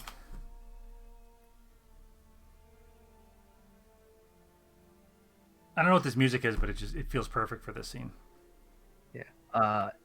Cobra, if you want to make an insight check on what he said, you can. All right, tab 16. You get the sense that he kind of his eyes are darting around a little bit. He's definitely more uneasy with this conversation. Doesn't seem like he likes talking about the benefactors. You get the sense that that was a lie. I kind of move closer and just kind of like put my hand on my chin and be like, "That's not true." What? Oh, Kemmler, please. I mean, if we're going to help each other, we should begin from a place of total honesty. Wouldn't you agree? I'm very disappointed. All right. There's four that I know of. 4 benefactors.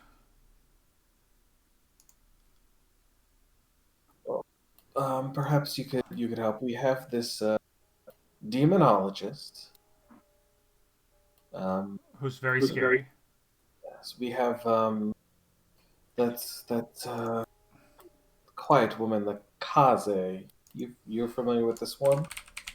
Yeah, she was there when I met the Moon Elf and what the goddamn, I cannot keep his accent straight.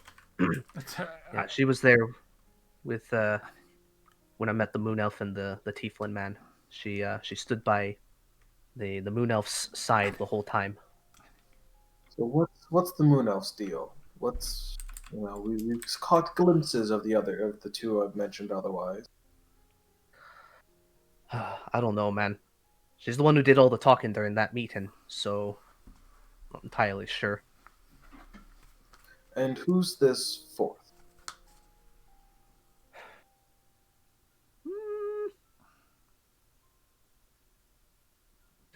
I mean, I haven't met him.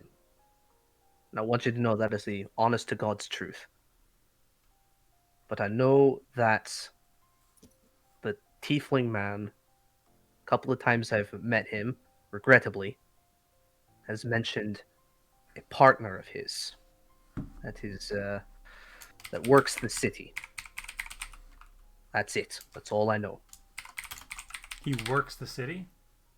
Yeah, that's what he said. Direct quote. And with your detect thoughts, he doesn't really think anything, but you get a sense of, like, not panic, but definitely of I'm trying to think of how to describe this feeling. Dread. You know that feeling when, like, you're caught red-handed with something and you just are like, you're actually telling the truth, but you're still panicking? Oh, yeah, sure. That's the kind of feeling you get.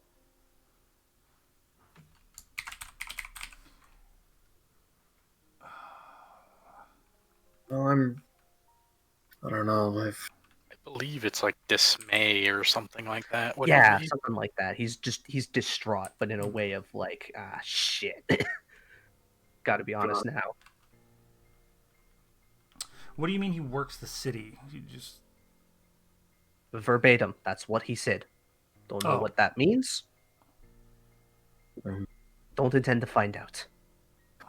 Me there. Kama, you've been very helpful, and I am quite appreciative of that. And someone who runs a casino is not someone high on my list to do harm to in particular. But I do want to show my appreciation. What can we do for you, since you have been quite helpful? Indeed. Okay. Well, for starters, you can tell me who took my fucking gold, though I think I know the answer to that. Bill. And then you can get the fuck out of my room.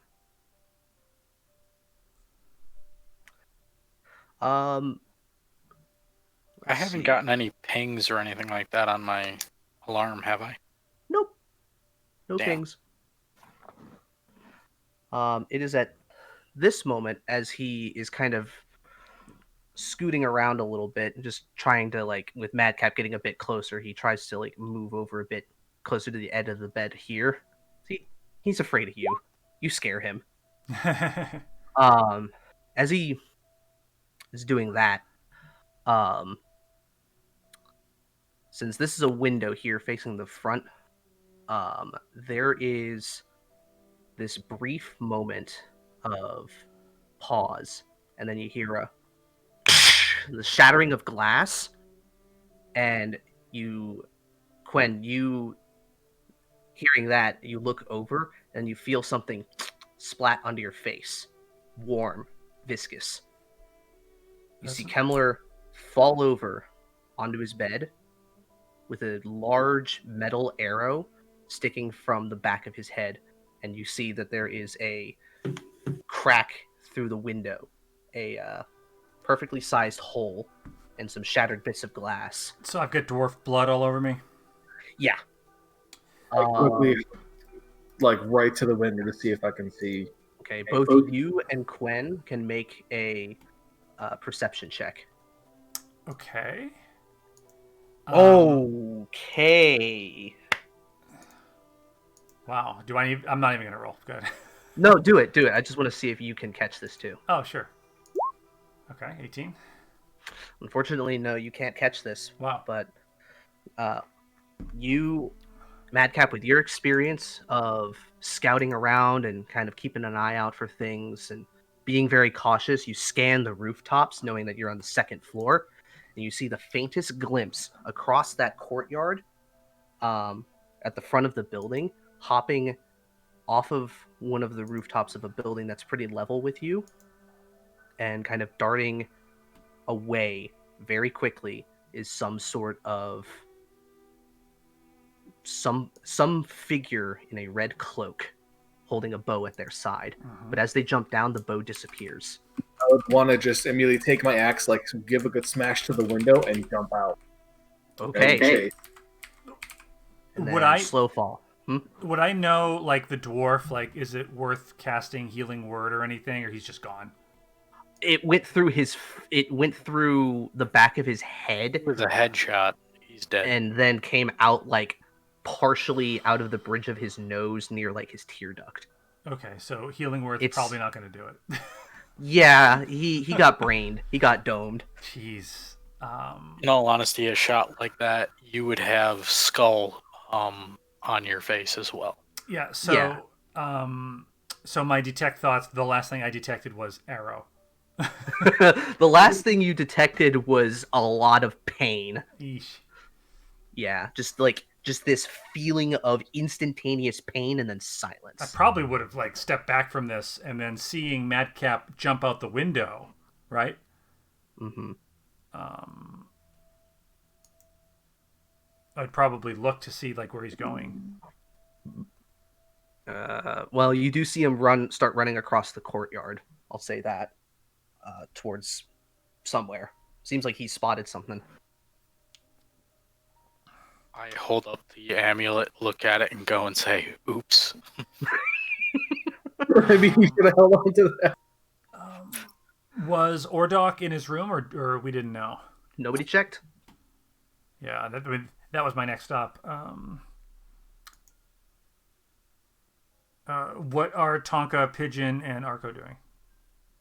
Yeah, what are you doing now that you just saw your man get headshotted? He wasn't mine. Thank you. Nothing. Nothing at all. Just up against the wall. Oh, fuck. Yeah, no, definitely me too. I am just kind of shocked. Yeah, it's pretty gross. The blood's starting to seep into his sheets. If I Yeah, it's had like, a face that could show emotion, it would be one of disappointment. I will also say this, Quen, the arrow, as I said, it's metal. Like, you look at it, there's no wood on this thing. It looks like it's some kind of, like, metal. Interesting. A metal arrow. As a metal man, I would like to examine this metal arrow. Okay. Make a nature check? Nature? Alright. I think so. That makes sense to identify a natural material. Sure. Yeah, I suppose so. Nope, I don't know shit.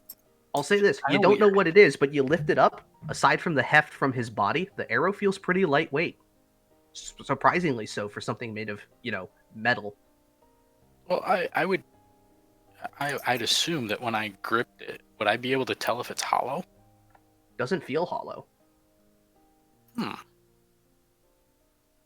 Alright, that means it's probably adamantine, but I'm gonna pocket the arrow.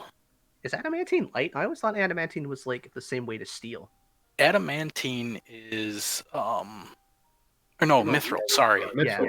Yeah, it's not shiny enough to be mithril. I'll definitely say that. It's more of like a kind of slate gray kind of metal. Either way, I'm pocketing it. Okay, so you go and pull it out of him. Yup. Actually, it would probably be easier to pull it from the front because there's no no skull there to go and pull it through. Yeah, and there's no there's nothing on the back that would cause problems.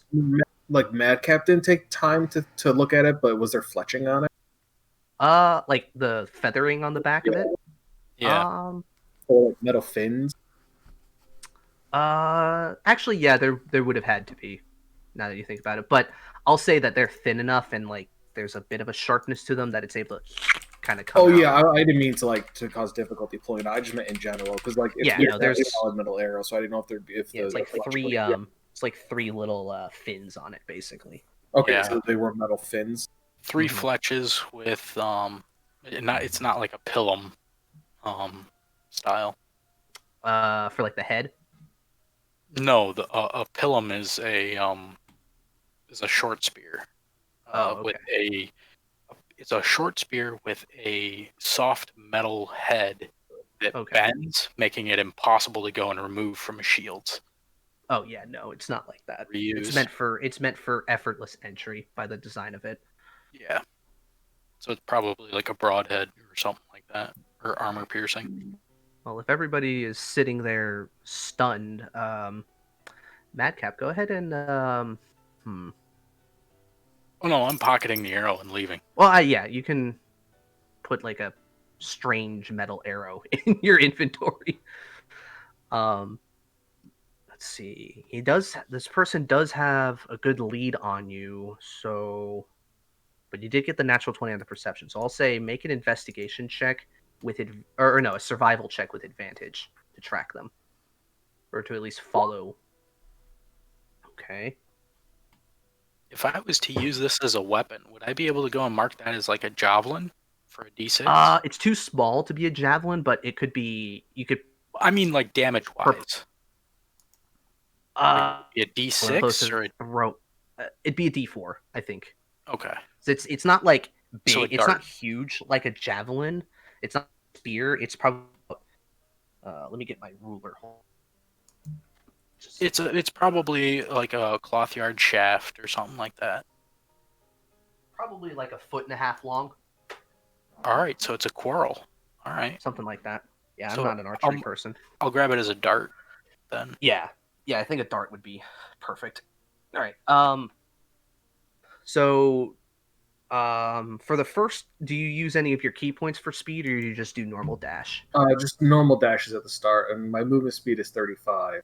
35, so 70 for dashing? Yeah. Okay.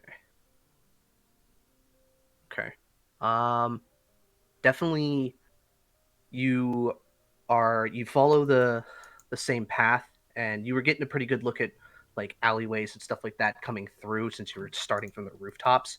So you're kind of back tracing, taking obvious routes, trying to take shortcuts where you think you can. And eventually you see climbing up the top of like let's actually go back to the main map just to oops, that's the Temple of Bahamut. Let's see. So you guys were kind of like here-ish, I think, in the middle, if I remember correctly. Right around here-ish. He's getting back up onto um this one building, and it looks, and based on the trajectory of the buildings that you can see, they kind of go almost all the way up to the city walls. And as he's like kind of, you see him cresting the top, like kind of clambering up top of this building, and he's probably a good 40 feet away from you at a like straight line. Okay, and what's his method of climbing? Just kind of climbing, but he's moving very quickly, very similarly to how Pigeon Man does, but with definitely a lot more strength in his arms. When I'm that close, I'll use a key point for an extra dash. Okay, and you're gonna try and climb up the yeah. Okay, so go ahead and give me an athletics check, and you're not gonna do anything with your grappling hook, or will you try to use that? I don't have time for that.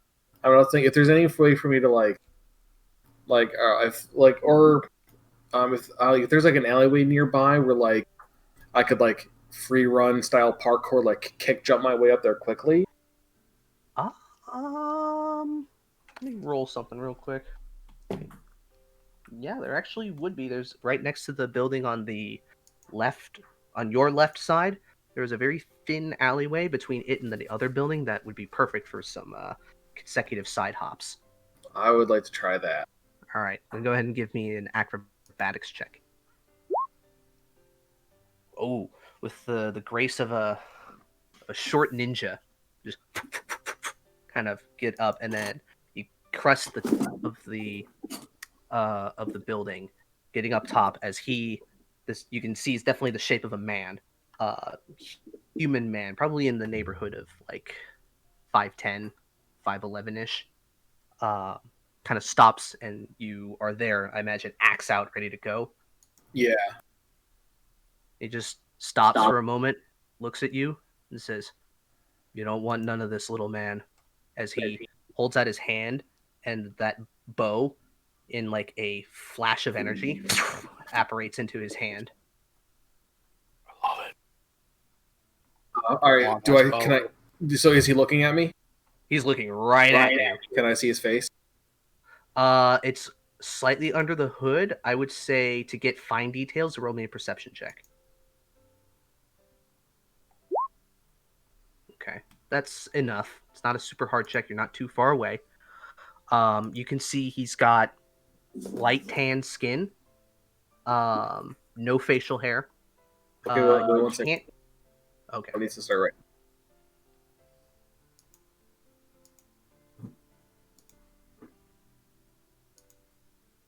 Okay. Yeah. So light tan skin, no facial hair that you can see. You don't really get a sense for his eye color because of the shading from his hood, but from what you can see, it's probably on the lighter bit of hair, kind of the back of his neck. You're roboting a little bit. Ah, fuck. Hold on. Is it better now? Yeah. Okay. How much of that did you hear? I got like the light tan skin, no facial hair. Can't really see his eye. Okay. And the faintest bit of white or grayish white hair creeping out from like the back of his neck. It's like it looks a little long. But as far as what you can see on the facial features, you don't see like the signs of like age, like weathering marks or laugh lines or anything like that. Okay. I'll say, you ever dance with the devil in the pale moonlight? He goes, no, but I. He goes, no, but I did. No, but I have shot quite a few people from a couple 100 feet away. As he goes to knock, he has no arrow in his hand, and as he goes to knock the bow, an arrow of a similar make appears in a similar light. He stretches to aim the longbow at you. I was standing there poised, like, you get the first shot. May I say something? Sure. What is it? I'm just wondering. So, like, I'm sure you have an idea of like how far away this is happening. In the room, would I be able to say to Tonka, and who just hold on, what's the guy? What's the guy's name again? Oh my god. Ordok. Fuck. Ordok. I would say check for Ordok. Get him out of here if he's there, and then I would go after Madcap. Okay. I'll say since you're much slower, you definitely have to make a survival check to try and see where he went. Yeah. He definitely got a head start on you. So if you want to go ahead and give me that, we'll see how far away you are. So 14. He's moving pretty fast, but you have a basic trajectory, so you're kind of keeping an eye out for rooftops until you see him. But I'll say you're not quite there yet. Okay. I would like to, at some, if I can see which way he went, I would use like my dash action, and I would Misty Step to try to cover as much ground as I could. Okay. And then, I would say maybe save Misty Step just in case maybe he's on a rooftop, because that would help you get up there like almost instantaneously for most rooftops around here. Sure. Yeah. So, I mean, I'll totally defer to you on if I get there in time to help or not. Mm-hmm. Okay. He goes, and you said he gets the first shot? Yeah. He goes, your funeral kid. And he goes, and you can see he kind of like squeezes the end of the arrow, the fletched end, and you can see the arrow starts to glow. He fires. A monk. It doesn't hit you. It lands next to you.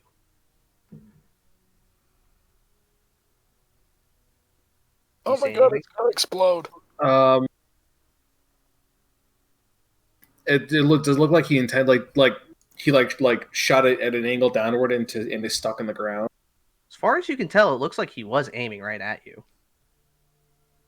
It looked like a bad shot, like he's just did a bad shot, or make an insight check.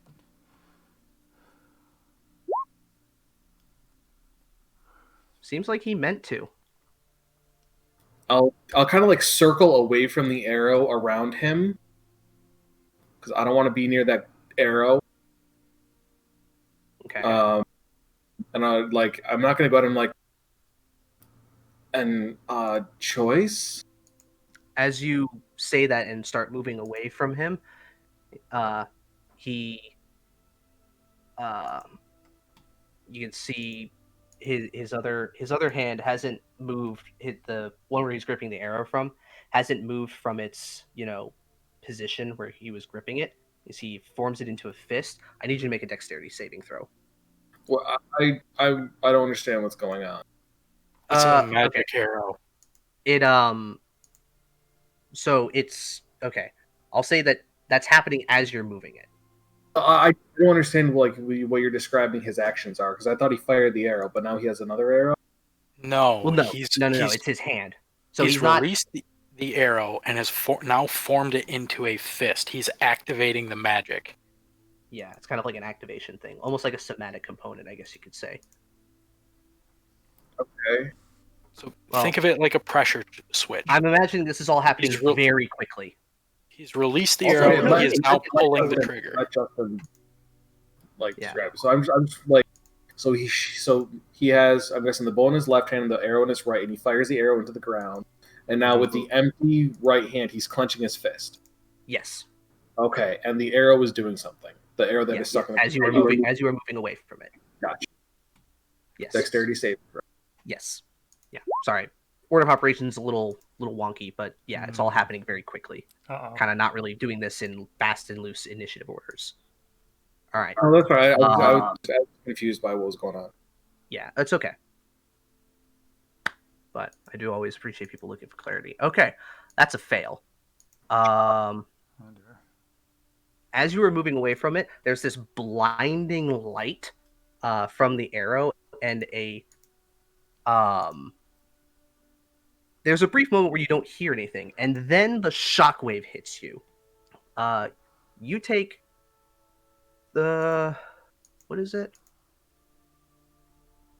I moved away from the tab. Hold on, let me open this thing again.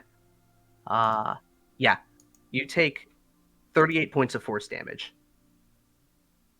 Ooh. As it explodes. And Quen, I will say you are not too far away from this. You hear a noise, and you see bits of wood and shrapnel flying off of a building nearby. And there's this brief moment where there's this white flash, and then there's this sort of purplish, like flickering, like particle effects in the air. And you can see that this building, as you approach it, the part of it is just blown wide open. There's smoke, but no fire. How you doing, Cobra? I'm at 1 hit point. Okay. Yeah, so you just get thrown off your rocker, and you land about, we'll say, 25 feet away from where the arrow was shot, singed and scorched, and it hurts. And as your vision kind of comes back to you, you can see that this portion of the roof that you were on has blown open in almost you can see the outline of what looks like a perfect 20-foot sphere, and with the guy with the bow standing right at the edge of it, very unfazed. Jesus, that's a fucking concussion grenade? He says, Thermal detonator. yeah. This is, Yeah, Told but there's ya. no fire. So am I like launched off the roof? no, you're at like the other end of it. So I imagine you were coming up on the left side of the building, and you were kind of at like left center back-ish, while he was on like right front corner-ish from your perspective. And now you've been thrown over to like left back-ish of the building. I will. Is he making an aggressive? Like, is he readying another arrow, or is he waiting for me to do something? He's waiting for you to do something. He still has the bow there, but his right hand, the one that he pulls the bow with, is just sitting there on the string, or on the whatever that part of the bow is called. I will stow my axe, kind of turn away from him, and like lower my like bandana over my mouth, and probably spit a massive wad of blood out and put it Yeah, back. probably. As I look back at him, like, here, I thought we would just have a bit of fun. Shouldn't have given me the first shot. I won't make that mistake again. Hmm. I expect we'll see each other, and I'll jump off the roof. Yeah, probably. And you hear like him running across the roof, and then you hear sounds of him kind of jumping from rooftop to rooftop. Man, you're lucky you've had that one hit point. Yeah, I'm lucky I'm built like a fucking tank. To be fair, though, it's not an instant death effect. Like, if it's like, oh, if this attack drops you to 0 hit points, you die immediately. It's not that, but man, that would have been interesting. At least I got to like take it like a champ. Yeah, for better or worse. Oh man, if this was a game that had like lasting injuries and stuff like that, man, fuck. I was hoping for a 2v1. Looks like it's not going to happen. Yeah. But at least for a little spar, you know. I was hoping like I'll catch an arrow and chuck an axe or something. Yeah. Well, so I'll say as Quinn, as you were coming up on this devastating scene, you see Madcap very slowly kind of limp his way out of the alleyway on the other side of the building, from where the crater is. Seeing him, I will cast Healing Word at 2nd level. Okay. How much does that give him back? 10. I'll take. Nice. And I'll say, can we catch him? Or just kind of, I'm very confused. Oh, just like anybody just like grab onto her like for like, don't try. I'm looking up at the rooftop and looking at Madcap back and forth before I kind of slump my shoulders and kind of say, we need to get off the streets. I appreciate it. I feel like I might not die immediately now. What's going on? Oh, I'm curious what everyone else is doing back in the room. Yeah, what is everybody else doing back in the room? Swipe cut. You asked us to go and find Osric. Or not Osric. Yeah. Ordok. Other dude. Yeah, Ordok. I mean, I can't give orders, so I'm hoping someone takes the suggestion. Yeah, no, I would assume that we would go and try to find him. Okay. Oop. Why do I keep fucking drawing all over shit? Because you're probably still in the drawing tool. Yeah, no.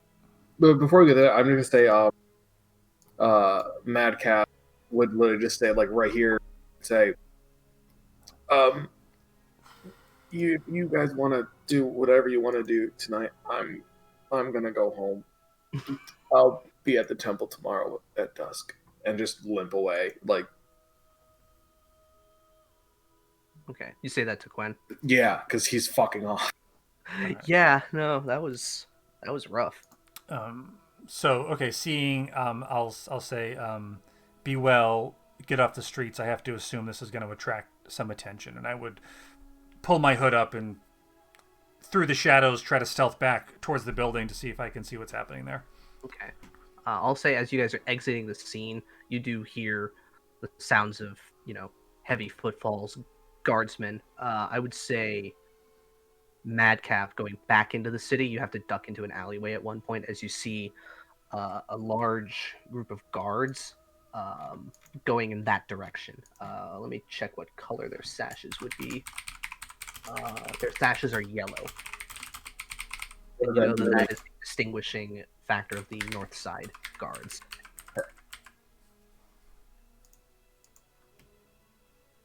All right. So, who goes and knocks on Ordok's apartment door? I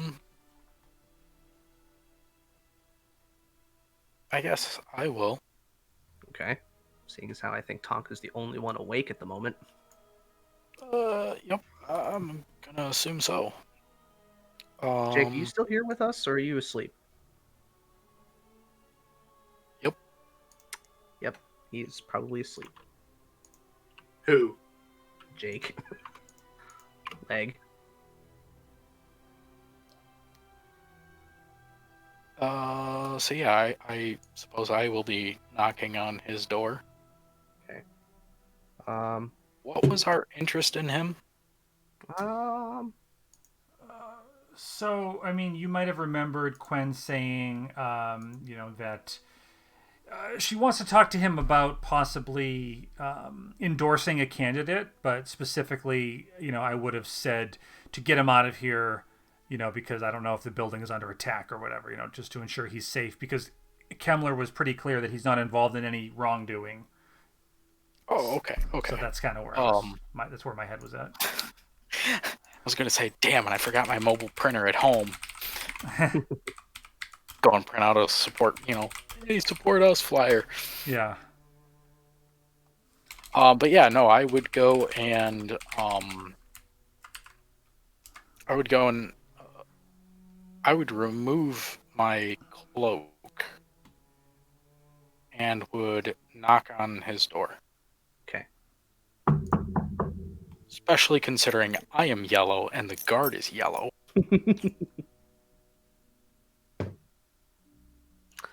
You hear some rustling from behind the door, and then you hear as the lock is undone, and before the door opens, you hear, "What could it be at this hour?" And the door opens, and you see a blue dragonborn. How tall is Tonka? He's probably pushing about 6'5", 7", somewhere in there. Okay. This guy is this dragonborn's about as tall as you are. He does have Okay. like the nose horn that blue dragons do, so it kind of puts it a little bit taller, but not by much. Fuck, he's bigger than I am. God damn it! Quick, kick him in the nuts. He's Drop him kind down. of wearing like kind of sleeping clothes, just like sleeping attire. He just says, "Do I know you?" I would process quickly and would throw up a salute, and go and say, "Sir, city guard, there has been an explosion across the way. We need to get you out of the building." I would also say you guys definitely heard that too. It's a little faint and muffled, but you do hear something off in the distance. So I'm assuming, would that be a deception? Yeah, because well, the explosion part's not untrue. The being a part of the guard is. That's a 23 Roll a 15. with a +7. Yeah. But right. Give me one moment. Make myself at least look a bit decent if there is a sort of altercation going on. I do have a reputation to uphold. I do urge expediency, sir. Of course, of course. He goes and just kind of puts on like a robe, basically, and he's dragonborn. He doesn't need sandals. He's got big dragon feet. He goes and puts on and goes, "Oh, I'll alert the other tenants." I have been specifically requested to get you out of the building, sir. I will focus on alerting the others. Oh, very well then. I will post haste. He goes and kind of scoots his way out and starts making his way out of the building. I'm assuming that as Jake and Cake are out of the picture here at this point, I would probably go Wait, and I'm send. here. Oh, okay. Oh, you are. Yeah, I am here. Oh, I said something earlier. You guys might not have heard me. I might not have picked up. I'm here. Yes. I think. Okay. Hi, Cakey Cake. Hi.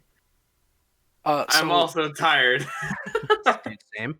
I would assume that our beloved paladin here would be going along and escorting the Lord Osric out of the building.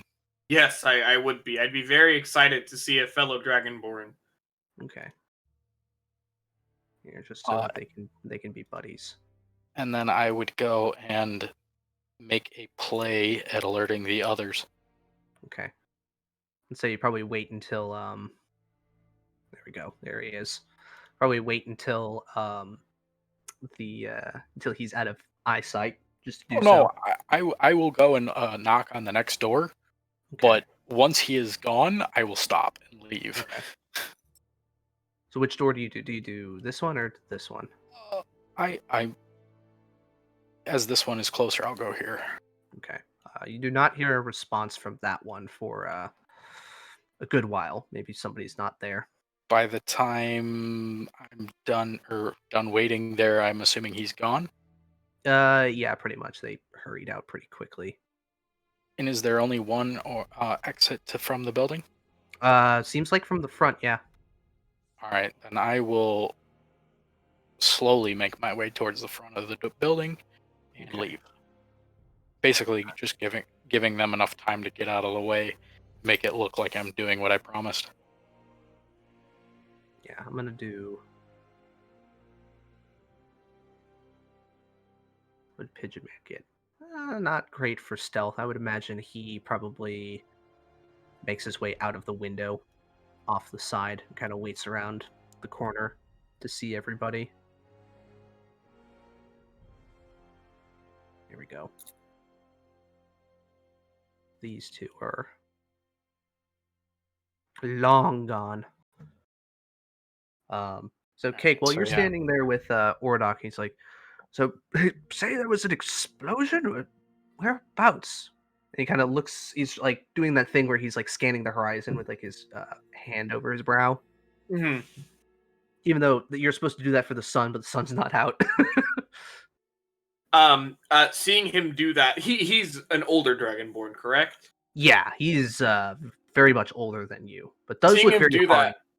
that, seeing him do that, I am 100% going to mimic that. Also, put my hand over my brow and say, "Oh, yes, I don't know, I can't seem to see it." Roll me a perception check, and I'll say do it with advantage because he technically would be helping. Yeah. Hey. 17. Off in the distance, you can see a kind of column of smoke, like not like black burning smoke, but like white smoke, off in the distance. Probably a good couple of blocks away. I'll point it out and say, "Is it that one right there?" And I'll kind of like Possibly. point It's the only directly bit of at it. smoke I see. Definitely doesn't remind me of chimney smoke either. He was very much fooled by that. He goes, "Oh, Paladin of Bahamut, I see. Interesting. You've heard of Bahamut? You know, I'm he's a pretty Dragonborn, am cool I not?" guy. Yeah, that makes a lot of sense. I mean, I think he's a pretty cool guy. I mean, and you know, I am proud of him. He came talk to me before, so I kind of like serve under him now. He's done a lot for me in the past. They said Really the cool Platinum Dragon had guy. spoken to you, boy. Wait, what did he say? He said, yeah, he says, wait, the Platinum Dragon has spoken to you, boy? Oh yeah, he visited me when I was in a dream. I was sleeping for a really long time in the water, and then he came and told me to help him out and fight crime. So now I'm here. Always good to see the youth taking up some sort of charge and mission and not believing in what our mainlander brethren tend to spout. Do I know about what the mainlander brethren are spouting by chance? You know a bit about it, like about them talking about like that Bahamut and Tiamat are like two aspects of a single entity. That's right. Yeah. Yeah, like, two sides of the you've same heard about coin. that, but you're like, that doesn't make any Yeah. sense. How could that doesn't make any sense? How could opposites be the same? Most Dragonborns actually hate both Tiamat as well as Yeah, but I never liked that. Yeah, oh yeah, I know. Yeah. My setting, they are definitely dragon-born. Yeah, I'll say, oh yeah, those guys thinking that Tiamat and Bahamut are the same people. That's kind of weird, man. I know. They're very different. And yet there's an entire nation of these crazies. Well, never mind. Let's not talk politics. Let's make sure that we're safe. It's certainly taking a while to get all the others out into safety. Either that or some people just didn't make their way home. I hope they're all right. He seems very gullible. Yeah. I like him. So who are we waiting on that's still inside, or who are we waiting on in general? Sorry. Well, you can kind of see Pigeon Man kind of poking out from the side of the building over here. He's just sprinkling Sure. some breadcrumbs. I'm gonna say no. He probably doesn't want to be associated with this. Sorry. Oh, go ahead. No, I was going to say, Justin, you tell me. So, like, I left Madcap and I'm heading back this direction. So, whenever you think I would show up, time-wise. Let me check in with Tonko real quick, and then we'll get to you. Yeah. So you then make your way out, like standing next to. I would say that I give it about 5 minutes and leave. Okay. Arco and Ordok are here having a very interesting conversation. That, or at least is interesting to them. Okay, so we're over there then. Rather than at the first floor. Fine. Well, I mean, this is like the opening. This is like the street. I just didn't want to move you guys all the way over. We're Theater of the Minding. Well, everybody make it back all right? Or some people, No responses, sir. Shame. They probably are staying at a tavern somewhere or spending the night with some friends of theirs. And that is the truth. Though I only knocked on one door and got no response. Yeah. The guardsmen changed their uniform, or have I just been gone from the city that long and I don't remember what you look like? Yes. Oh, I see you've met my best friend. This is my friend Tonka. He's really cool. Tonka, you say? It's an interesting name. And it's at this point, I would say that the witch shows up again. You can see approaching the courtyard. You can see the very distinct, colorful array of Tonka, Arco, and Ordok on the front on the front porch, basically, of this apartment building. Yes. Just standing. Hey, about. We are the primaries, yo. Yeah, I'm like, what are the primary colors? The true gods of the color universe. Great. Yeah, I would walk up swiftly. Are you folks in mid conversation, or what is happening? It looks like they're talking, but it looks very casual. Like, so what's the problem? Blah, blah, blah, blah. Sure. So I would walk up and say, Mr. Ordok, I'm glad to see you're safe. And you are, madam? I don't believe we've met. An associate of and I would gesture and say, waiting for Arco or Tonka to reaffirm the cover story that I'm sure happened. City guard. Yes, of the guards here, just an associate. We need to get you someplace safe. Your associate, Mr. Kemmler. Yes, a good friend of mine. Yes. He was unfortunately murdered by an assassin. We tried to track down, but he was able to get away. He may be in the area, so we need to get you out of here. We fear that you may have been the target. Eyes go into hyphens and head lowers. And the explosion reported explosion has nothing to do with it? Unknown at this time, sir. The explosion was caused by another one of the looking at Arco guards gave chase, and I believe the explosion was a result of their battle. He almost lost his life, and I just came back here to ensure that you were moved to safety, sir. Well, then let's be off. Where shall we go? I look to Arco and say, the temple would be a safe location, would it not? Oh, yes, the temple. It's a very safe It location. would give us a chance to, for Mr. Fuck. Help me out, Justin. I just said it. The guy. Kemmler? No. Ordok? Mordok? Ordok. See, I've got it written down. To get Mr. Ordok, something to freshen up. Let's go. And I kind of, Okay. I kind of like strong arm Ordok, and we start walking towards the temple.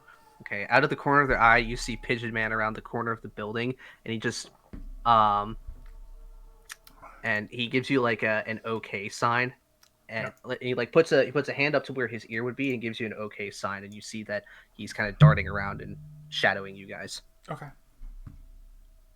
All right, so we'll say you make your way back to the temple without much of an issue, just because that was a thing. I got a dragonborn friend. Let's go. Yeah. Yeah. Yeah, so I would fill Ordok in a bit and just say we're going to get you somewhere safe because we don't know how many more of the assassins are out there, or you know, your friend Kemmler. I don't know how well you knew him, but he was involved with some underhanded characters who sought to take advantage of him. I'm not besmirching his character in any fashion, but in his line of work, there come certain risks, and we're not sure exactly. There's the investigation is ongoing. Oh my, I was unaware of such dealings he had, but well, I suppose that's the price some people pay for a position like his. Indeed. For your own safety, I mean, would you be willing just to stay here, just, you know, at least until morning, of course, just while we ensure that. Of course. I I assume I will have protection. of course. Arco. Of course. And you know, as I'm about to say Arco's name, I would say Officer, and I kind of nod, hoping that he'll. I'm not sure if we're using our made up names or not. I'm not sure. Arcone. Yes, Officer Smith no, here. Who? Yeah, it's never gonna. I love this. No, I would say Officer Arco here will see you to some quarters where you can freshen up, and we'll see that you brought some beverages. Would you like some toast or? I'm fine. Yeah, I'll take him to where I sleep then, and kind of like let him sleep there, or Okay. get him set up there more or less. Okay. It'll be upstairs somewhere. So you just kind of get him ready to go. We'll kind of. I'll just put him on the GM layer for now. Do we know how to get a word to Madcap, or do we just kind of hope he shows up the next day? We don't know where he is. Yeah, none of you know where he lives. He said you don't know where he goes. When he left, he said he would be at the temple at dusk the next day. Yeah, what I'm thinking of is, oh geez, in the morning too. I've got the meeting with what's his face too. Midday, not like Yeah. morning, but like midday. Yeah. Yeah, it's gonna be a busy day tomorrow. Maybe I can get Ordok to come with me to the meeting. That would be fun. Interesting. Yeah, I don't know. I got a week to think about it, don't I? Yeah, you do. I do have a question. Does Tonka still have that one box with the jewels in it that we figured out was from Draconia? No, that crystals? was stolen. Yeah, that's Madcap has Madcap it. has Well, That's right. I remember. I don't think now. anybody knows that he does. Yes, he does. No, Arco Arco does. knows. Arco does. Oh, Tonka does it? Oh, yeah. Yeah. He literally stole it from me. That's right. Oh, yeah. No, yeah, and you were there. You were in the room. You saw him take it. You don't know where he took it because nobody knows where he goes. He just kind of went off with it, and then we tried to get it back, and he was like, "No, fuck you." He offered it. He was like, Madcap didn't want the box. That's fair. But now you realize how important it is, so who knows? We'll see. All right. Do we want to do a quick outside discussion with everybody before we close out? Because I think that we're approaching a good stopping point. Yes. Sure. Okay. Almost 6 hours later. All right. I want to quickly ask, so did the archer, did he seem surprised that Madcap survived the explosion? Like, did he show, like... A little. Yeah. Kind of complimented you on it. Yeah. I'll say you definitely you've dealt with people that seem cocky and overconfident before.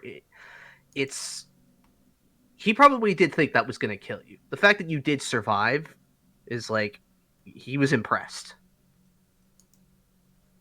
Maybe he won't go easy on you next time. Oh, all right. Hey, buddy. But I mean, yeah, definitely seemed impressed that you lived through that. All right. So with everybody outside, Pigeon Man is just like, okay, guys, what the fuck happened?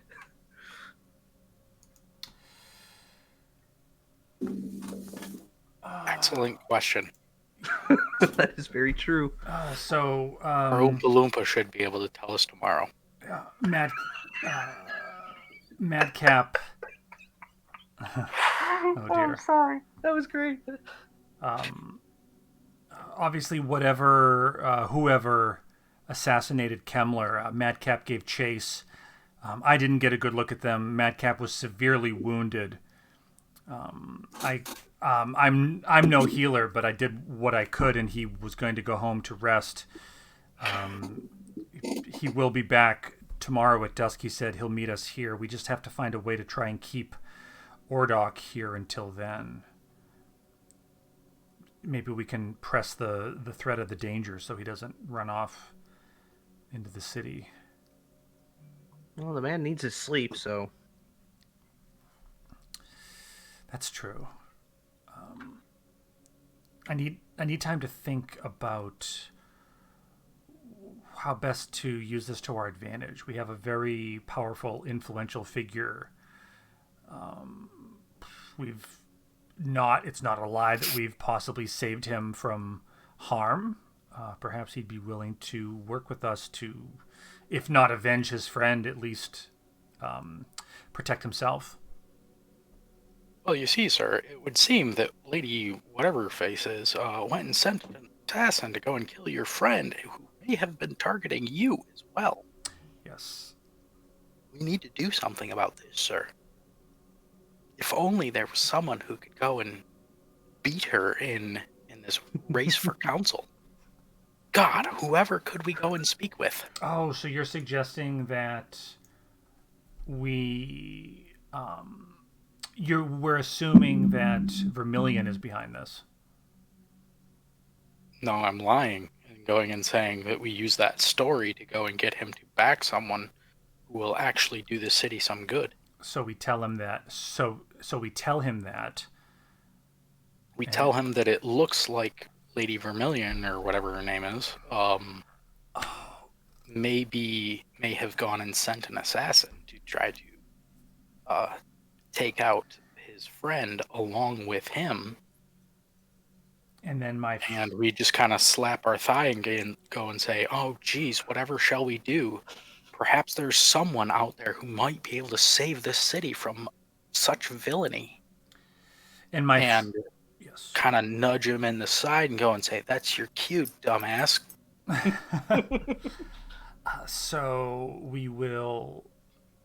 So we can bring Counselor Thornton. We can promise him a powerful gift, the endorsement of Ordok, if only he will help us. Essentially, well, we would kind of nudge him in that direction. We wouldn't necessarily go and blackmail him into it, but kind of beat around the bush and go and say, oh, geez, if only there was someone there that could go and help us protect the city. Yes, if we could ensure like a big, strong dragonborn who knows what the hell he's doing and is one who's willing to fight for the people. God, wherever shall we find such a person? So we can promise him re-election and the cancellation of his debts. Yeah, it would be he would be it would be almost impossible to refuse such an offer.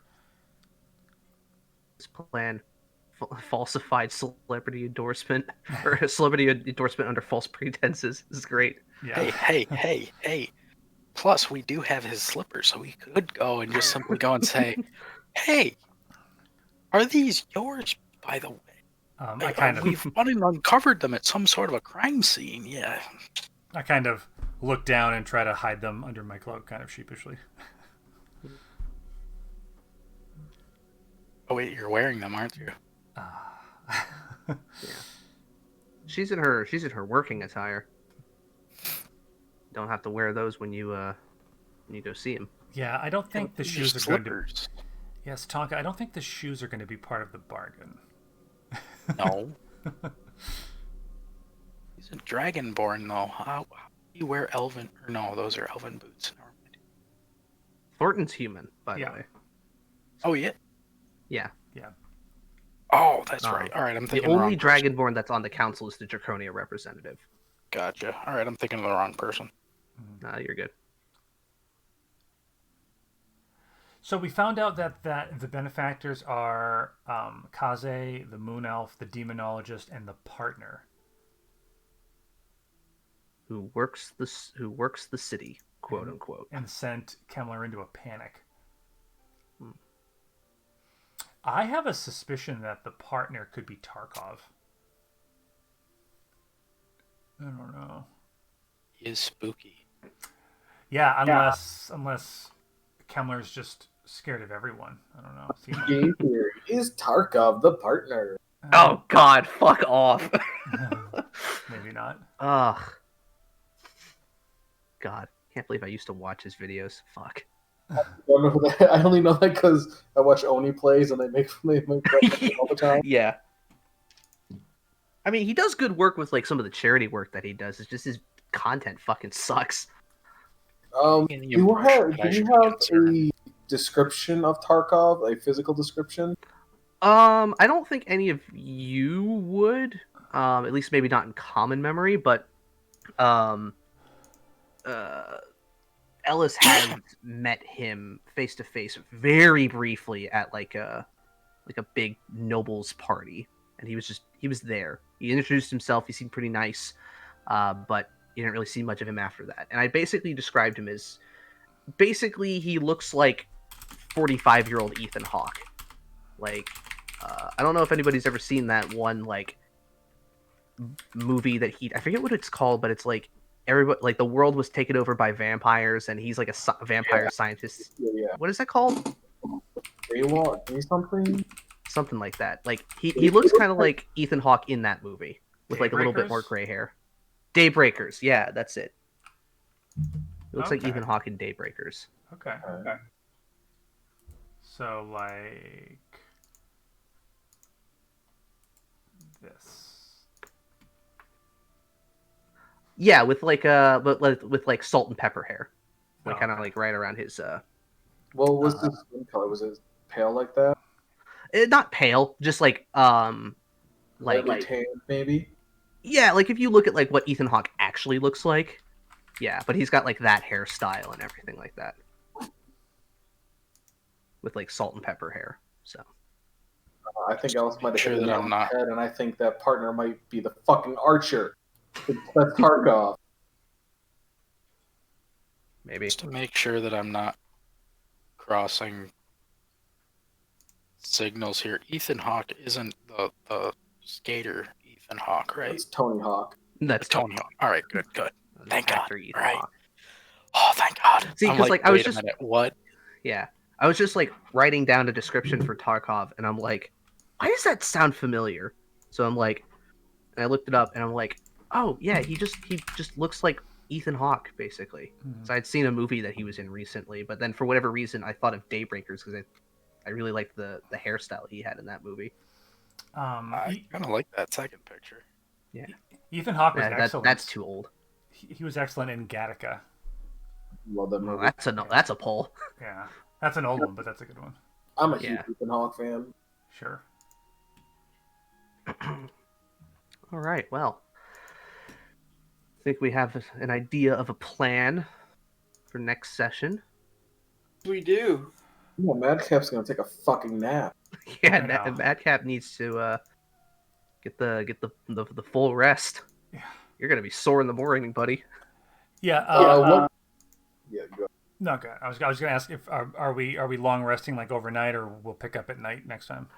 I'll say just tell me what you guys are gonna do for the rest of the night, just so I know where you guys start up. Are you gonna stay here at the temple, or are you gonna go your separate ways again? I don't have anywhere to go, so I'm gonna stay here.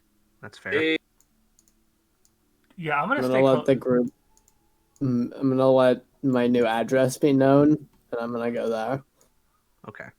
He lives. Hi, Leg. Hi. Did you actually like fall asleep at your desk? I did not. Oh. I was He doing fell the asleep on dogs. his bed. Oh, okay. That's fine.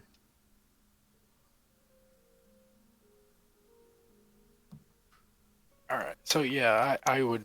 Well, being given the fact that I am currently taking on the role or assumed role of city guard, I'm gonna stay there outside of the Dragonborn's door there. Okay. And Gwen, what were you doing? I'm probably going to stay in the temple, Okay. thinking about Just kind of sit on a pew in trance and then do yeah whatever. my political machinations. I wouldn't mind like I may just message you because I wouldn't Okay. mind a little just your thoughts on something. Yeah, go right ahead. Feel free.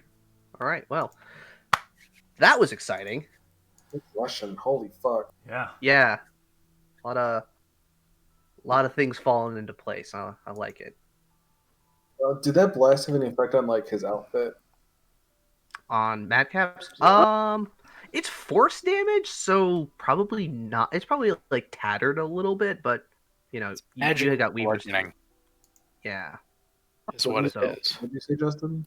So I would say your clothes are probably just like a little tattered. They could just use a little bit of touching up. It's like because like force damage is weird because like force damage can be like just like magical concussive force, or it can be something, or it can be attached to something like disintegrate, where you're literally turned to ash.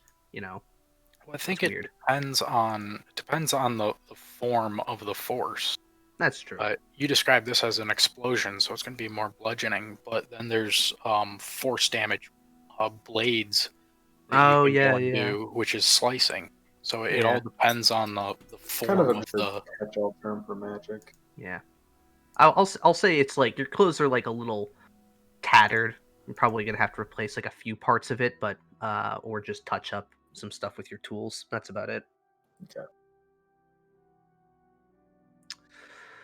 All right. Well, excellent. I have some things I need to do before retiring for tonight, so I will catch you guys later. I'm going to Me keep too. working on Bye, Skid. guys. See ya. Thanks, Justin. Bye, Yeah. everybody. Have a Bye. good It was day. fun. Good time.